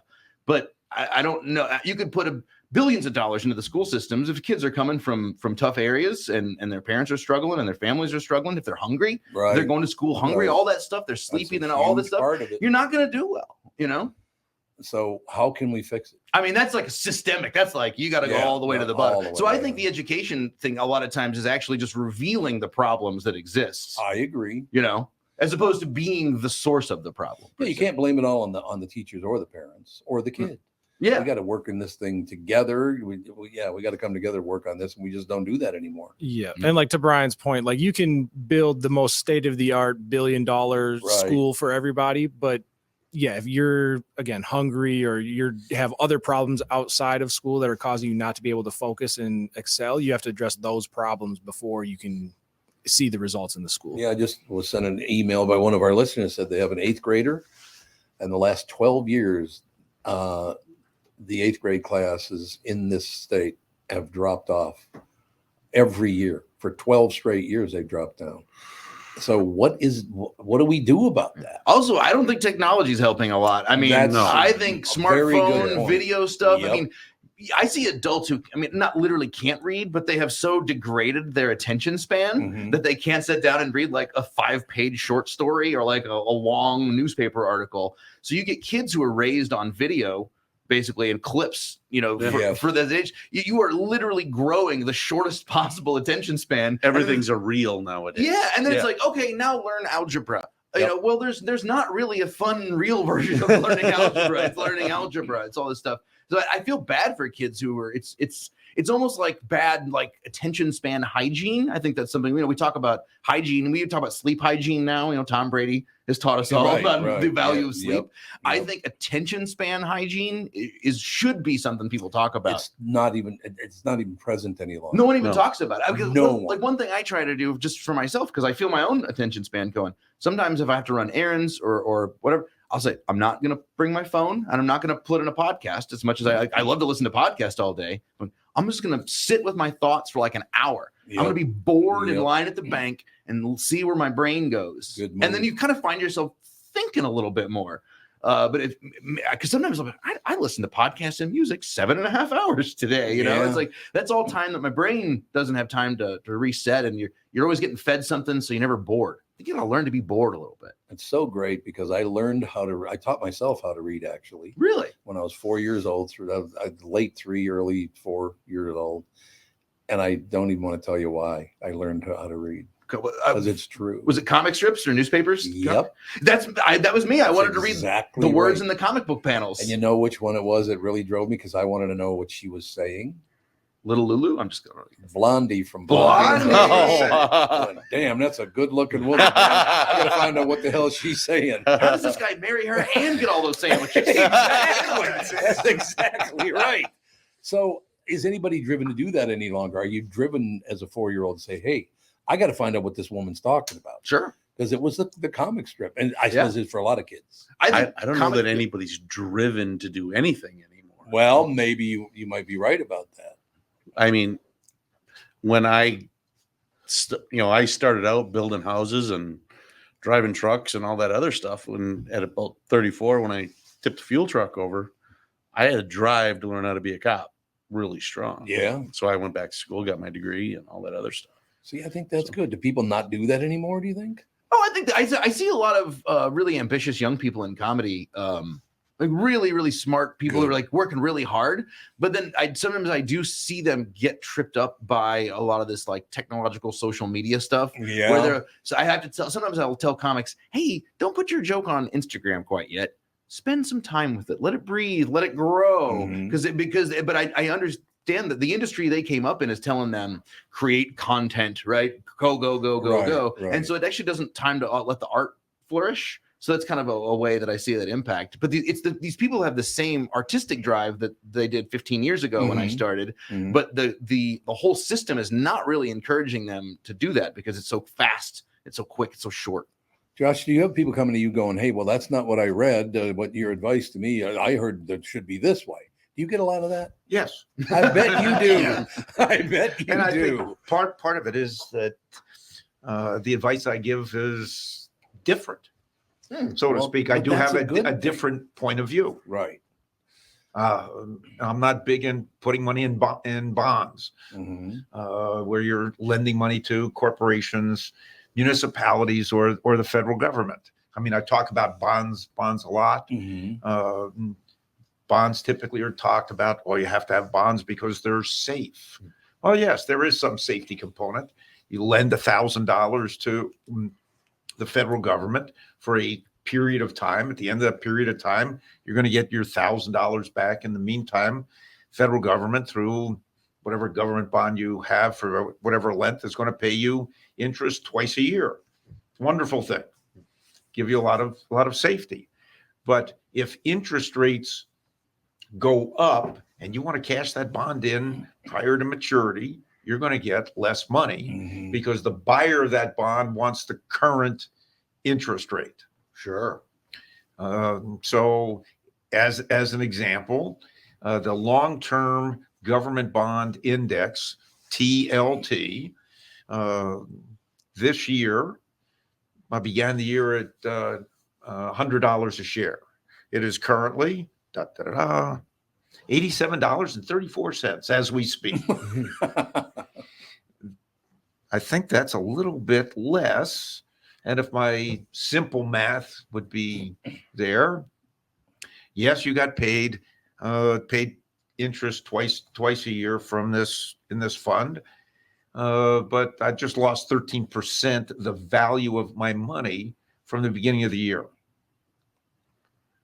That's a lot for putting money into, well, this happened to be a bond fund, but it's representative of what's happening in the long-term government bond index.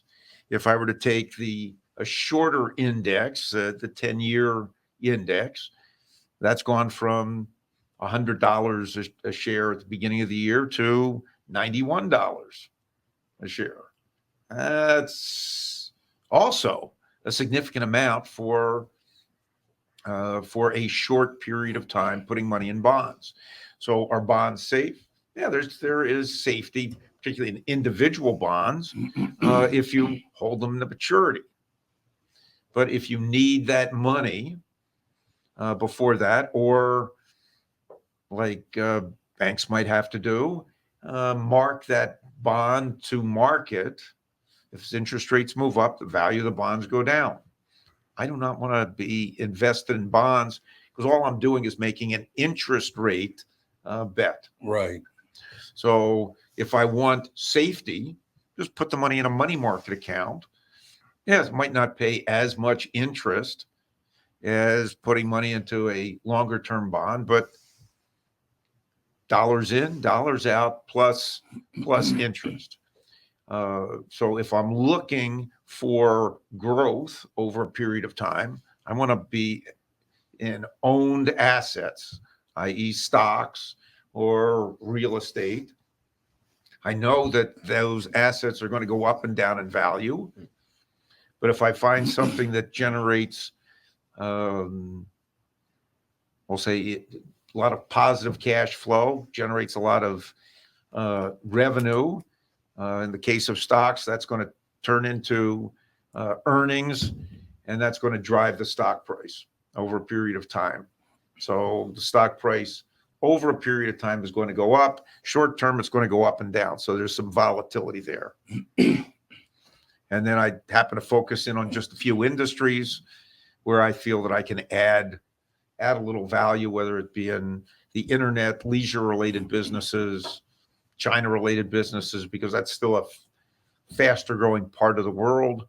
May not like the government, but they still have a stock market, and then real assets such as real estate.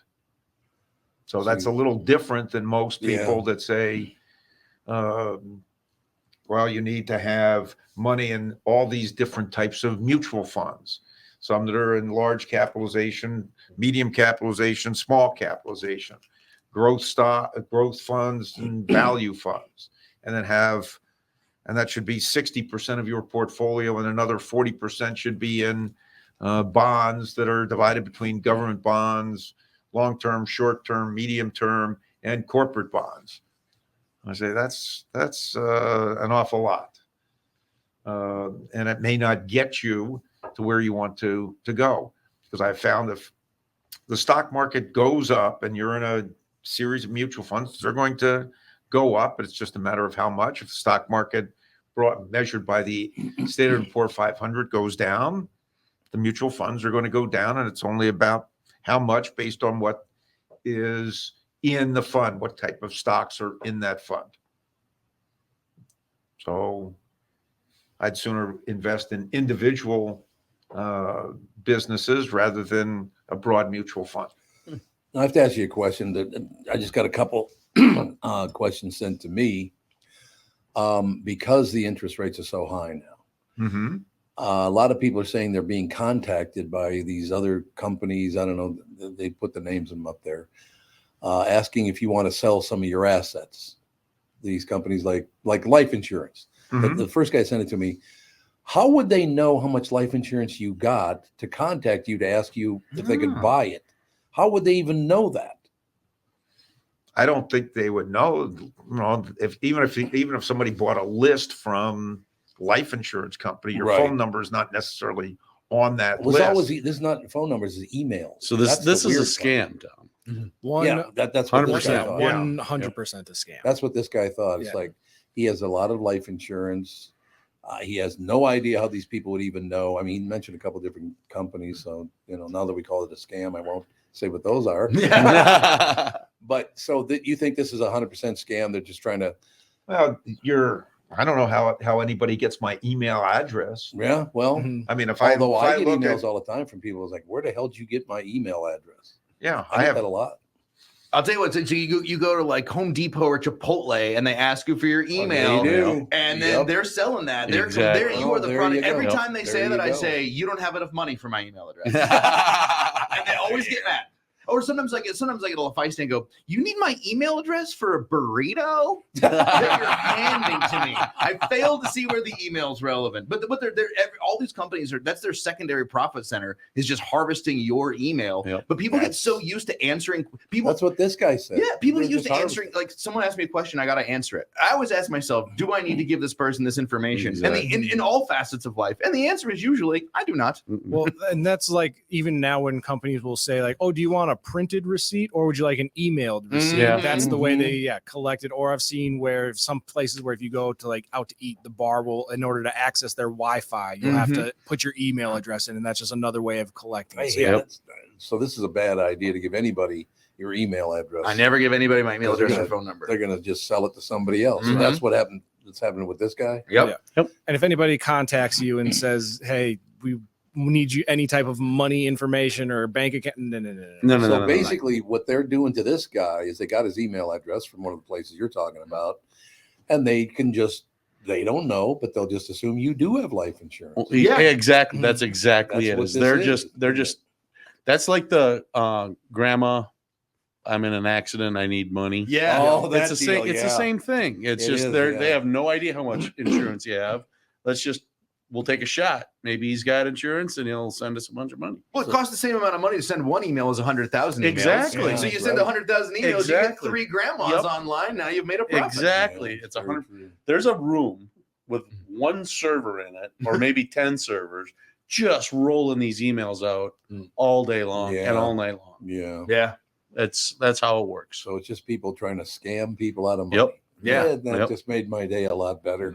And if you want to give the burrito place or whoever your email, create a fake email at hotmail.com or whatever, so that way you can subscribe to whatever stuff you want. I just give them Tevin's email.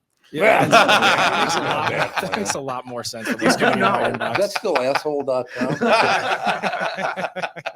That's Mr. Asshole. Do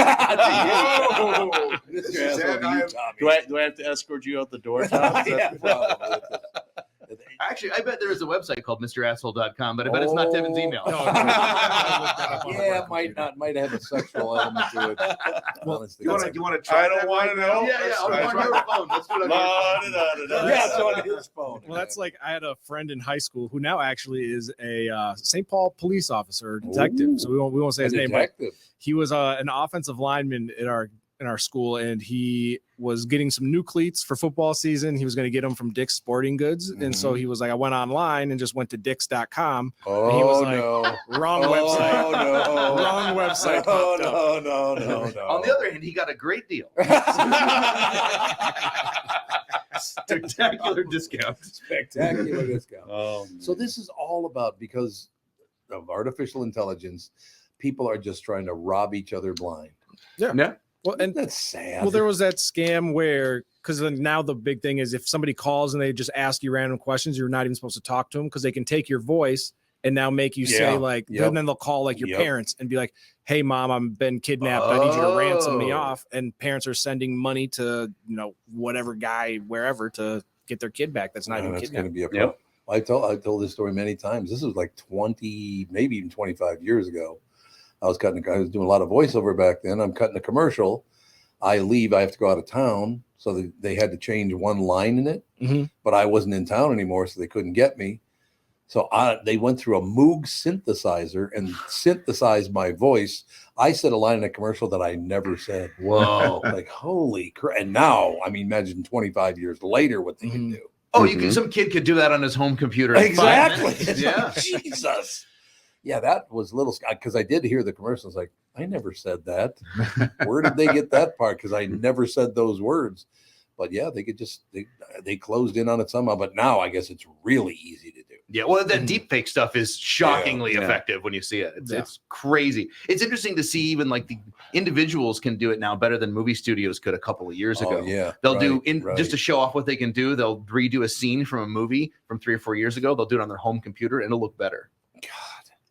Now I'm scared. We got 5 minutes left of the show, and I'm scared to death. I don't even want to leave the room. And the scams get so much more elaborate now too. Like I had a friend recently, and Brian, you probably know him, but he got his Instagram hacked, and somebody was posting like, I just invested with so and so, and I bought a new house, new car, like all these pictures, messaging people, and then just to find out, yeah, it's all a big scam, and like they wanted me to vote for his comedy album or whatever, and it was just another way to collect my email and personal information. I like how you threw up both the investor and the comedian under the bus with your story. I actually do know who he's talking about. I literally do know who he's talking about. Because it was like to the point where like I was like, dude, did you really just make all this money? Because it was like enough money where it wasn't like, oh, this is clearly a scam, but it was still like some red flags were coming up, and it was completely got his account hacked and whatever else. I'm actually one of the few comedians that I would have believed could have made some money. Yes. He's a pretty smart guy. I would have believed he could make some money. Well, there you go. All right, you want to go around the table, some closing comments? You're looking at me first? Yeah, why don't you? Closing comments. I have nothing. Goodbye. I like that. I've got nothing. The big T, Mr. T. Okay, that's it. There you are. He's got low T. You're lucky there's glass behind you. The look you're getting right now, Brian. I'm telling you. The vitamins he can take for that. Go to the vitamin shop. That's it. All right. So what's the schedule for you this weekend? Yeah, 10,000 Laughs Comedy Festival shows downtown Minneapolis all weekend, Friday, Saturday. Check them out. I will be at the Southern Theater tonight at 8:30 and at 10:15. 8:30, 10:15. Used to be 7:30, 9:30. Well, we had a little scheduling conflict with a wedding, I believe. So we had to that's what it was. move Okay. some stuff around. So you still do 7:30, 9:30 in general? Acme now is I think Acme's 7 and 9:30 now. They moved back during the pandemic because of the curfew. And then what they found was that so many more people come to the late show if it's 1 hour earlier. They kept the time where it was. That makes sense. It's made the late shows better. Makes total sense. Josh, any great advice? Buy stocks. From you.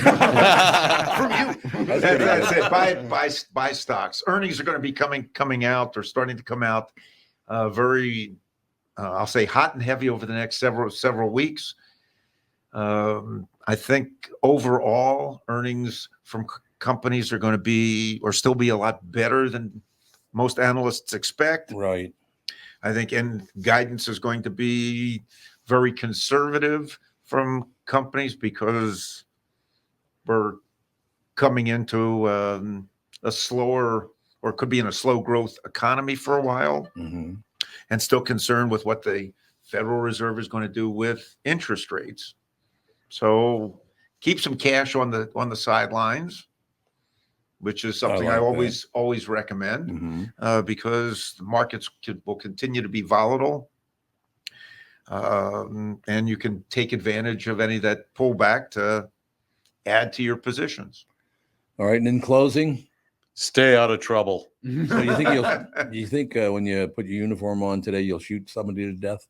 Probably not, because I'm not putting the uniform on today. I got the whole rest of the day. Oh, otherwise you would shoot.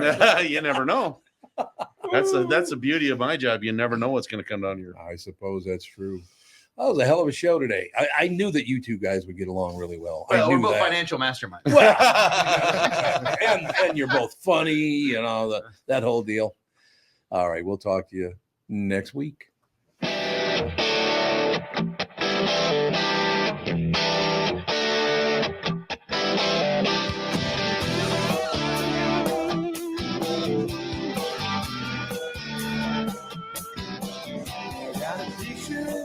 talking reminds me of this was before.